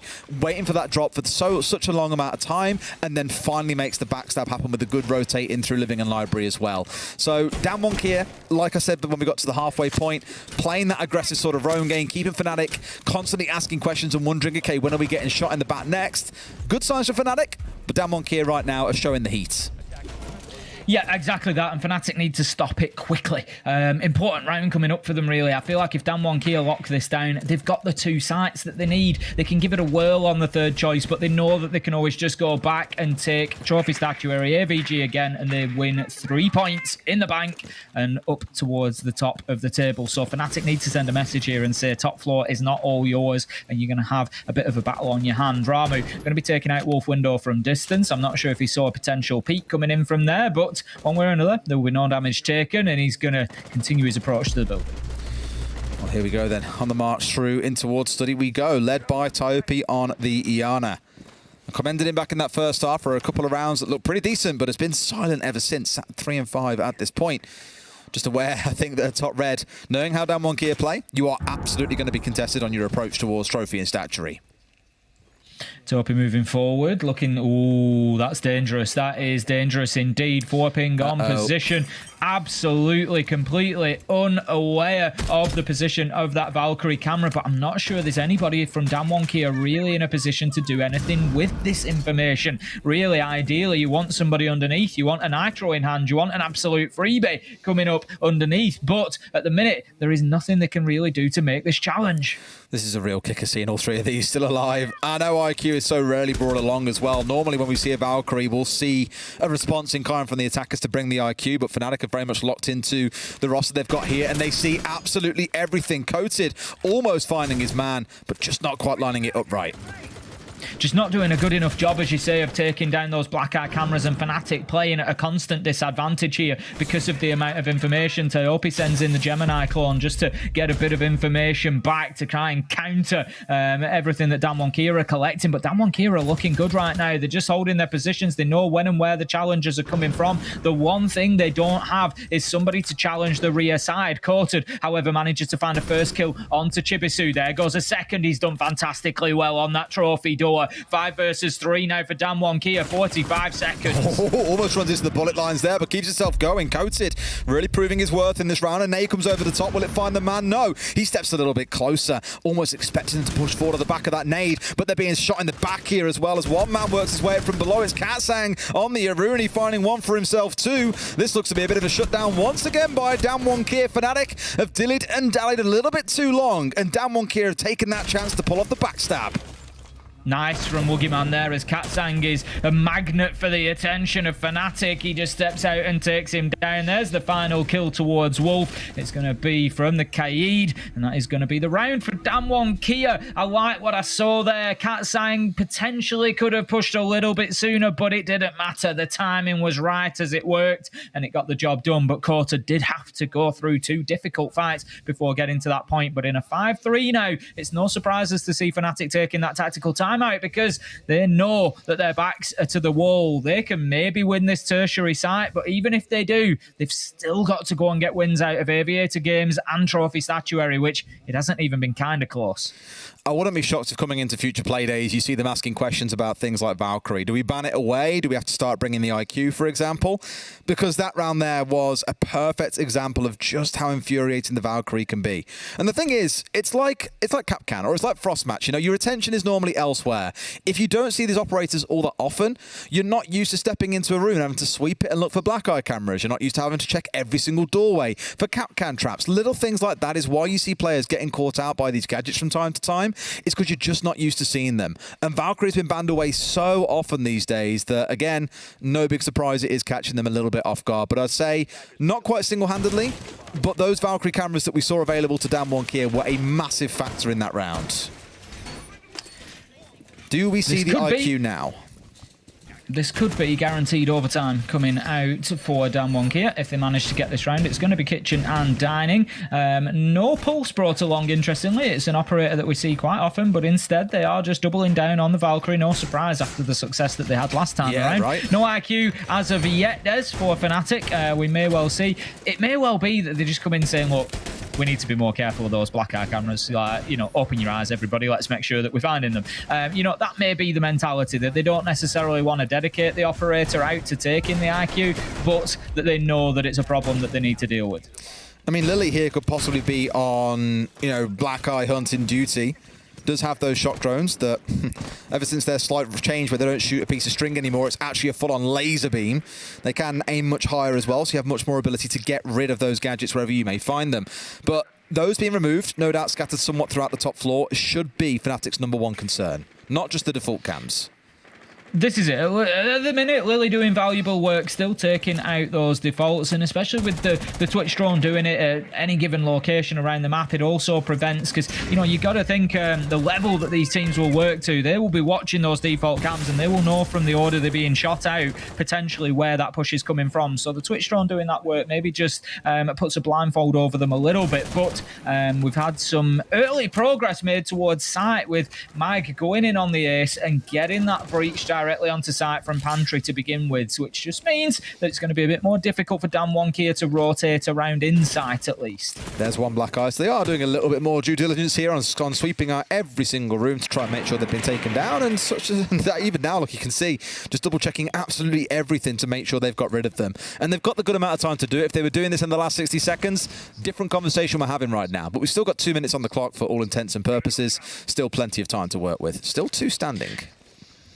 That's what we wanted to see, and that's why I think I would have preferred the Pulse here over the Valkyrie, because there's nothing really then that Fnatic can do to take that information game away, whereas this time they have been able to find those cameras and get them removed. Tiope in with the sledge now, can play with a little bit of confidence, knows that the Nitro is unlikely. You know, they're not going to have that sort of information. There's still 2 in hand for Damwon Kia, so there is still the opportunity there, but they're going to be going with just what they can hear, maybe, you know, what they can see in front of them, guessing off where somebody's opened the floor up. So going to be much more difficult for them. Chibisu just not able to find his man. Knows that they might just move into corridor and onto Astro stairs, but they're going to give it away a little bit. But the Nitro Des, he manages to hit it at range. Rin will take that toe tickling damage all day for the big down that came onto the Ash. Absolutely. At least this time Rin isn't blowing himself up in the process, and that's the big change and improvement that we wanted to see. Fnatic still have got this top floor control, but Tim, this is just like previous rounds. They've done the early work, they've cleared the utility, but when it actually comes to getting the execute pulled off, things start to look a little bit ropey, and this is where Damwon Kia can find their way back into things, starting with Katsang.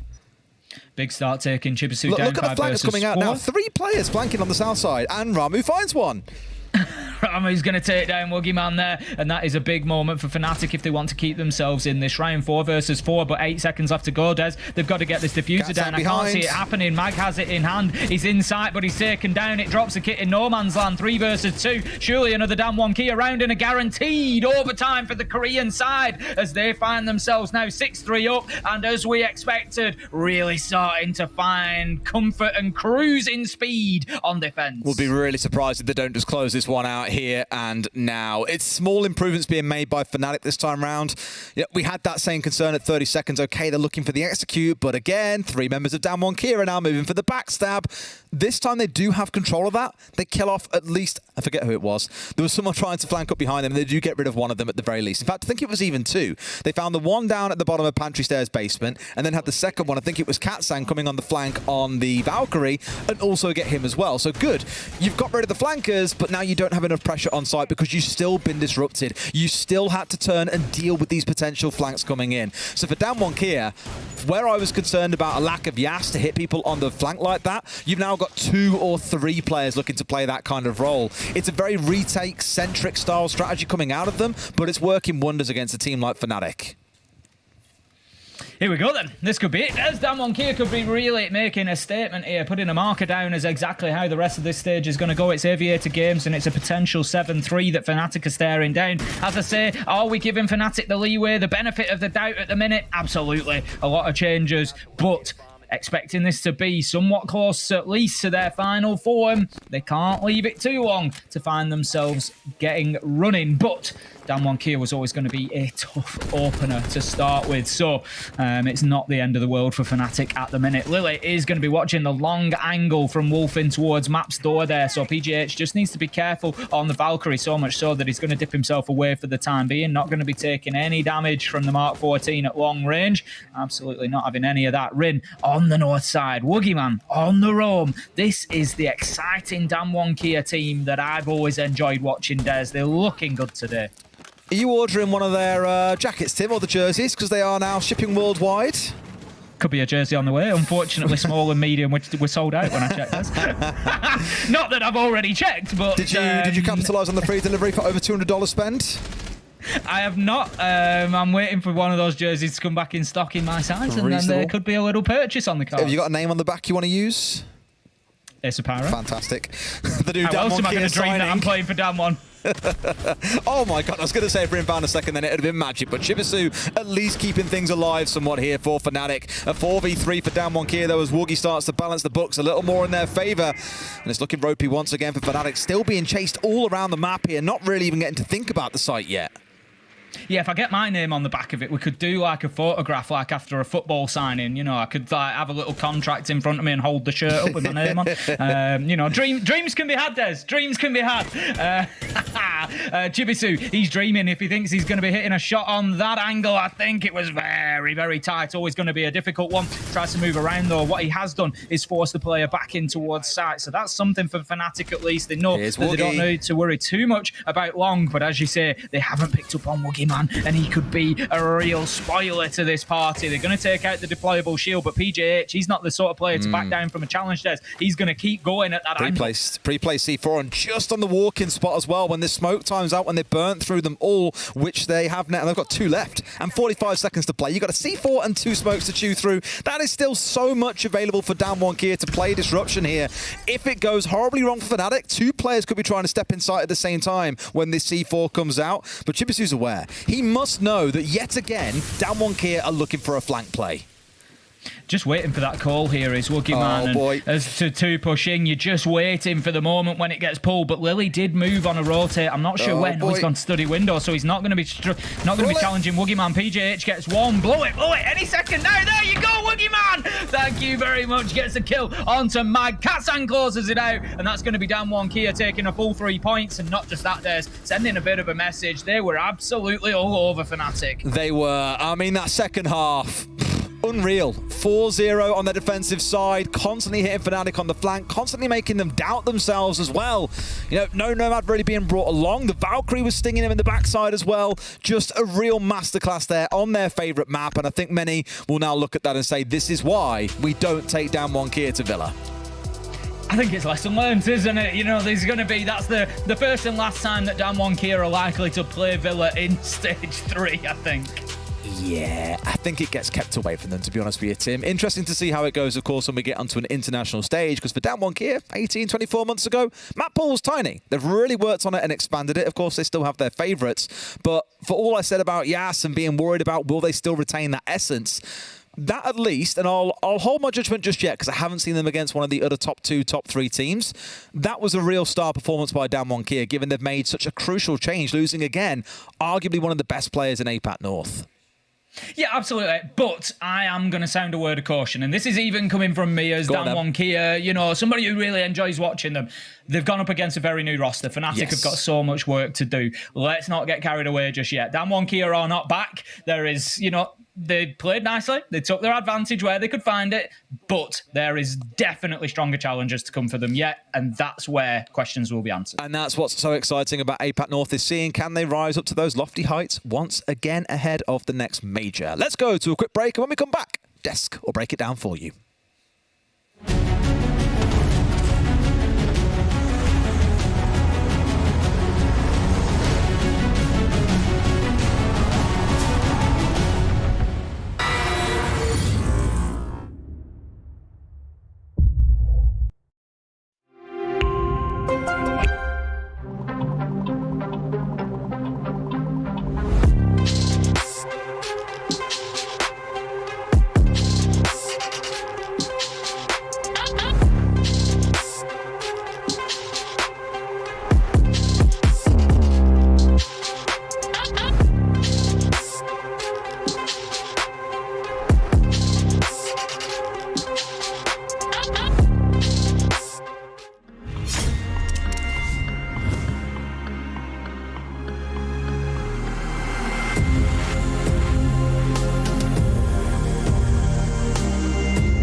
Hello, everybody. Welcome back. It's Damwon Kia victorious 7-3. Before I get to talk to our experts here on the desk, let's have a chat with our victors. Hello, Rin and Bubble. Annyeonghaseyo. I hope you guys are doing well. Rin, congratulations on the victory. A big one on day one. How are you feeling? 너무 축하드리고 기분이 어떤지 물어보겠습니다. 일단은 오랜만에 하는 대회라서 너무 일단 기분이 색다르고요. 저번에 메이저 이후로 사실 좀 승리가 많이 고픈 상황이었는데 이렇게 첫 경기를 승리로 이끌고 시작돼서 매우 기분이 좋습니다. He said it's been a long time, and after the majors, he was craving and hungry for a win, and now that he got one, he's very happy. Good. And now let's say the elephant in the room. Why is PGH playing today and not Yas? 오늘 왜 PGH 선수 코치님이 대신 야스 선수 대신 하는지 물어보고 있습니다. 그거는 팀 내 사정이 있다 보니까 네, 개인적인 문제여서 정확한 사항은 말씀드리기가 어려울 것 같습니다. He said it's a team personal reason and it's because it's private. He cannot disclose all the information. And he's sorry. Understandable. No worries, Rin. Well then, victorious today. It's a big start. You get all 3 points against Fnatic and you set yourself up for a good start to the stage. I want to talk to you about Berlin for just a moment here. What do you think there were these issues with the team where it kind of all fell flat in the group stage?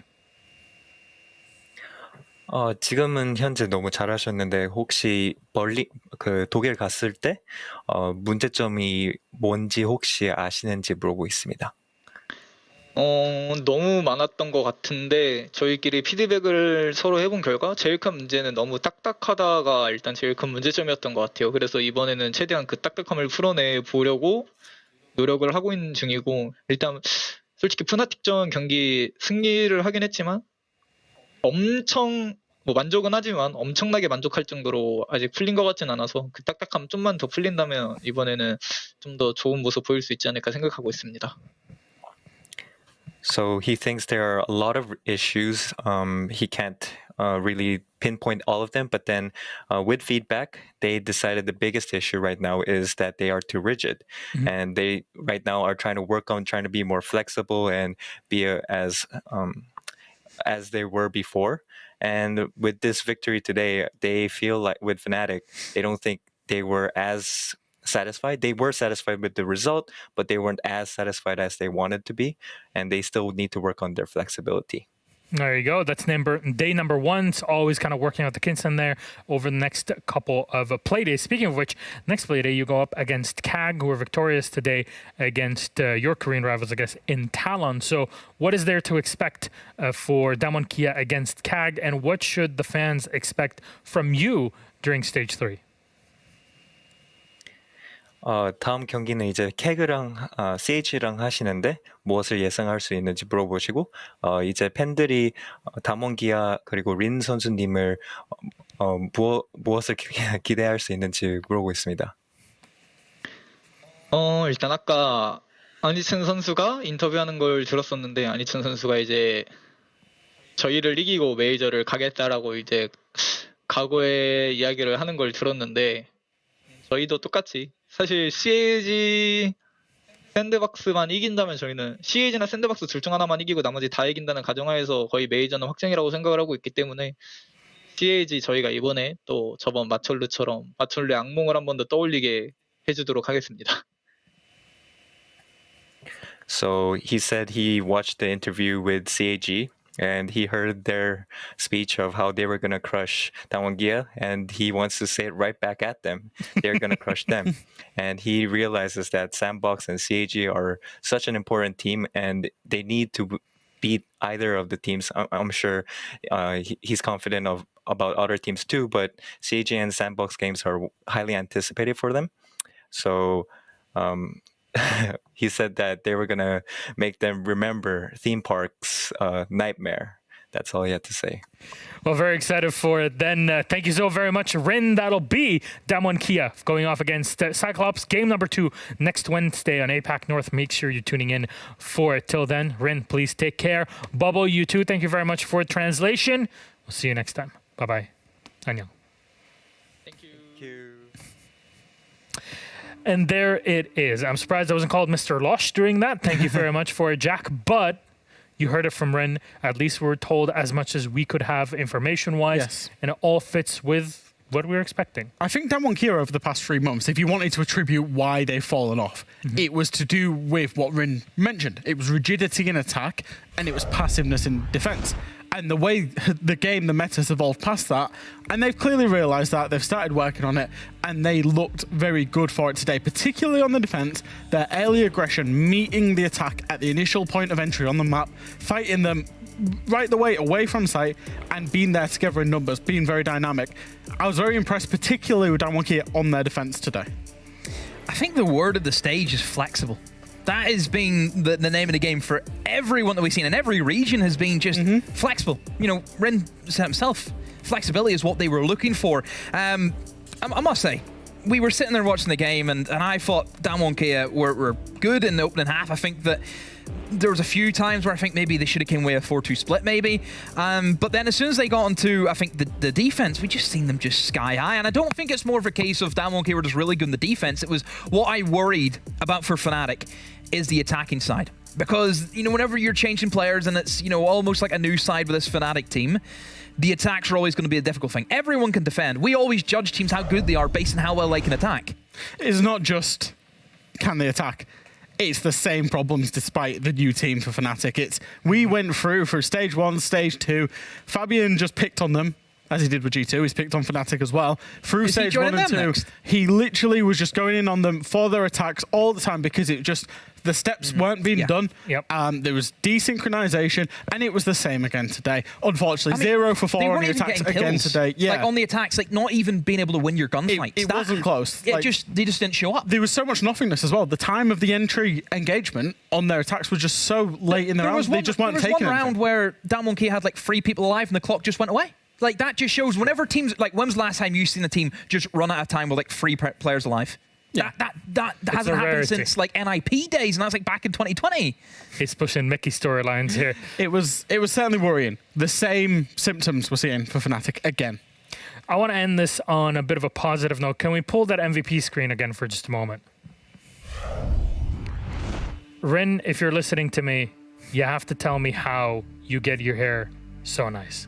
We're just going to put it out there. Next time I see you, we're going to sit down and talk skincare and hair care routine because I'm loving every part of it. You can give him some beard tips. That's true. Rin, I can't grow my hair anymore. I guess I'm going bald at this point. I don't know how or when you'll be able to grow a beard, but I think we can help one another here. Think about it. Next time. Yes. I thought it was going to be an actual point about Rin, not just the... You've literally pulled back just the hair. But what I will say, Rin specifically has had quite a rough 6 months. There you go. Had quite a rough 6 months, excelled today. I don't know if that's because Rin is now, I suppose, the star person. He's one of the players that has been under fire from the community. That's and we've seen this with other players in other regions and other teams. In the Reddit live chat. There's some people who like to get picked on, and I think it's wonderful today to see, you know, Rin there's question marks saying, oh, Yas is gone, but Rin's still there. Like, really? Who's laughing now? Tell me that. Bryn. And you. And me. There you go. Yep. Demo Fresh, thank you very much. That was game number 3 for today, our match of the day. Damwon Kia living up, getting all 3 points from this Playday. So far, our fastest game yet for the day. When we come back to final one, Sandbox versus Reject. See you in a moment.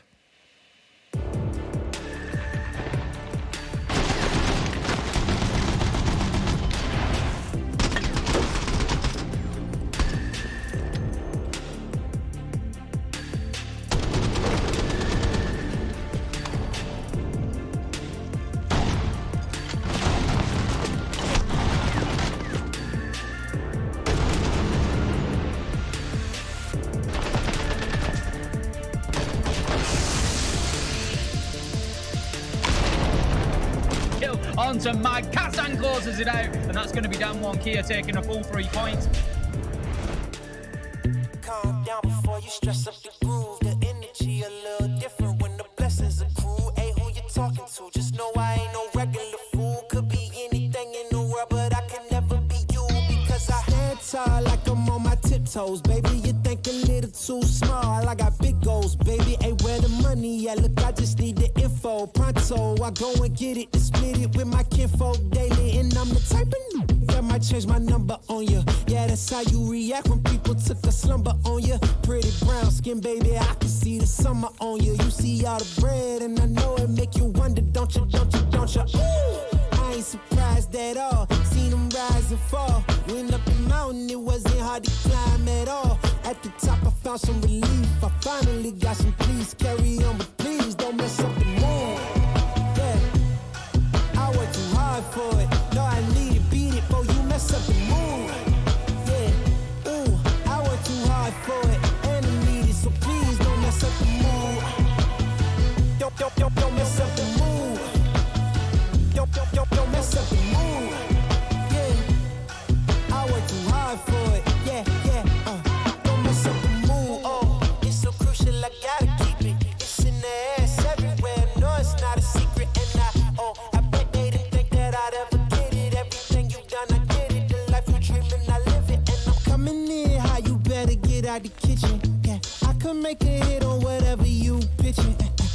you let me fill up whatever you missing, or you like it up at the top, it's a better view, in it. I'm not surprised at all, no way.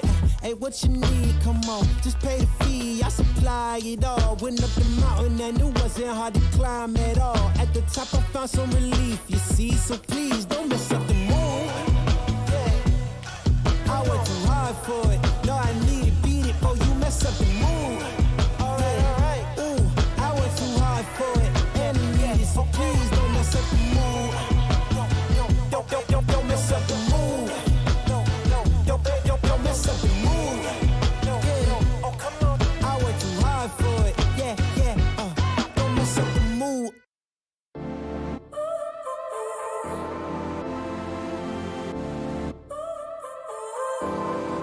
So now you're here again, knocking at my door. A little too late for, I'm sorry for. The lights went out 'cause you kept cutting the cord, and I started to fade into your gray. See, I finally opened up my eyes, and I saw me coming back to life. That I'd be better without you inside. It's time to be someone I wanna recognize. The future starts right now. I made a reservation, but you never came, so I'm checking out. The fire you stole away, I know one day we'll come back around. The future is now.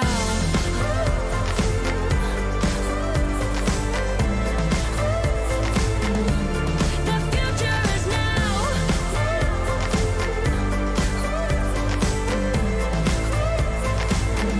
The future is now.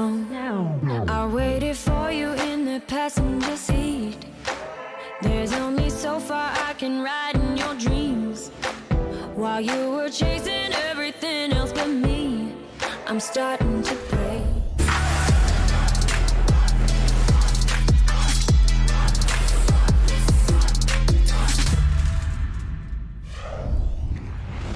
Welcome back, everybody, to APAC North. It's our final matchup of day one of Stage 3 2022 season. Sandbox Gaming go up against Reject Korea versus Japan. As I said before, APAC North is just Korea versus Japan. Welcome back to the desk. I'm Alex the Medic. And this is Fresh and Demo, yes? I can feel Hap like he's seething over on the caster desk because you're not technically correct there, are you? APAC North is not just Korea versus Japan. It's Korea versus Korea, Japan versus Japan, and Korea versus Japan. Sometimes Japan versus Korea, and then usually Korea wins. That sounds exactly and like then Elevate ends up being the best team out of a lot of them. Exactly. That's true. But that's why I said APAC North. If we're being pedantic, because we're putting Hap in here, which, you know, if there's English people and he's English. No. Isn't that what Veli said? No. He's swamp German. Yeah, that's so true. Fair enough. He just looked up at me with not a nice. Yeah. Anyways, let's talk about our two teams here. Sandbox Gaming. What do they have to offer, Fresh? Sandbox Gaming are the team that will probably steamroll their way through all of the opposition, maybe barring Damwon, Kia, and Cyclops this stage. They are that good. They are that team of superstars. They've picked up. You know, they picked up Good Boy. They picked up Arakaze. There really isn't a bad player in this team. I don't know if that's a strength or a weakness at times, but like you say, Milosh, then they go internationally, and then we see what happened. That's when we saw what happened in Berlin, where, again, unfortunately for them, they got grouped. And that really is the challenge. APAC North for them, not a challenge. International events, massive challenge. And they just sit in this void in the middle. And they just exist in this void in the middle. And that's been their problem, and possibly will continue to be the problem. And it's a very hard problem to solve. Yeah, I mean, you look at the kind of results on international stages, was kind of what now we're really starting to nitpick, I think, with Sandbox is, you know, you managed to make it into the quarterfinals, which was probably their best showing alongside Damwon Kia. You know, it was a great event just for APAC as a whole. And then immediately an invitational, not even, you know, Eminem was beating them, for goodness sake, and Eminem were as a team for like 6 months. So what does that say about the pedigree of this team?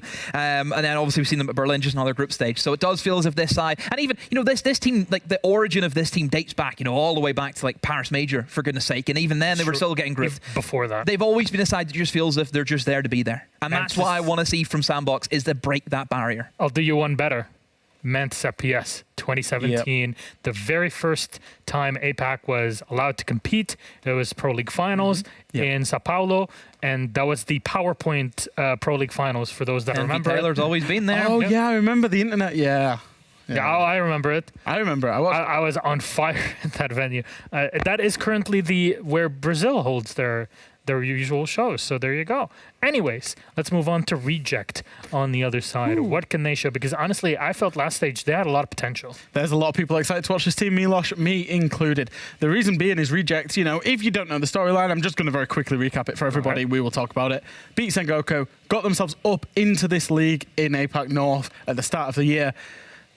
Stage 1 didn't look good because they only had one way of playing, which was forwards, no matter what happened. And teams took advantage of that and blew them off it. Stage 2, they became a little bit more flexible, gave themselves a little bit more substance, really caught some teams off, was in contention for the top 2, fell off at the end.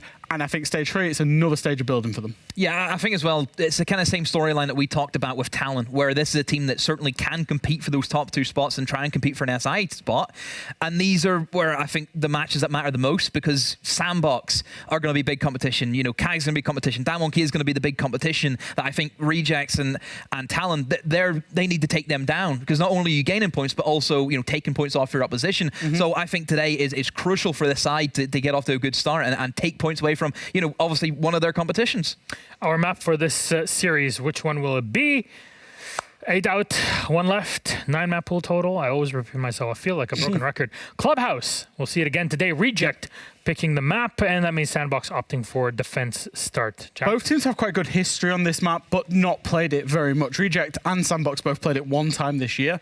For Sandbox, it's like their 8th preference map. For Reject, it's up there and it's high up. One thing about Reject is they love redefining how the game is played and redefining the meta, trying to be new, innovative. That's hard on Clubhouse, but they still try to do it quite a lot. They did like a 4 shotgun strategy the last time they played it, all focused around main stairs. So watch out for their innovation.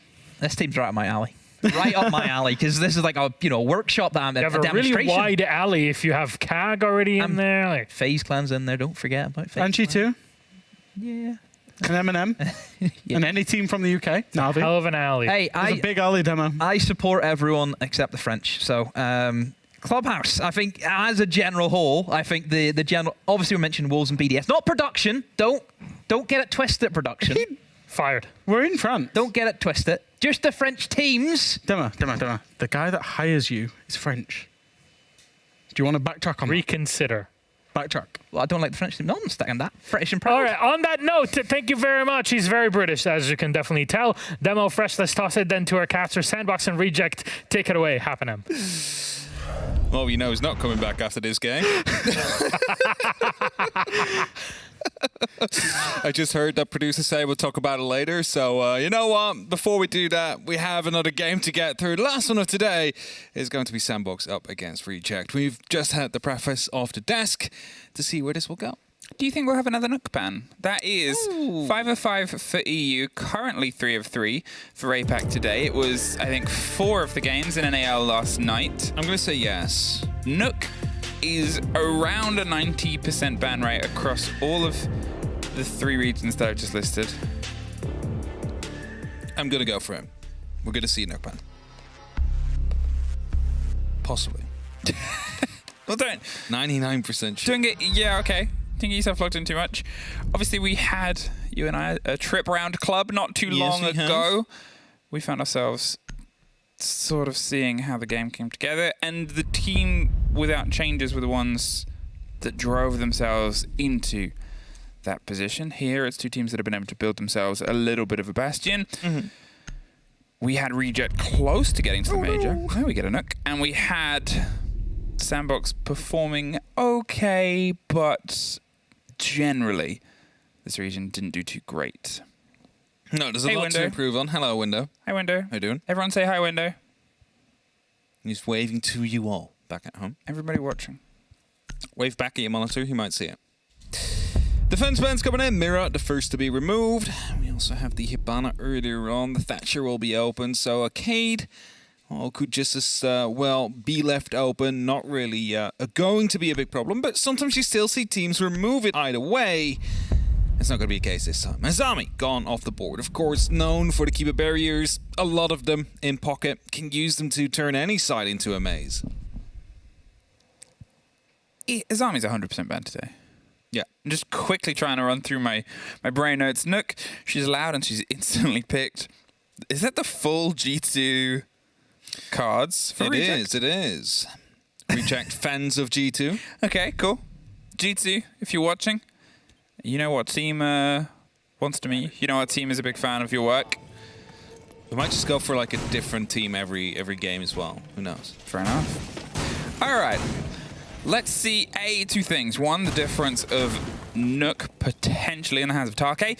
It's an operator who the reason they're so prevalently banned is, well, A, grenades. Those are a very limited resource, especially now that they're out of the pockets of Finker. B, they play against a lot of the expectations. C, a good gun altogether leads towards D, an entry role that's sort of found itself with the recoil changes in a bit of a tricky situation. You're going to have a great gunner on that position, and it's not even this time round, actually. Yeah, Zofia popped out, which, to be fair, also with the M762, it's found themselves back in that role, that position. Nash gone as well. It's that sort of limitation. Means we finally get to see the M762 exotic skin that came out like with the first battle pass with those kind of things. We've seen it. Yeah, it's amazing. It's something that is actually a Titan skin here as well. But the thing I'm more interested in is can he on that fuse is going to be able to send some cluster charges down range, make sure that it's going to be more difficult for these defenders to play around the hatches and try and use those impact grenades on them in the hands of Good Boy, of course. And we'll have the Monty in the meantime just clearing out that top floor slowly but steadily. That's it. They've gone to try and isolate anyone that might be moving around, and the top of that set of stairs, there's a bit of pressure coming through onto Good Boy. He wants to lean straight back into it. If we're going to talk about players playing an aggressive role and wanting to get the entry, there's definitely a young gun name that's going to be one that tries to show themselves up as a tour de force.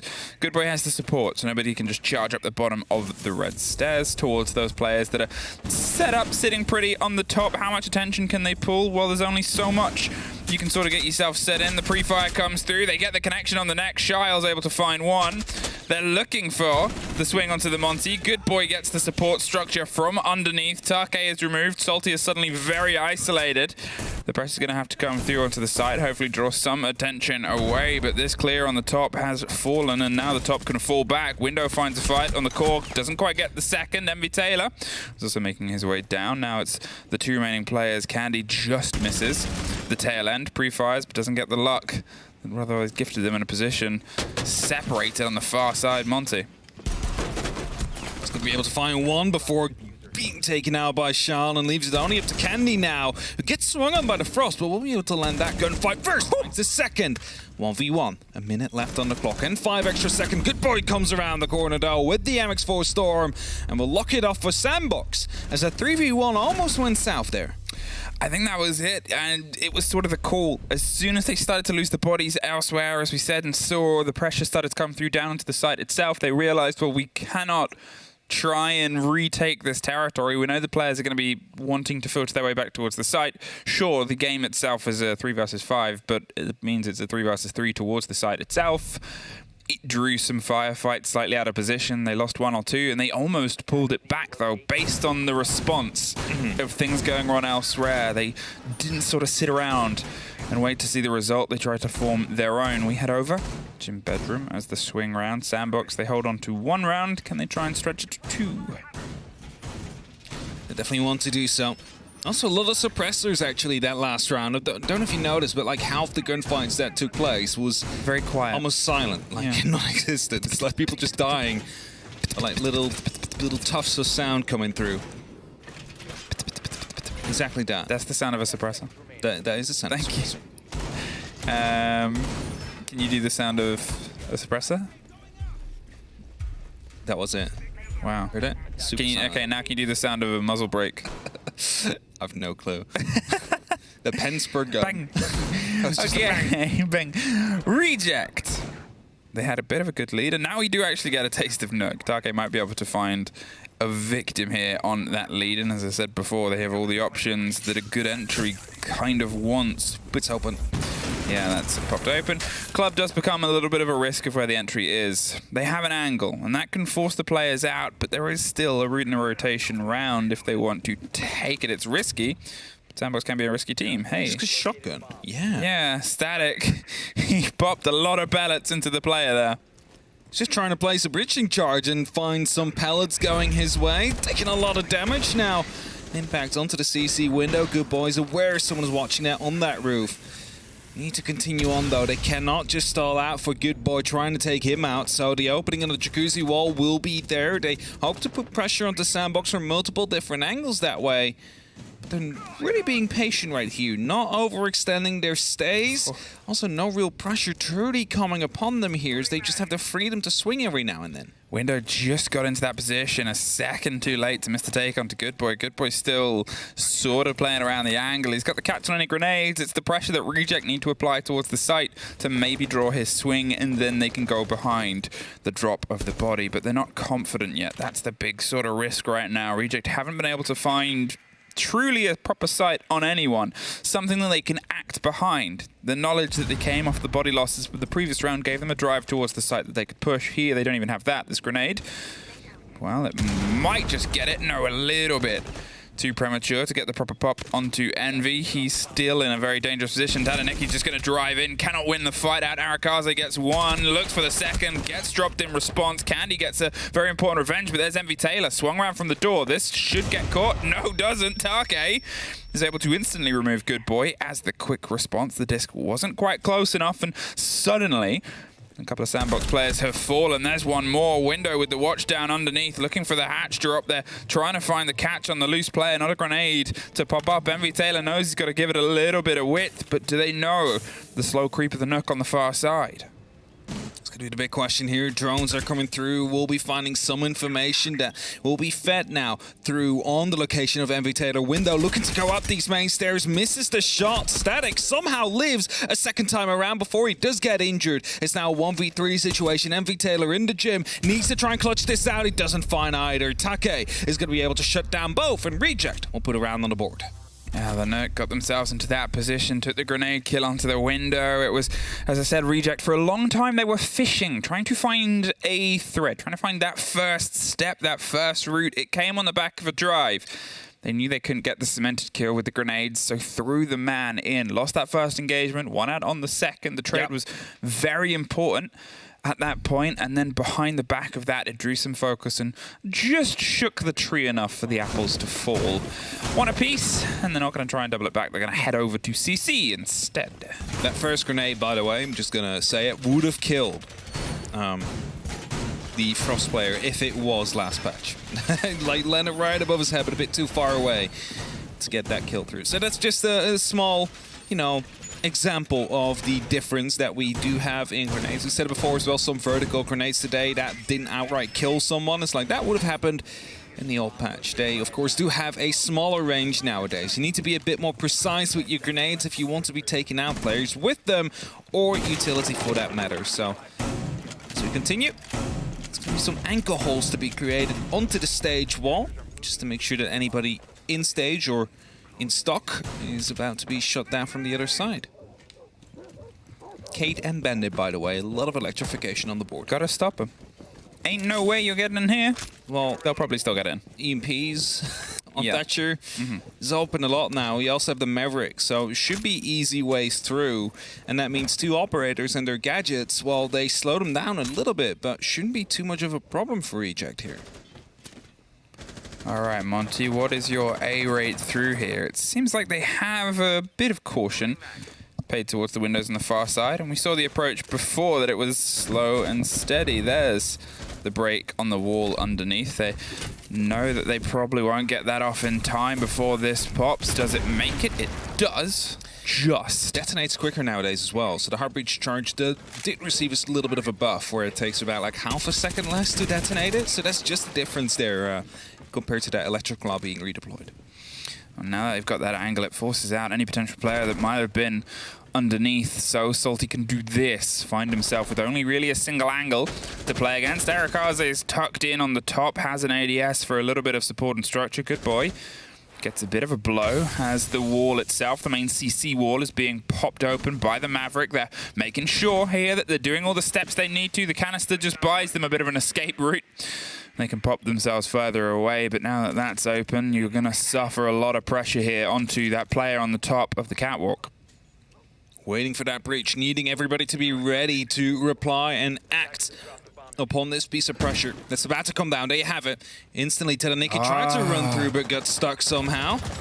Yeah, well aware. Just the bottom. That was a big risk. They really wanted to go for something blinding there, but was Salty still drawing the attention of Arakaze. Shile's been able to step up just under the side of Lobby. They're looking towards the door. The pressure's coming either side, but without being able to remove the man, there's not so much you can do. There's the call on the player underneath. He's got to drop the shield, see if he can draw the fight. Loses out, and they lose the fight on the door as well, but back and forth. Arakaze, being the one man standing, can keep that pressure going. The smoke canister, that C4 will just get caught on the lip of the door itself.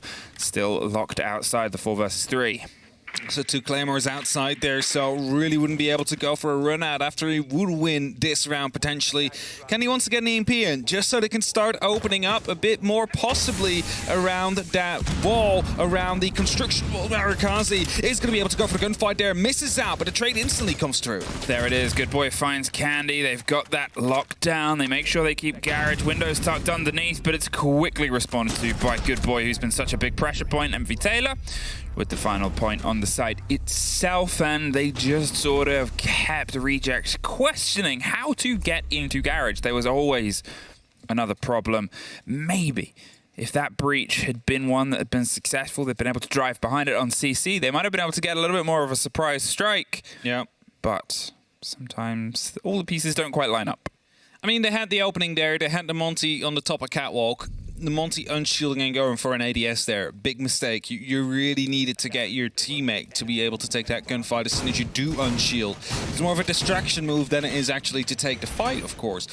But what we kind of did see is like no use of grenades. And yes, there was a single ADS there, but you did have those EMPs. Could have used that EMP to get rid of the ADS temporarily, so throw a grenade right after it. And the Monty can just start pushing up right on the back of that. So I mean, maybe a little bit of a lack of coordination coming through from Reject there. Well, you say lack of coordination. I think it was the reason they dropped the shield was so they could both take a 1 versus 1 fight. So they had the one player, Good Boy, underneath that was swung on the door, and they had the one player on the balcony. If the Monty hadn't have dropped, it would have been a 2 versus 1 on the fight on the door. That's why the Monty dropped it. I'm not saying it was a good call. No. But it was definitely coordinated. Yes, but they were like, Monty was on that catwalk for like 2 minutes, having a bit of a stare down with the Kate. It's like you could have gotten people in position to get a piece of utility down there to get rid of the player on the catwalk and suddenly open up a lot of space for yourself. That's kind of what I'm getting at here, is that they had the Monty down there, they had the right ID, they just weren't able to execute it properly, unfortunately. So who knows, we might get to see an improvement on that. Breaching charge, again to be put down, this time no shotgun to follow up. He's going to be keeping his HP, of course, on a different wall as well. The last time was on a hatch, but we'll be dealing with that one this time. Okay, Reject. Well, you're going to see if you can try and pull a player apart here. There was, obviously, as I said, a good read as to where you can try and drive the pressure before. They went pretty heavy on the top floor, lost it, and then moved off elsewhere here. Similar sort of approach, but there's nobody to be found. Sandbox know they don't want to sort of risk this loose play. They've realized if you don't give Reject anything, then you sort of find themselves stewing. They try and force a play, and at that point you can potentially punish them. It's a bit of a risk. They're very good with their guns, but it's a risk Sandbox want to take because they're also pretty good. Here, MV Taylor playing underneath, waiting for the breach on the hatch. Potential has the impact, has the only chance of stopping this entirely being locked through. And you look at what they've got. No specific hard breach outside of the 4 pocket can openers. Also an ace, of course, but only able to open up a single hatch. I looked right over him. It's okay, it happens from time to time. I think ace could be capped for the triple wall, potentially, or for a different opening they want to go for. Use those hard breach gadgets to get rid of those hatches. You have actually the dirt tunnel to be opened up with the cell. 1 cell just. Dirt tunnel is going to be Static's battleground. He's got the shield, got everything that Smoke needs, and can pull himself a little bit further back, but Window might be the one that forces that a bit earlier here. Salty as well, putting the pressure onto Blue, playing around a Banshee. There is the catch. as well. The ADS, if anything, tries to get long-armed all the way down to Good Boy. They've shepherded the Sandbox players. Static's position is going to become one of big pressure if somebody does try and force their way down, because at some point they're going to be needed to offer some support elsewhere. There's the pop of the Selmas either side. There's the impact. There's Arakaze. Takes out Window. Envy Taylor gets Candy as well. They just tried to throw themselves through the main door. It's a fight now onto blue. There's a single player up top, and then the other two trying to drive themselves through, get a bit of revenge here. They're sort of held at bay, as I said before. The smokes had to rotate. Now there's the single player onto the side of Pipes. But now it's only just the Monty left. They were dropped either side, either way. 10 seconds, no kit, a pistol, a shield, and a dream. But turns out it's going to be a bit of a nightmare. I think it's fair to call this 3-1 Sandbox. Sandbox not even going over aggressive there in a 1v5 against the Monties. Like, oh, let time just run out. Not a real issue there. Wanted to quickly go back towards the moment where we saw the Selmas to be used on the hatch. Now, normally you place them down in that way if it is electrified, because you can still open it up in that way, but it is very, very vulnerable. A single impact to come through on the floor, maybe even a single bullet, is just going to be destroying that, of course. So, you know, impacts right below still. They thought they had the opportunity to go for it as a rush came down from the main stairs, but as that player got shot down, well, you go back to your job of just taking down those Selmas. So, a tactical timeout needed for Reject, as they've only been able to get one round so far against Sandbox. And to be fair, that one round they won, that looked okay, but the rest, Sandbox has truly been in control. The hair clip's a really good idea. It is very smart. Do you know I've worked out why I didn't read Ace? Why didn't you read Ace? Because the way I'm sat, oh, it's like you see my hair here? Yeah, I understand. Literally falls perfectly over the portrait. The fourth player. And maybe I need a new sitting position. Or hair clips. Or hair clips. The hair clips are a very good idea. Thank you, Take. I will adapt. I will overcome. Have they adapted? Can they overcome? I don't know. It's down to their timeout. They've taken it. They've had the conversation. They have two more chances here because they are on their attack onto Club. It's not the most uncommon now to have, obviously, attackers with the 4-2 advantage.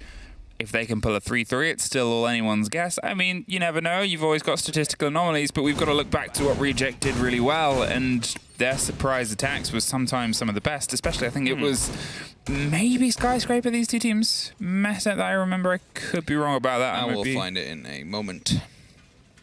But the thing is as well, if you look at the bands, Thatcher is open. Of course, Thatcher will be open quite a bit, so that doesn't necessarily say anything. Yeah, we've got new pocket if you do have Thatcher open, any wall should be able to be opened up in about 30 seconds on this map specifically. And that's generally a very big advantage for attacking teams. And the fact that Reject hasn't been able to capitalize off it. Last time was Bang, actually. That's stage 2. And then in stage 1, DC also played, and it was Cafe. That was a 1-7 victory for Sandbox. And a 7-5 on Bank before. So far, Sandbox has been able to win it consistently against Reject. And continue to hopefully do so. For themselves, of course. Oh, he's going to be using the second impact here to get rid of the... Oh, Phil to do it. Yeah, didn't quite get the catch properly. It was a little bit quick, that breach. We remember last time it wasn't a rotation. It was just an angle through, and it allowed Good Boy to play that position quite aggressively. It didn't work out for him in the long term. Suffered as the pressure otherwise came through there, but here, Reject, it seems like they're paying a little bit more attention towards the close push elsewhere. This breach, will it come so directly round? They know they've got to time this well. Arakaze is just on the other side. The claw, the second one gets thrown. A little bit premature there. Still time. Still have time? No. Second impact. A and B coming through. That is just a trick as old as time. Is you toss in one, you start placing, you toss in the second right after that. So there's not a single opportunity for Arcade to come through. Only Bandit could persevere in that moment in time, but especially on Jacuzzi, it's difficult to go for a Bandit trick with that window open because all it takes is just one person that dares to peek and swing that window to take out that Bandit, and you lose a player and the wall in that moment. Well, that's a good drone. I mean, they've got his number. This is the thing about his position. Last time he was caught out on the window, but he held it for such a long time. It forced Reject to have to go for a different alternate take. Here, Take is going to be the one that might try and get the aggression. This will all be pinged. He's just going to pull himself around and see if he can catch the loose player. but he is not fully gone, and this is what he's waiting for. He wants him to rehold it. In the meantime, Arakaze finds Salty outside the breach. They got this opening kill last time round as well. They sort of forced the fight. It was the Selmas being thrown. You assume he got dropped as he was doing the animation. Arakaze gets his second. Tadaniki goes as he's throwing a smoke. Arakaze gets his third. Candy wasn't throwing any utility, but it doesn't matter. Arakaze can kill him all the same. And I have to say here, the suppressor did help him. You might wonder why, but no traces come through the smoke either if you're using that suppressor. So you can't see him, and you don't even know where he's shooting from. You know he's in that smoke, but that's going to be about it. So that suppressor does give him at least a better fighting opportunity when you're in that smoke, because the enemy, no clue where they need to return fire to. Well done by him. 3 kills, leaving it only up to Window and Take now to see if they can salvage this round. Still go Reject's way. It's looking quite dire though, especially with Good Boy finding the kill into Window. It's going to be only up to Take now on the highway, looking to see if he can find a way in from either of these windows, but aware of the fact that someone is in CC. There's no straight route through here. As soon as he takes a hop, he'll be revealed regardless of where he's going. He was hoping to get a free one out the door, and he does. Will he get another? Probably not. They are just holding themselves in. They're not going to throw away the advantage sandbox. They're happy to sit. That's a team tested as old as time. No angst. Just chill. Just chilling for now, indeed. They don't need to go aggressive, and that is something we see a lot of teams do in these situations. I mean, we can only go back to a certain Chalet game in the European League we had before, where M&M decided to just swing on every single given occasion, except for the last 2, and then 1v5 ace clutch happened against them. So that is something you want to prevent at any given time, and Sandbox so far, every time they have been in a man advantage, or even 2, they decided to stay put. Just play patiently. Time is about to run out. They need to make the move, not us. And it worked out wonders for them. Haven't been able to give too many frags away to decide of reject. Just enough to keep them occupied, but not enough to give them a fighting chance. So, 4-1, current score. Sandbox have already won this half and now are looking to put an extra nail into that coffin by finding a 5th. And again, I'm going to say it, usually when Thatcher will be open on Clubhouse, we would say it is going to be an attacker-sided map, because walls would just open up quicker. Especially CCTV, that's a site we barely see being held successfully by the defense. And yeah, Sandbox has been able to do it so far. And yes, Siege is a game of 2 sides. They will still need to go to the attack themselves, Sandbox, and who knows, maybe Reject is going to be able to surprise us all and bring it back. Get 6 or 5 consecutive rounds to find a win. But until we see that, so far Sandbox seems to be comfortably in the lead right here. So a tech problem. Yeah, small tech issue. By Reject. It's probably just prediction that is currently having a talk with Demo. Oh, yeah? What did you say about the French? Nothing. He doesn't know, but, you know, when Wolves came around and picked up the French roster, Dario was like, oh, I normally don't like Wolves, but I guess I have to now. And Bertrand, our studio manager, was like, what do you see about Wolves? Big fan. But that's EU. That's not APAC. No French players here. No. They said I didn't think so. I know Max speaks French, but he's also not in this game, so. Yeah, that's true. Fun facts. Just small facts. Small facts. Yeah. We'll be back in soon. Hopefully very shortly. 4-2-1. Sandbox in good spirits. I think Reject as well. Obviously, since the change, since the removal of playoffs, since only 2 spots, only 2 places, 2 precious pretty places, are all you can get to get you through onto the major stage. Reject were close in that their opening selection of games at the last split were good. They opened real hot, real powerful. And then it started to fall apart towards the end when they had a couple of tough games. They couldn't quite edge out those results. The difference for Reject not making the major were games like this. Games where they could not quite beat those other teams that are fighting for the major. Because you can beat, 5 other teams, 4 other teams. But if you cannot win those important game day games, that's the difference. And here, it does spell a similar story, unfortunately, for Reject, is they can go up against Fab, they can go up against Talon, they can go up against a lot of these other sort of teams. But the Sandbox game, the Damwon Kia game, Cyclops. maybe even the Cyclops game, these are the ones that are the high pressure ones for Reject. I mean, that's the thing, right? Like, no matter how far back you go, if we go to like the start of APAC North, we had Sandbox back then under a different organization, and Cyclops to be in charge of the league. What's Envy Taylor showing on his camera? He's showing good boy. Nice, thanks, man. Having some fun right there. Having some fun. Showing Shao now as well. He's giving us a tour. He's giving us a tour, yeah. Thanks, Envy. He's giving us an idea of what it's like in the room. It's good. Not that we couldn't see. They have a lot of bottles of water in the corner. Good. See on Shiles. Need to stay hydrated. Everyone stay hydrated. Exactly. Make sure you stay hydrated. On the side... This is a hydration check, by the way. If you haven't drunk yet, you do that now. On the side of Reject, we don't see as much bottles of water. We do see some great merchandise from Siege. And 2 plushies. Yeah. Window has one. Tadaniki has one. The window one is slightly more terrifying, I think. I don't know if it's a character. I was going to say, who has another one? Because the Tadaniki one is right in your face. Windows is just Windows is like... It's like if Windows... If I look away and look back and that plushie's gone... Yeah, that you wouldn't be surprised. I wouldn't be surprised. Scared. But I'd be scared. I'd be scared. Because then the camera would come back to us and it would be behind us. Yeah. It's that sort of plushie energy. No, I see what you mean. No plushies in the Sandbox places. We don't have any in our set either. Can we see the masks on the background somewhere? We need plushies of us. EUL Talent plushies? EUL Talent plushies. Or APAC North in this case as well. And a EMEA crew Talent plushies. There we go. Imagine being able to cuddle with a little soft Milosh when you go to bed. At the same time, you also have Dez, which is... Well, the Dez one wouldn't be as popular, would it? Let's be honest. I think Tim would be a top seller. Could be, yeah. Top Tim. Top Tim seller. Fresh probably would make his own. The thing about Fresh is it'd have to like come multiple editions. Like yeah, Fresh. hair, purple yeah, hair. Fresh would be like Barbie or like Ken. You'd need the different outfits. You need to be able to swap in and swap out. It's like The bits for a wigs as Fresh well. doll. Yeah, it wouldn't work too much in plush. Is Fresh growing a mullet, by the way, in the meantime? It's a strong look.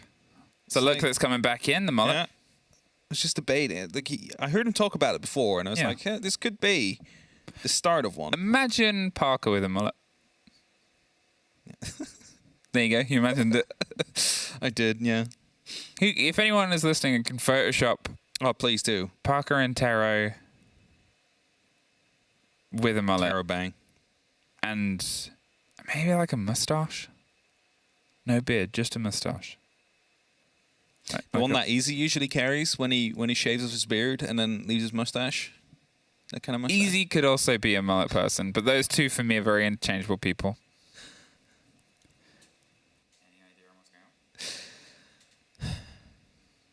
We'll hopefully be back in soon. Yeah. Just a player struggling to get back into the lobby. Happens sometimes. It happens from time to time to time. Any more analysis we can do on the back rooms here? I think we've done enough, just in general. This is why Envy Taylor started giving us a end tour. of the show. Goodbye. Yeah. No. There's a lot of stuff in the way of their washing machine on Shile's corner. That's difficult. That's a challenge when you're doing a washing. I mean, it's all nicely packed in a box, so they can just get the boxes aside. And then But you do wonder, is that rubbish? Which one of... Is it whoever bottom frags on the game is the one that has to take the bins needs out? to take it out. You got to take the bins out. That's how we do it in the EMEA office. Or if a bottom frags needs to take it out. Yeah. Which is hard to do when you're on a broadcast commentating. Yeah, I was going to say. Who's bottom fragging in that case? Just whoever says not it last. Not it. Not it. Oh, you got to take it. Well, I mean, the rest didn't say it. You never know. Didn't hear Demo as he walked out. So. That's true. Demo was in the room a moment ago. I'm really sorry, everybody. We'll be back in the game as soon as possible. Let's talk about it a little bit just to remind everyone what happened. It was a 4-1. Windows pouring a drink. Whoa. Oh. This is his signature, isn't it? Oh. Almost messed up. He was getting look into the camera. He stuck the landing. Yeah. 41 up on their defense here on Clubhouse. It's been Well, it started. It's the surprising thing. It started probably a little bit more back and forth. I think since that sort of the last couple of rounds, including the tag timeout, is where we've seen Reject struggle a little bit more. They've not quite been able to have the same idea of let's get through onto site. Let's try and get ourselves putting pressure on that they kind of need. It's allowed players, and most importantly, the build of Sandbox, which we know is a heavy like set up and play team. They can be malleable, they can be fluid, but they are at their best when they have holds that they're allowed to operate in. You'll have, Envy Taylor play power positions. You'll have Static and Shael locked in as well. Then you've got, to varying degrees, Arakazu and Good Boy being a little bit more exploratory and being a little bit more adrift. But even then, they'll still keep themselves. The heat map is, 15%, 20% of the map itself rather than the full-flung thing. And that's the problem right now. For my money, if what Rejects takes to doing is the first 2 rounds, they paid attention to that, and the third. And then since then, seemingly, it's just been a little bit lost. Yeah, no, for me, Sandbox has been in proper control. It's just like some slight mistakes that led to the round that Reject won, as they capitalized of those well. But, I mean, I'm going to say it again, Sandbox is one of those 3 teams we would consider to be the top team of APAC North. Of course, Damwon Kia, one of them, Cyclops, the other one. I do see fist bumps being handed out, though, and that usually means good stuff.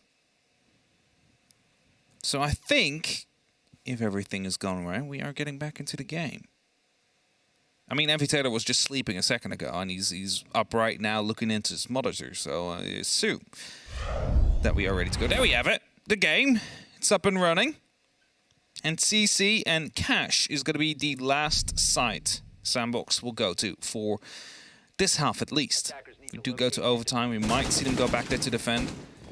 But the last time we were here, we did see some struggles on the side of Reject. They brought a Monty, having the idea, okay, that's an easy way to get rid of the player on the rafters. Just proved to be a bit more difficult than that. Weren't quite able to get rid of the player out there. And especially with the adaptation that Sandbox has made, you might have seen it already, it's Chanko with the DP28. He's going to be able to send fire down range and just burn that Monty alive as it's out there. So, together with the Gaio as well, look at that. They're completely leaning into that Monty right now, not wanting to deal with it. But the repicks come through. Yeah, he's gone. And that changes everything. Swap to the operator that I can now see because I've tucked my hair behind my ear. And we'll now get the taste of the ace. They've pulled off the role of Monty. They're not going to go for that fight because they realized just how much was put up against it. As you were saying, there was the Goya, there was those players. There was also the Chanka as well in the hands of Static. They can try and bounce those off from the safety of the back line of CC. They were hoping Reject would do, well, what they might still do. Try and plant themselves behind the CC case and just put themselves in a power position. There wasn't really too much of an extension towards the gym and bedroom side last time, which allowed Sandbox a lot of power to play on that back line of Cash. This is what I talked about as well before. You'll often see Sandbox like to get themselves set up, like to give themselves that space, and then Good Boy, and sometimes Arakazu will play that extension. This time, the break over the top. Arakazu's got himself in this isolated play or die position, has the support of where Good Boy was before. Good Boy himself on the other side of the map, but fair enough, because this time we are actually getting a taste of gym bedroom. Potential missed drones coming through. I mean, they did drone out. Well, that is going to be a spot out. We know we'll be able to find Envy Taylor, and instantly you see the fallback from Good Boy. Doesn't want to stick around there. Needs that back to the side. They're a man down. Let them try and hunt him. As a result of it, see some magnets being taken out, some red pings that they're still chasing down, but smart choice of putting down the claymores and just try and continue on your way towards the actual site itself. All right, they've lost that opening body. Envy Taylor taken off the board. He was playing a little bit aggressive inside. Construction was the last we saw, and we didn't quite get the confrontation, but you will see that that big breach is very likely his end marker here. They very quickly moved into that space, and this is the thing I was talking about before with Reject. They weren't quite being that possessive, that aggressive that you need to be. The drive-through onto this, the connector wall onto the site. There is the player underneath as well to make sure nobody is tricking the hatch out. There was. Yeah, 2 gone from that. There's the catch. They'll get an angle. It's a crawl hole, but only that. Shael goes down. Good Boy gets salty in the meantime with his take back onto the site itself. They still have control on the far side. Good Boy gets burned by his own team, goes for the hop through and cannot find the fight. It was well watched and locked. Gandy with a second there. Static, he's holding on. There's a big separation for Arakaze there. There's only a single door that can really get in from as Arakaze gets taken out. The window is now to be utilized by Candy. Static, he needs to be aware of 3 different angles. The balcony, inside a cache already as a grenade is about to pop. And then right behind the server chassis.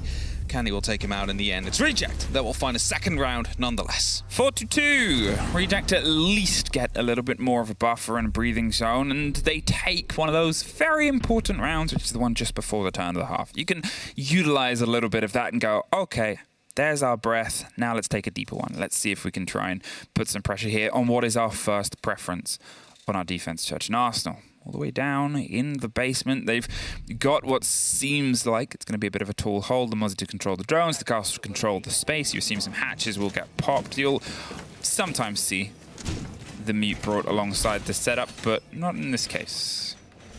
I really want to be slowing them down. If you just look at it, you see Castle, you mentioned it, Goyo, yes, Aruni is going to be making sure these doors need at least a piece of utility before you can go through them, and then also the Capcan, that is just going to be putting down traps everywhere. Now, if time runs low in these last couple of seconds and the traps are closing around the site, you might find yourself netting a kill or two as they push through.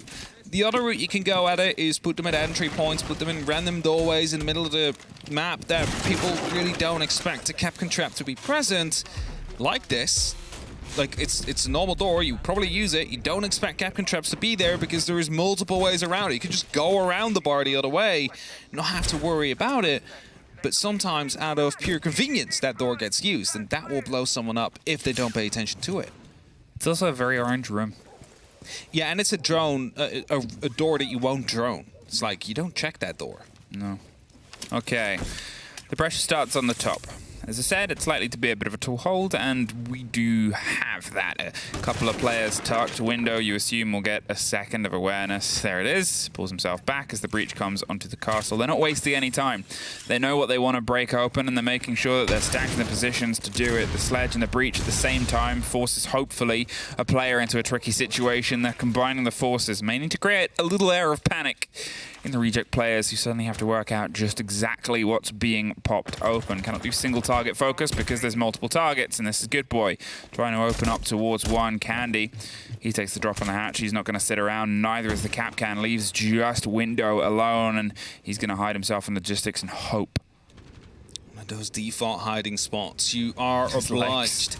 Yeah, the lag just turned 2D and stuck out to the side. Might be more difficult to actually spot, but as a attacker, you are obliged to drone that room as Window comes through, finds one, but it's going to be out of ammo and instantly shut down by shot from outside. Brings it back to a 4-4. Good Boy lost, unfortunately for Sandbox, but it did manage to get that one roamer off the board. Yeah, I went for the fight, whether they knew exactly where he was or not. It was good timing on the side of Window to try and lean back in, sort of meet him with the fire. Got one before he got out, because if he had just sat there, likely he would have got none. Here, a minute left, roughly. They're going to start their approach down towards the site. There's the pre-placed C4. There's the chance of being able to impact anything that might get placed onto the hatches. There's a lot that they can try and get through those hatches with. And there's also the ones that are already open. So it saves the use and the cost and the sort of trust in the remaining breach across both Envy Taylor's pockets and Static. The door still has Capcan traps on it. Multiple people have walked past and no one cared about it so far. Now, it might just as well be that this C4 just blows up shell. No, it just somehow stays alive. As the information there from that Mozzie drone purely will have fed that through a bit late on the detonation, unfortunately, but Static will find Candy in a very close corner, and now will open up on the triple wall as well to get to an Envy Taylor. That's it, they drove in, Salty gets the end of Shile, and suddenly it's Tataneki finding Static. Arakaze's got to drive through, Salty goes down, Envy Taylor from above. They break the bulletproof, put them into a little bit of a soft 2 versus 2, but look at the separation. Envy Taylor just able to go fishing, but 10 seconds. They got to try and find Take, the last player. He's going through fire and fury to find himself through. Envy Taylor's tucked. He's going to see if he can get the plant off. He has the time. Does he know what side Take's coming from? There it is! Take just arrives and brings the first into their favor. Oh, I thought he had the time there to actually get that defuse going, but not the case. Oh, I got down on the ground, but not enough time to get that gun back up. Almost at the exact same time. That leaves us in at 4-3. The basement won by Reject, but now they need to do it on 2 different sites to make sure they continue that rotation and lock it up flawlessly. Top floor, gym and bedroom to be chosen next. Bar and stage was shortly hovered over, but not decided to go to now. As we get going again. Worked out quite well. They were able to hold the progress of Sandbox quite a bit.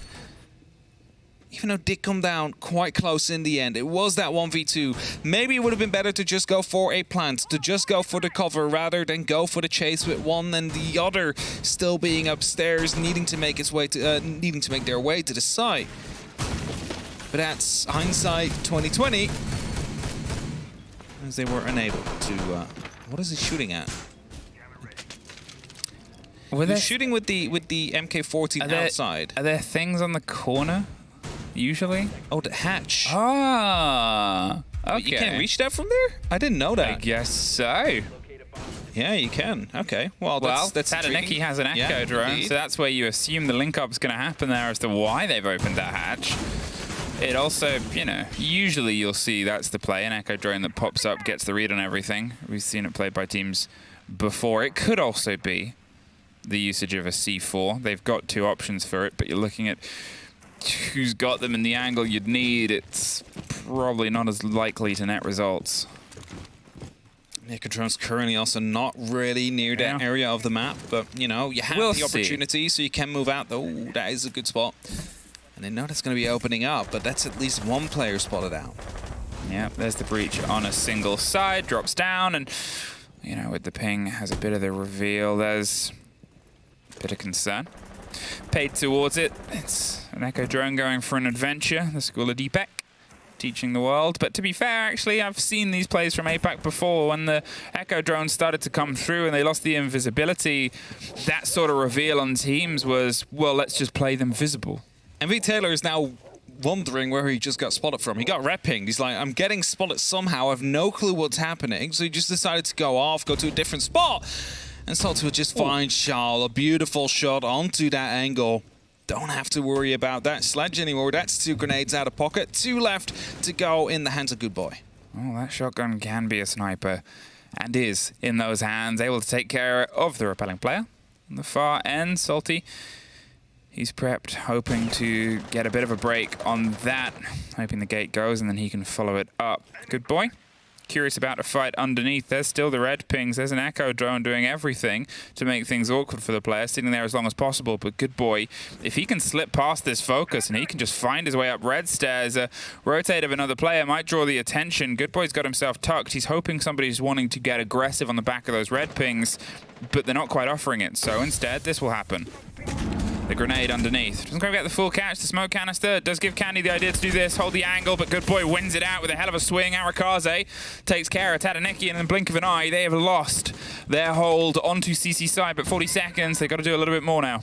Need to be very quick if they want to continue here. You see some windows being locked off. It's just Reject preparing themselves for the storm that's about to be coming in, because Sandbox, they don't have much time left. We have one of the players currently in hiding as well, behind that famous, infamous desk again. Salty looking to find himself a good position, but they know that they could be coming from any given direction right now. Well, here's Good Boy with the second grenade, wants to head his way up the top, but you're looking at 15 seconds, and Salty with a C4 takes the wind out of the sails. You just got to take the drop. The fight is scrappy across the board. Salty finds one more. It's all over. And on the side there, it was just no time for Sandbox to build after how long it took them to get the opener. Windows really enjoying that one, if you haven't noticed.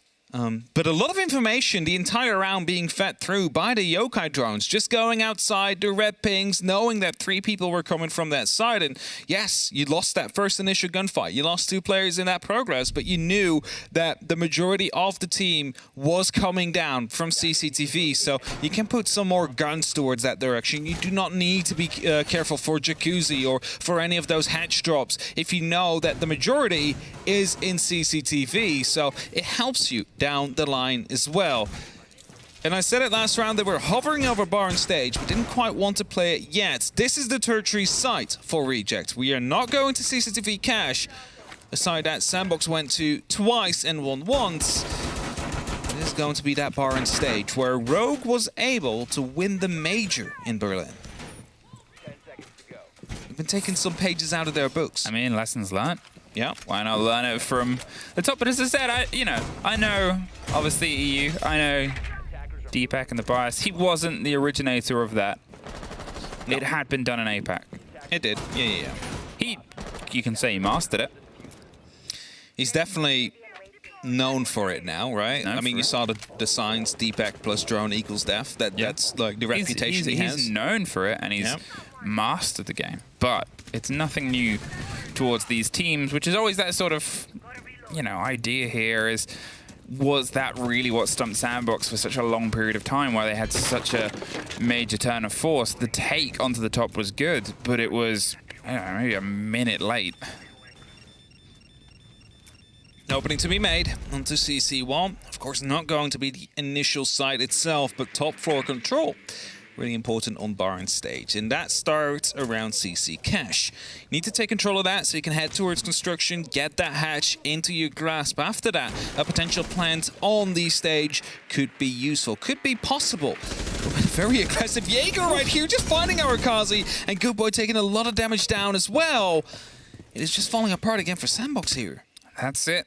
They are entirely swung upon there. There's all this intel, all these eyes and ideas. The Bulletproof is calling these pings that they could move behind before for the previous swing. This grenade will just bounce itself close but get caught out. Candy can pull himself back, expecting the second or potentially a hop in on the back of it. That will at least get rid. Will they? No, it won't. No, it doesn't. Just a little bit too far, and the camera's allowed to survive on the back wall. 2 grenades used, no gain from it. And if you look at it, there's no grenades left anymore either. No RC Retiro, but it's Taka and Shaw both will be able to find one. It's at 3 and 4 as we continue. And it will fall back towards that side. They know they have that man advantage. They know there's only 3 attackers left. And as long as Window's up on that top floor together with Salty, they still have a lot of time they can potentially waste here. I wouldn't be surprised if they come down to the last 30 seconds as he finds one. Static will find a trade. Again, we continue with that trading game. And that's it. And now you've got yourself again, Sandbox. They're at the body disadvantage. They're very spread out. There's still all this sort of time and intel that Reject have been able to work behind and build upon. The players that caught them on the jump out and the drop down. What do Sandbox truly have towards the site itself in terms of control of it? Nothing.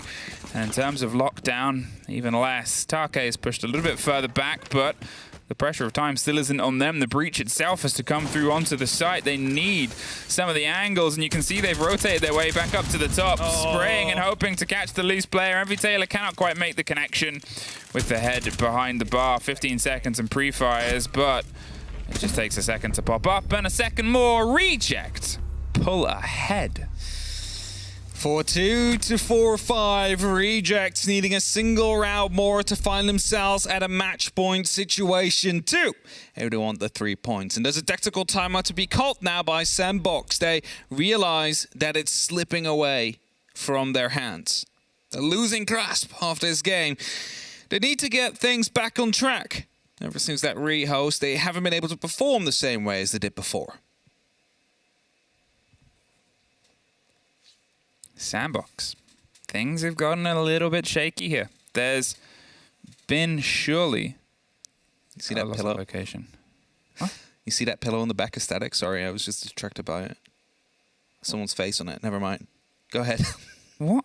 There's a pillow on the back of Static's screen. It's like behind his chair, left top. His head was there just now. Someone's face on it. You're losing it. I might be. Pretty sure it is. Okay, how do I? Sorry. Continue. You don't see it? Right there. On Static's chair? Yeah, no, behind Static's chair. On the left top. There's like a pillow with one eye on it. You don't see it? I don't. Okay, I'll show you after the break. Okay, well, thank you for the relevance. I was just saying, go ahead, no worries. It just stood out to me. It was funny. Sorry. I'm just gonna let you sit in silence for a second and think about what you've done. Okay, now let's make a relevant point towards Siege. Sandbox What's happened? Everything's gotten a little bit out of your reach. I sort of commented on your defenses that you like it when things are played to your pace, but I had the expectation that you'd play a little bit more of a pace on the attack. They're missing out on their drive. It seems like Good Boy is the one that's sent hunting, which is fair enough. He's very good at it, but there's nothing that he's specifically sent in for. He's getting himself in these positions to try and strike at the same time as the rest of the setup, but whilst you're setting up, Reject has decided they're sick and tired of waiting and pushing back into you. It's happened time and time and time and time and time again. And that is how Reject play. That's nothing new or too outlandishly surprising.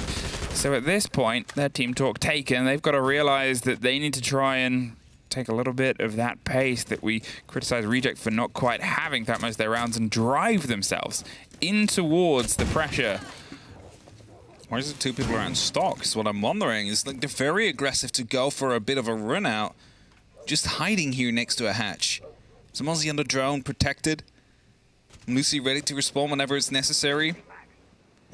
I'm wondering what they're trying to get at here. Surely some aggressive pocket play, but... Yeah, it's 2 on the stock. They've got the hatch to escape. They want to try and burst their way through. It's not the most droned-out location. You'll sort of clear everywhere else and then try and swing your way that way through. They're hoping that it's another sandbox mistake, and this could be one window. Is he going to get a free pick up here? There's a little bit of a swing. It's Good Boy that he gets into a scrape with, and Good Boy's able to win it out. He is a hell of a gunner we've talked about before. Usually send him in to try and find that loose body, and then he finds somebody. Tadaniki is offering some of this drone support alongside the play. They're ready with control of the hatch above. You can see the Zophia's putting some control on the back end of the stairs, and there's a drone that gets rolled out. Here's the move. There's the call. There's the ping. There's the freebie.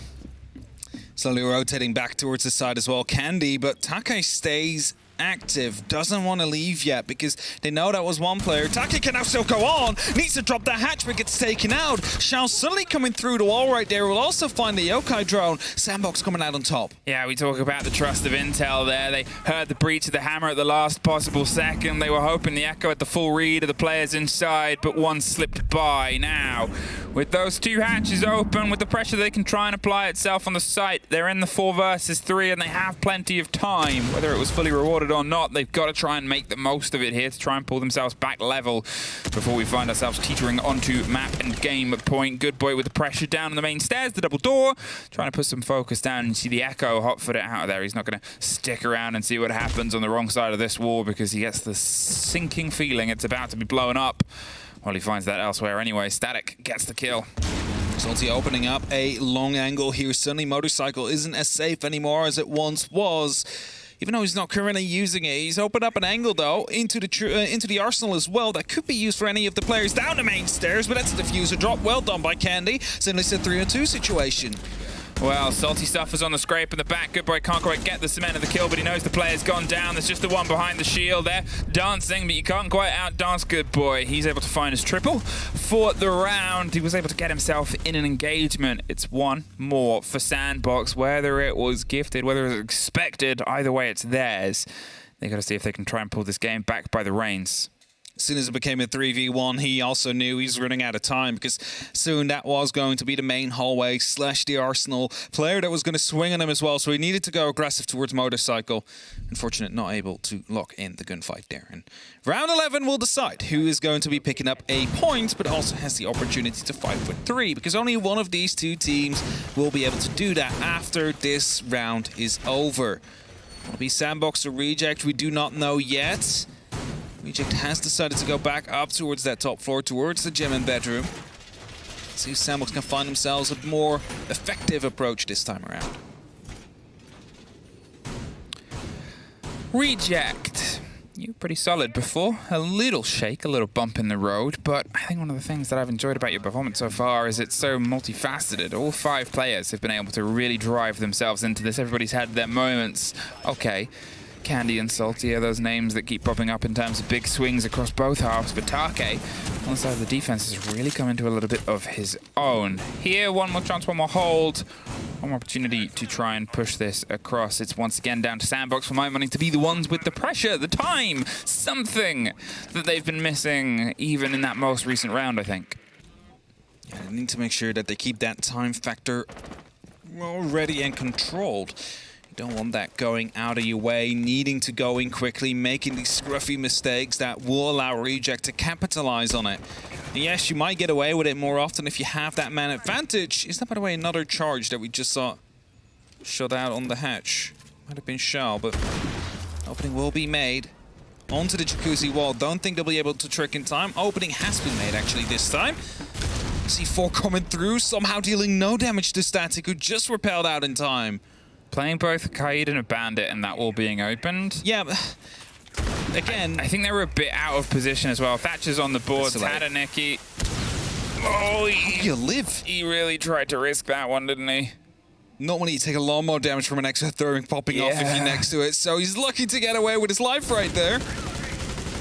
But as I said before, if there is going to be a Thatcher open, Bandit or Arcade is not going to be keeping this wall shut because of the highway window. Like, Bandit is not going to be playing out there. Doesn't feel safe enough, and that means you need to go for a Kate trick. But the double EMP is always going to win from you in that matter. Candy, he's under a little bit of pressure, but with that wall solid on his side, he can still sort of keep himself locked in. That's the big bit of a problem here. It means Sandbox cannot truly get comfortable out on the hold on the window itself. They can't really set themselves up on the bedroom windows towards highway, towards the other side. It's just not a position to play. The pops underneath Salty. Don't quite catch him. He wasn't that close to the wall, wasn't ready to swing, but he means now if he does swing, there's the concern of somebody playing underneath. Not currently, but Good Boy actually just slips on by. There's a swing round. Salty finds one. Static finds Take in a quick response onto the door. Pre-fires coming across the board. Can Sandbox move behind it? That's the big question. Good Boy holding a very tight angle there. Knows the head could be popping up at any given moment, but he needs to move on. He will find a flick somehow. Static will find one as well, and suddenly it's a 4-on-2. One player left inside of the showers is going to be able to drop that diffuser, leaving it only up to MV Taylor suddenly to try and clutch this out against the Jaeger and a Cade. One in construction, one in the bathroom. They will play off contact here as soon as Envy swings. It is Salty that will find a kill, and it's Reject that will find a point and a possibility for 3. That's it. You said it was up to one player in the bathroom, but you forgot about Candy, forgot about his power position. I said it at the beginning of the round. Candy and Salty have been the two that keep getting themselves back into these aggressive moments. The double kill round onto the backside. The Sandbox players, they flooded site. They were looking for those engagements. They wanted to try and just clear it, face check everything behind it and go for the trade. But those two loose threads, that little bit of the lack of control on the other side of the map that we talked about before, without getting CC wall open, without the pressure onto construction, it becomes awkward to just entirely flood in. A great take from Good Boy, and then the pressure from Static. Unfortunately, you need even more than that. Reject, they sit on the chance of 3 points. And there was a simple solution to that. Just put someone in gym holding that door, right? It's like, at least he cannot completely go through without being punished, or at least having to take a different gunfight first. You allow yourself to take that gunfight onto the bathroom. Also, you could have split up there. You could have gone one in from the jacuzzi wall, for example, the other to go in through the side itself. It's that all three through the same room doesn't really work out, as you've just seen there. Especially now if you have someone in your back. So, well done by Reject, needing a single more round to find 3 points. That is a very late reinforcement that could have been a kill for Shao. Oh, it didn't even come through in the end. No, he didn't. He pulled away, so he suffered a little bit of a scrape on the other side of that, and that is a mistake. Oh, that wall's going to remain soft. Well, they don't have reinforcements anymore, so he was probably just told to stop to reinforce something else anyway. I hope. I mean, maybe. It might have been a little bit of a change of heart at the very end. They've got the wall open very quickly either way. There's Arakaze, wants to put the pressure on once again. Hey, remember this? Well, it was the camera that proved all of the problems before. They've just burnt out the ADSs. The flashes will burn any remaining ones. There's the cover. There's the camera. And that was quick, but a lot of utility behind that. Just for a single camera, but that camera wreaked some havoc the last time around. It was a lot of information given out, a kill and a swing to come through as well. So them getting rid of it shows how important it must be for their attack, because they want to push through from CC. After that, they are safely in that building. They have some control, and they can start pushing on from there on, not having to worry as much about the information. If you get swung on before you're even inside, it's just very uncomfortable to play against. C4, it's ready to go for anybody that goes for that breach and that opener. You can see a couple of players are stacked up. Will Tadanaki get the read on them? I assume the camera has got before, but it's Candy that finds Good Boy the fight across the top. There's a bit of response. The C4 is a little bit premature. Arakaze is in the top of red now, though. And Candy's going to take the drop round on the hatch. Talaniki does find Xiao from underneath and get him with the C4, but that doesn't mean the trap was closed. So that shotgun works really well vertically as well in those kind of situations. When you walk through a door, the last thing you're going to be looking at is the floors. Arakaze almost lost his life right there. If we're going to put one more step to the side, that could have been an easy headshot for the MK14. But he lives, he continues, takes out 2 drones as well as he digs in deep inside the bedroom. Yeah, Window, you can see he's ready for the fight, and he finds it, the head of one. He's looking for the next, and he does get the connection. Arakaze, a little too late, but a devastating blow there. They looked towards the stairs. They were concerned about somebody else flooding in. The movement was his. And this has been the story of Reject and Sandbox throughout this game, especially on this half. Sandbox have just kept losing control over where these Reject players are and why they're there. Most importantly, Arakaze, a 3 versus 1, but he sees none of it. Reject take a very important 3 points from one of them 6-point games we talk about. And yeah, Sandbox being one of those teams we talked about before to be favorites for a top 3 finish again. You taking points against them, that is going to be very helpful later on in the season. Maybe even lining yourself up for a top 3 or top 2 position at the end of the stage. Top 2 is what you need. Top 2 is what you want to get to that major. And as I said before, what we had on the last split were Reject being able to take that points from most of the board. This time we might see them take it from the ones that they couldn't before. 3 points for them and a massive blow for Sandbox. A massive blow indeed. But before we break that any further down, we have a quick break before our analysts will close it off.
Welcome back, everybody, to the analyst desk. We have a victory. The underdogs, Reject, were able to take it against Sandbox, just coming off of the Berlin Major.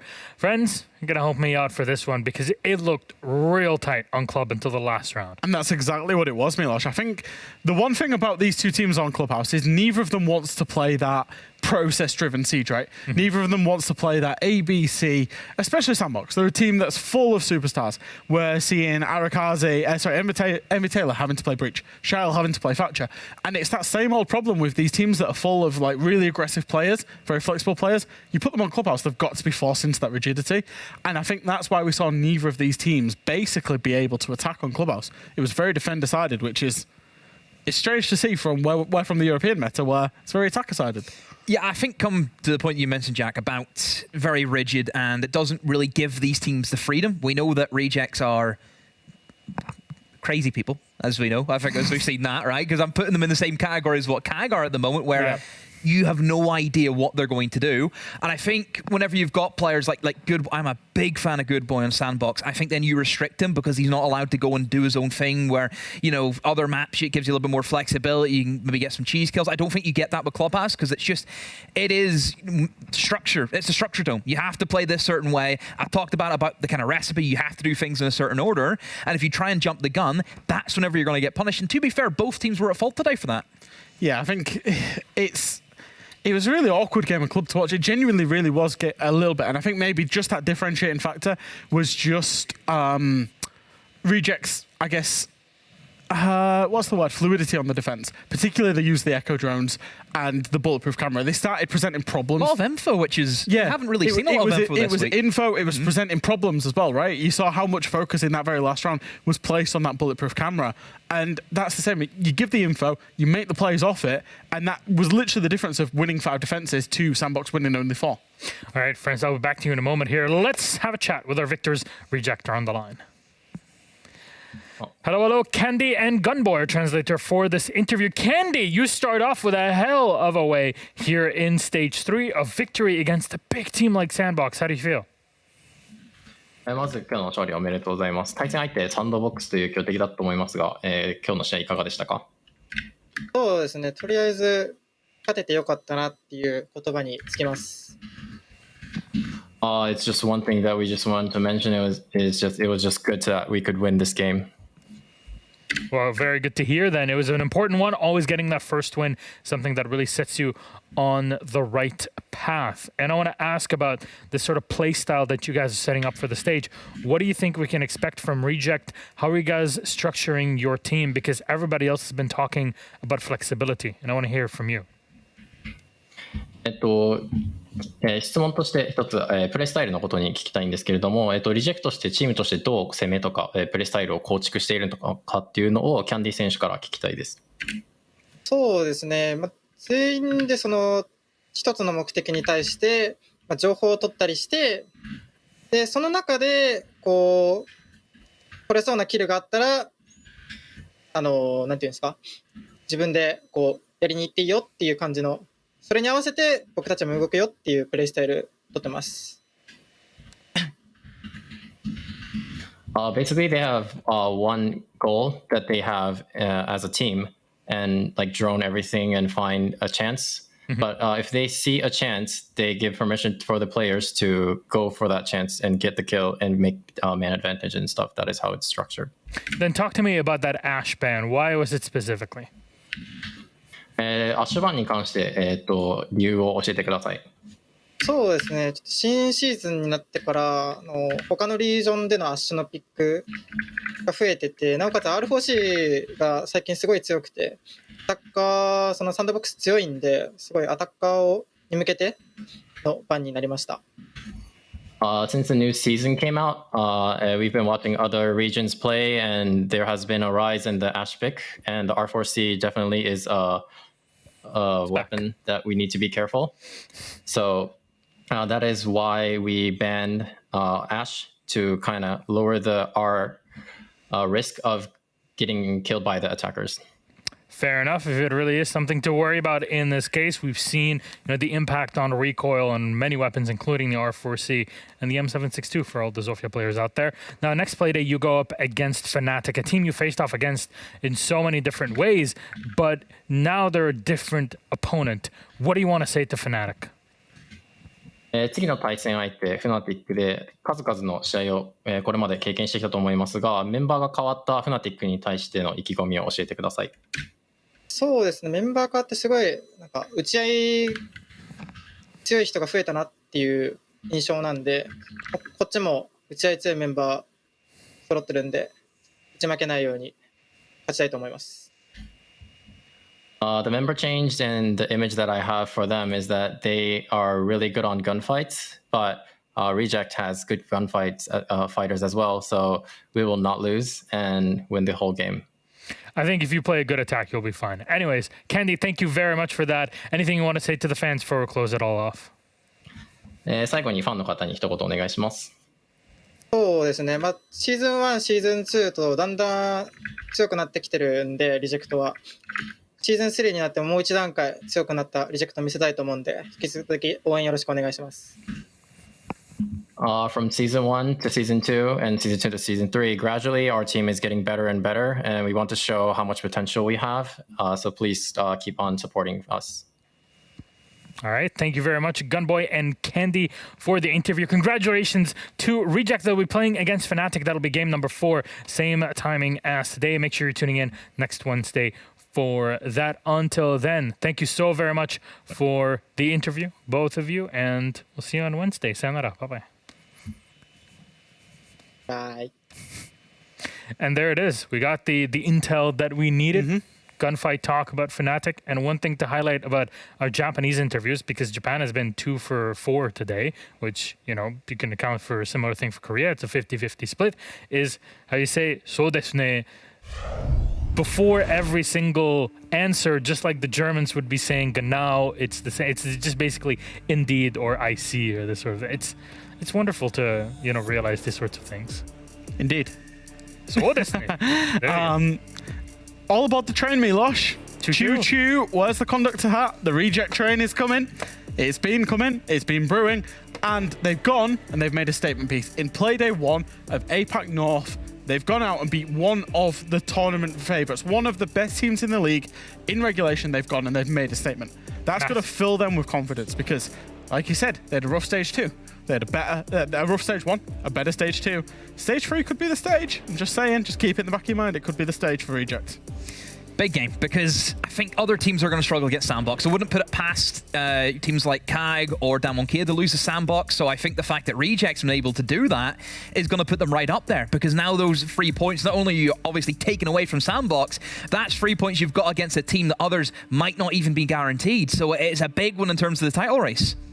And like we talked about it earlier today, because it is day 1, we were talking about Invitational, how that all fits. If it's not the top 3 teams that basically, you know, play super well, then it actually messes up all of APAC, because you need to collect as many points, SI points as possible through being in the top 4 or making it to majors and progressing in the event to actually qualify.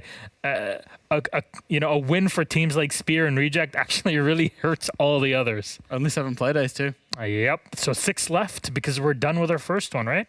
Pretty much. That's how numbers work. That's number Wang. There you go. That's a reference that you both will get in this case. No way. Oh man, I'm not even English and I understand that. Anyways, moving on to this. This was still a close matchup between Reject and Sandbox. And I'm wondering how much the map Clubhouse actually played into this. So what are your thoughts? I think it's kind of hard. It's like I say, it's a stylistic map. It's a stylistic map that's process driven. And when teams aren't like particularly good at process driven stuff, or if they're a little bit out there, a little bit flexible, a little bit like, you know, the same as Rogue. Rogue aren't good at Clubhouse because they've got to put good players on bad roles for that player. We saw that today. It feels as if I've just done this to him. I've chokehold him. That's what it feels like, isn't it? You can't go anywhere with Clubhouse. You can't do anything different. Once you're in that armbar, you're done. I think this awakened something in me. Anyways, did you want to talk about Telestrator? And it's actually very topical because it's literally about wow, what is this It's setup literally about how it kind of, like I said, chokeholds in these teams. And we're looking again at these attacks. We're looking at Reject. And this is where I think Reject, they wanted to play their type of siege, but Clubhouse is a map that just doesn't really allow you to do that. It's the best way to describe it. It's they've went into a restaurant, they've sat down and they've said, we would like cheesecake for our starter and we'd like a ravioli for dessert. That's what it feels like. It's just back to front almost. So as you can see, it's a full turtle from Sandbox. You've got everyone on the site. You've got 1 player in dirt, 2 guys inside of armory, and the other 2 inside of church. So very typical of what we see. And typically whenever you see a full 5-man turtle in this context for Sandbox, if you're on attacking side, you think, okay, this should just be easy. It should just be bread and butter. Generally, if you look at the lineup that Sandbox are going up against, they don't have the greatest of, I would say, deniability for really stopping down the plants. I know they have the smoke, but smoke isn't in a really good position to maybe deny Church because obviously he's inside of dirt at the moment. So you've got 1 guy inside of dirt. He's pretty much neutralized for what I think Reject should have went for. The biggest issue that comes in for me is they didn't utilize the Monty to the greatest degree that I can see. Monty is great for just taking ground, and I don't think Blue's the area that he needs to be in. 1, he's by himself, so he's not going to do anything. And 2, there's just too many angles I think Monty has to be aware of. Monty is really good if you're just pushing in from one direction. You know you're not going to be shot on the side or shot from behind. It's just one side. Blue doesn't give them that. And this is where I think Rejects, they just did it back to front. They didn't really put any pressure on the triple wall. They were happy enough just to leave it how it is. They couldn't even get open Moto Hatch because the Kaid Claw was there, so they kind of headlocked themselves into a main stairs and blue rush. that doesn't work. Mainstairs and Blue are so far apart from each other that you're not going to have that refrag potential. I do wish that at some point they decided, you know what, maybe that we should have taken Dirt, because it's only one smoke and you have a Monte. I know that's difficult getting the Monte against a smoke, but still it's going to do a lot more than, like I said, him down here not really doing anything. They've went for that quick rush. They've tried to get themselves inside of Armory. It's been completely neutralized because really Sandbox had nothing to worry about. Whenever you know that most of it's going to be focused towards Blue, and especially whenever it's a Monte, you can just take those gunfights as they're literally rushing into one side of the map. So I just think it was very, very easy for Sandbox just to sit back and read into it. So really, Rejects, you can see the idea they're going for with the Monte, but I just don't think that they utilized them to the best of the ability. And I think that Dirt definitely should have been tested. And it was, yeah, just easy pickings from that. Monte's never going to do anything at that stage. And yeah, I think that overall, Rejects, just they missed the mark. And like I said, they're doing things back to front. They really need to focus on making sure that Clubhouse is played the way it's supposed to. Thank you very much for that demo. Final thoughts from you, Fresh? Yeah, just think just on the Telestrator, it showed exactly how you're supposed to not attack Clubhouse, right? You know, people pushing main stairs before the hatch has been opened, and the guy under the hatch kills the main stairs. Like, it's exactly what these two teams, and it's why the map doesn't suit realistically these two teams. But what I will say is I thought Reject played that exceptionally well, especially on their defense. They got a good enough attack split, and then from defense they looked really good. Well, Reject play Fnatic next Playday, and I'm very excited for how that one goes, because if they're playing their defense so well, it's gonna start spelling disaster. But that's a story for next week. Let's recap what happened in all 4 best-of-1 series for the first Playday of Stage 3 in APAC North. That was our match of the day, Fnatic versus Damwon, but first up was Talon versus KAG. 7-4 for Cyclops Athlete Gaming to kick it off. First win for Japan. 7-4 Spear versus Vav. Again, 7-4 this time for our Korean squad. And then on the match of the day, Fnatic with a new roster, unable to pull themselves together on their debut. Damwon Kia with a singular roster change and technically swapping from coach to main roster. Now 7-3 victory in match of the day. And then 7-5 Reject versus Sandbox, the second-rated team in APAC North, taken down by, well, the newcomers, the team that only joined us this year and surprised everybody because we're all expecting Sengoku, but look at where we are. So Reject really holding on to their name and pushing their chances in APAC North. Though, what does everything look like for our next Playday? That is, or rankings. Yeah, that'll be in a second. There it is. All 3. Here's the full wins, 3 points. Nobody went to OT. Damwon, Cyclops, Spear, Reject, and then everybody else is at a lonely 0. Next Playday. What does it look like? Here it is, day number 2. That'll be next Wednesday. Same starting time as always, 11:30 CEST, because we broadcast this from Paris, and that's around, 7:30 p.m. local time, Tokyo. 7:30 or 8:30. Hey, if you're watching us from Tokyo, hello. Konnichiwa, if you're doing well. There we go. Talon versus Spear, game number 1. Damwon Kia versus Cyclops. Wow, Damwon are match of the day again. Crazy. Sandbox and Fav, and finally Reject versus Fnatic to round out our day. Thanks so much for watching us today. Let's open up the podium here and ask a question to our good and wonderful friends. Podium. Yeah. Be careful before you make Demo even more amazed at your capabilities in language. What? He said podium. It's not as if that's I was talking about Konnichiwa earlier. Oh.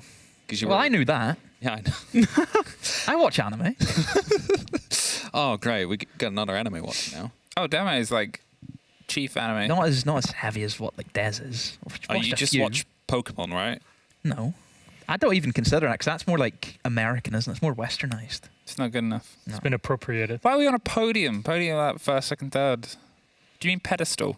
No, a pedestal is for one person. Isn't a podium also like a stage? Yes, in French. In the arts, in the arts, you would say that. Just like a I wouldn't. It's again a language thing coming up right here. I'm amazed how quickly you guys can derail this post show. In honestly, rehearsals, record speed. You say prova. You don't just, say rehearsals. You can say prova. Yeah. The tip is you just pose a question to Milos about something Milos has done. What? Huh? What? Huh? Huh? What? I noticed that every time it says something, it takes me a moment to understand. I always say, what? And then everybody's already moved on to like 7 topics. But normally you try and keep the show on the rail, but then we just derail it. Hello. Yep. It's like our job is to... It's what the post show is about. Yeah, well, I mean... All right. It's not about the siege. Tim's at home, so what we... Yeah. What are we going to do with You that? don't know he's at home. Have you not noticed? You don't notice Tim's not here. That's fake. That's a screen. It's a screen. That's not really Tim. This is AI mind. Okay. I thought he had like moved on to, metaphysics at this point. What would Milos look like bald? Hello.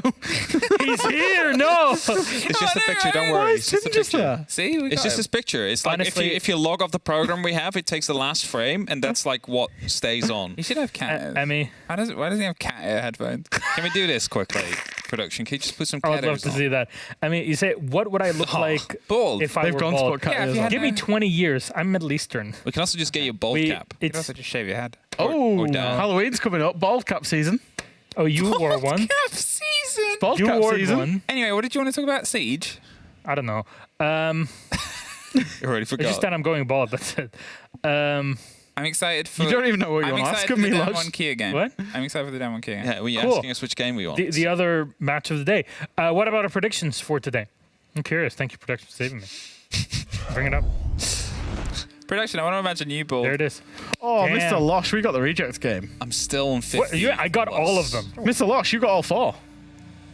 What? We're fist bumping. Nobody can see that. Can I get like a No, because you're not an No, 'cause, analyst. yeah, every time that we talk about your predictions being rubbish, you're like, yeah, I'm just a host. So you're not allowed to then go... You're not allowed to brag. Not allowed to brag. I'm not bragging. Yeah, okay. I'll get you a cake. Woo. What sort of cake?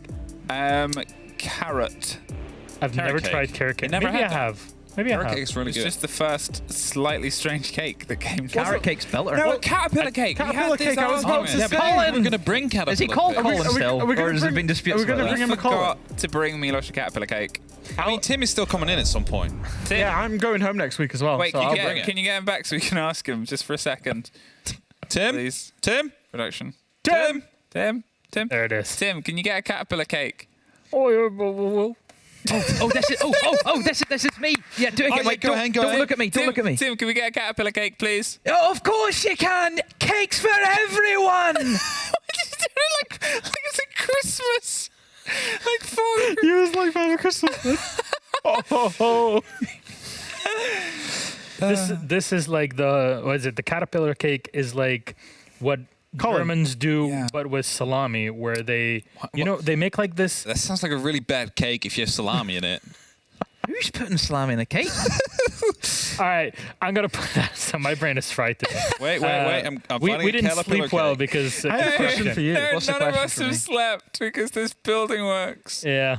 Cheesecake Actually, it for was a- starter. It is. Ravioli for dessert. Yeah, What's that's what that they were about? doing. Well, do you walk into a restaurant and say, "Oh, I'll have the cheesecake for a So starter"? Actually, why go you to say Italian that. tonight? Cheesecake for starter, ravioli No, for but I'm saying dessert, that's not what you're supposed to do. Actually, that's making the thing about that. Are we going you for say food that, tonight? but if you ever Apparently. tried All right, cool. ravioli with gorgonzola and honey on top, Hey, that is a production. dessert. My food limit is chicken nuggets. You And realize sushi. that? And sushi. And sushi Which is your now. Bougie. Which is your favorite caterpillar? Production. The third one. The third one? That's the original We color. hope you've had a Okay. wonderful time So what? watching Rainbow Six Siege. The third one. So We'll Jack see wants you, this one. back No, on next one. Monday That one. Yeah, yes. yeah, yeah. for our next show, which is a UL. Anyways, Milos, you choose. Which one do you want? Orange. Whichever. we- Whichever. Orange, I'm not a- yellow. I'm not Thank much you of for a watching. We'll be picky back eater. next week as well, around the same time. Tomorrow morning, there's probably some other siege going on. I think it's There's APAC South. APAC South, Yeah. our APAC sister South is on region. tomorrow morning. NAL is probably Tier 3 region tonight. Tier 3 region tonight. EUL on Monday. LATAM is EUL on the Monday. weekend. Thank There you you for go. watching. You got Thank you. Siege all the time. See you next Bye. time. Bye. Ta-ra. Au revoir. Toodaloo. How do? Toodaloo. What is that? Double wave. How do?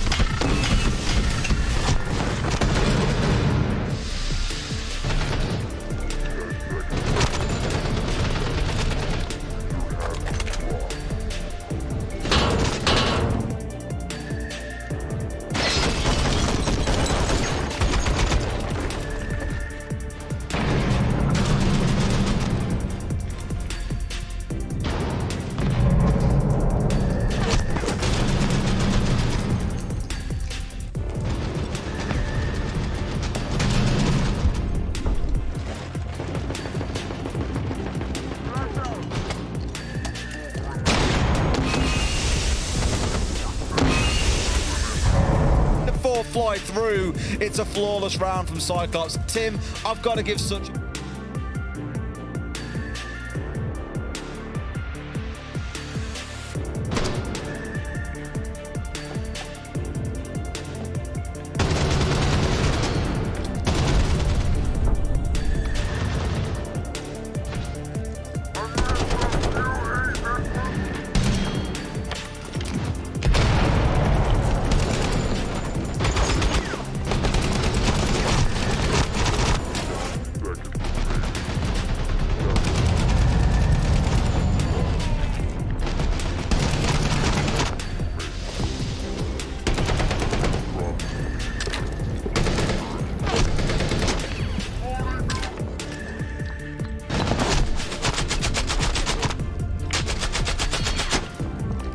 The connection. Spear Gaming open us up by pushing it over the line.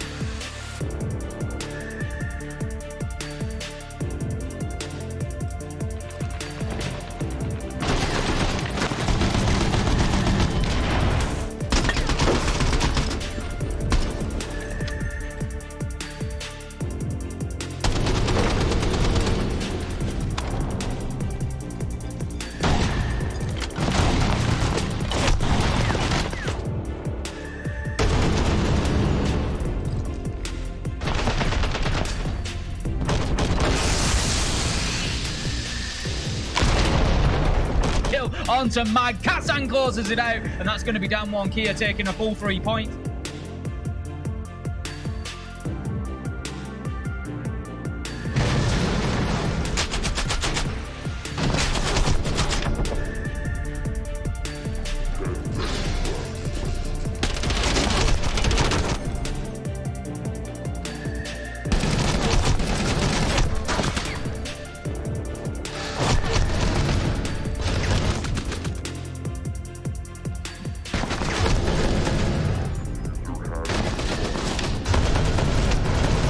He sees none of it. Reject take a very important 3 point.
Yeah. Y'all think too small, I got big dreams. You just starting, I'm way ahead at the end scenes. Started reading and dodging all of the quick schemes. Money like your Spotify, boy, I got 10 streams. And I'm still looking for more. My people, they got a soar, I'm putting that on the Lord. Ain't accepting, ignore, just kicking down all the doors. Guarantee you, boy, if I ask for it, it's gotta be real big. I gotta make it just for my kids and for their kids, just kids. That's wealth, years and years. Promise my brother soon as he out and finish this bid, we finna do it bigger than anybody ever did. The odds is real big, jobs that's real big. Satan trying a little, my God is real big. Stayed up on the grind on the cars is real big. I gotta do it big, the only way that I can live.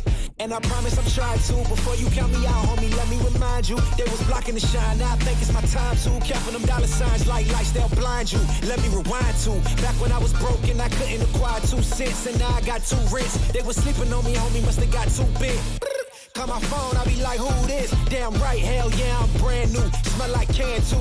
I'm fresh forever like canned food. Try and tell me what I can't do. I wanna see the world, my vision on Shamu. That mean I got goals that's real big, foes that's real big. Y'all offer too little, sorry, my soul is real big. Coming into the ring with blows that's real big. I gotta do it big, that's the only way I can live. I gotta do it big. I gotta do it big. I gotta do it big. Gotta do it big, that's the only way to live. Gotta do it big. I gotta do it big. I gotta do it big. Gotta do it big. That's the only way to live. Come on. Yeah, come on.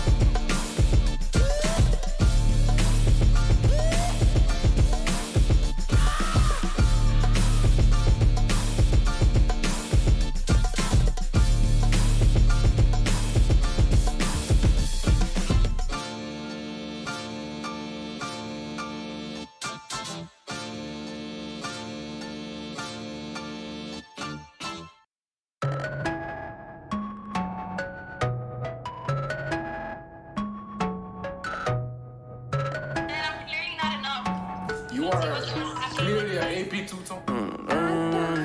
Yeah, they tryna at me, I'm running the race. I gotta pick up the pace. They throwing shade, but I'm gone. You gotta keep it a buck to my face. Taking that gang out of space. Especially if you stay in your place. They hating on all of my songs. I don't know what can I say. They throwing shots, but I'm saved by His grace. God is the shoot, I'm the lace. Running around, got me stoned, man. Feels like I'm stuck in the maze. Shoot at the Oculus case. They sipping only 96. I can't do it on my own, yeah. They judging me off my mistakes. This flow is so heavenly. Most of my friends and frenemies. They tryna bring out the beast. I'm batting 1,000, my game is elite. I'm running around in the streets. They tryna catch up, but they still can't compete. I tell they got in my sleep. He told me keep going, cause you got the lead. Count it up, all the brodies came through, then we added up. They was asking me questions, I had it up. I've been running with God, I just leveled up. They won't speak to my face, got that antidote. They been pointing me on like I'm one of those. I can see why they hate, that just ain't me. Tell me a place that I can't go. I don't think they get it, they don't understand. I'ma do it for my homies and my fans. They don't see the vision, they just see the band. Eyes on the money like a rubber band. That is number one, I follow his command. You can try it, you won't get a chance. I'ma keep on going till I can. And abiding by his plan. They tryna at me, I'm running the race. I gotta pick up the pace. They throwing shade, but I'm gone. You gotta keep it a buck to my face. Taking that gang out of space. Especially if you stay in your place. They hating on all of my songs. I don't know what can I say. They throwing shots, but I'm saved by His grace. God is the shoot, I'm the lace. Running around, got me stoned, man. Feels like I'm stuck in the maze. Shoot at the Oculus case. They sipping only 96. I can't do it on my own, yeah. They judging me off my mistakes. Silver step into the play, you bet I'ma hit it. What I'm doing in this game, I did in a scrimmage. Rappers wanting all this beef and burning up bridges. Deep down they dinner with pain, they just wanna admit it. Won't stop till I get it. Speed it up when I'm winning. It's silver and undefined, period, no sentence. They tryna give me the fitting. I'ma say Jesus and risk it. Treasure in heaven, generation with them, I pass the baton on my jids. Had to make sacrifices for this. I can fake, had to cut off some friends. Vision late ever since the beginning. Go get the bad, then bring it in. Every L was a lesson you did. At the nest, had to handle the biz. I bought a whatchamacallit, and it's chilling right over the fridge. They tryna at me, I'm running the race. I gotta pick up the pace. They throwing shade, but I'm gone. You gotta keep it a buck to my face. Taking that gang out of space.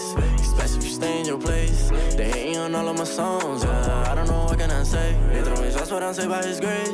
God is the shoot, I'm the lace. Running around, got me stoned, man. Feels like like I'm stuck in a maze. Shoot at the Oculus case. They sippin' only 96. I can do it on my own, yeah. They judging me off my mistakes.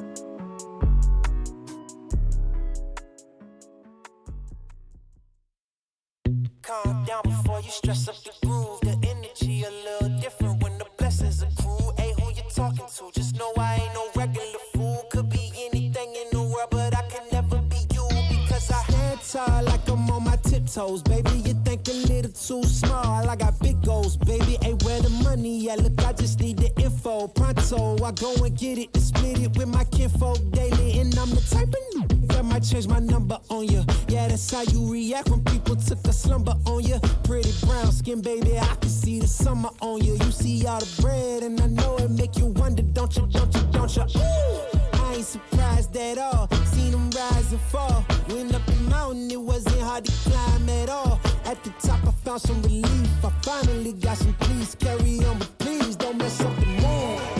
Yeah, I worked too hard for it. No, I need it, beat it, before you mess up the mood. Yeah, ooh, I worked too hard for it, and I need it, so please don't mess up the mood. Don't mess up the mood. Don't mess up the mood. Yeah, I worked too hard for it. Yeah, don't mess up the mood. Oh, it's so crucial, I gotta keep it. It's in the air, it's everywhere. No, it's not a secret, and I bet they didn't think that I'd ever get it. Everything you've done, I get it. The life you're dreaming, I live it, and I'm coming in. How you better get out the kitchen? Yeah, I could make a hit on whatever you pitching. Baby, let me fill up whatever you missing. Or you like it up at the top, it's a better view, isn't it? I'm not surprised at all, no way. Hey, what you need? Come on, just pay the fee. I supply it all. Went up the mountain and it wasn't hard to climb at all. At the top, I found some relief, you see. So please don't mess up the mood.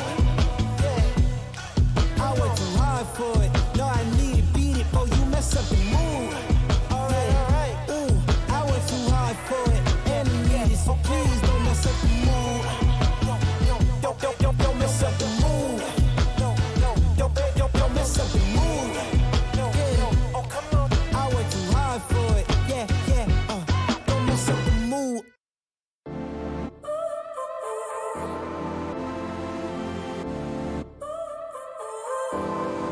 So now you're here again, knocking at my door.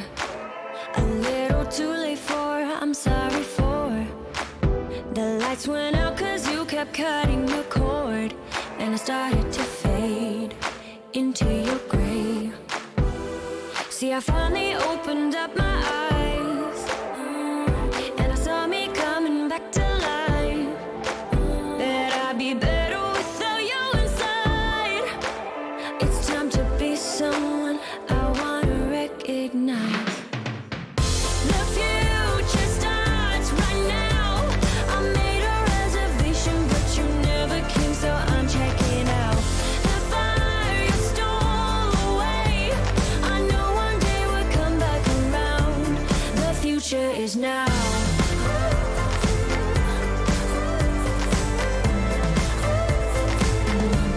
The future is now.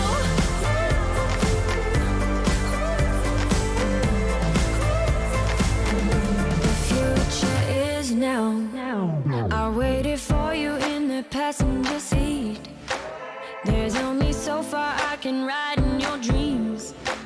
While you were chasing everything else but me, I'm starting to break out from your gray. See, I finally opened up my eyes, and I saw me coming back to life. That I'd be better without you inside. It's time to be someone I wanna recognize. The future starts right now. I made a reservation, but you never came, so I'm checking out. The fire you stole away, I know one day we'll come back around. The future is now.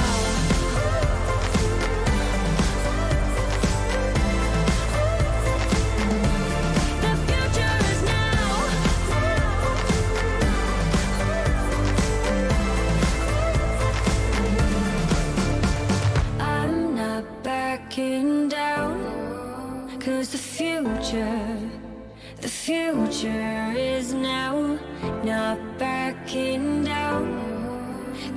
future is now.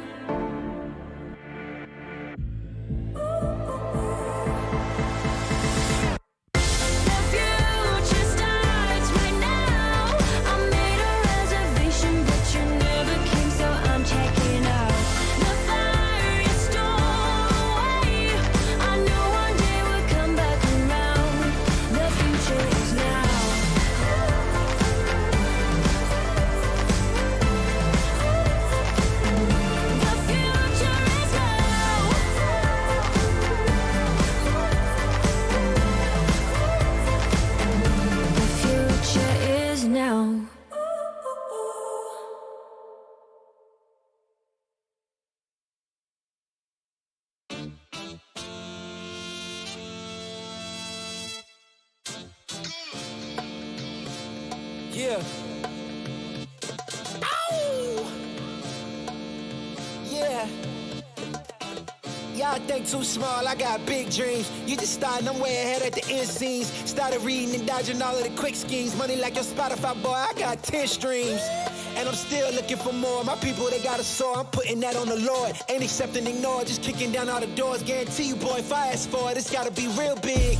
I gotta make it just for my kids and for their kids' kids. That's wealth years and years. Promise my brother soon as he out and finish this bid, we finna do it bigger than anybody ever did. The odds is real big, jobs that's real big. Satan trying a little, my God is real big. Stayed up on the ground on the cards is real big. I gotta do it big, the only way that I can live. And I promise I'm trying to. Before you count me out, homie, let me remind you. They was blocking the shine, now I think it's my time to. Counting them dollar signs like lights, they'll blind you. Let me rewind to back when I was broke and I couldn't acquire 2 cents. And now I got 2 wrists. They was sleeping on me, homie, must have got too big. Call my phone, I be like, who this? Damn right, hell yeah, I'm brand new. Smell like can too.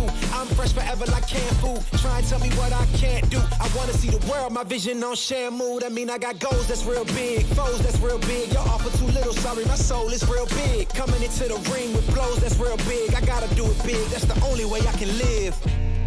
I gotta do it big. I gotta do it big. I gotta do it big. Gotta do it big, that's the only way to live. Gotta do it big. I gotta do it big. I gotta do it big. Gotta do it big. That's the only way to live. Come on.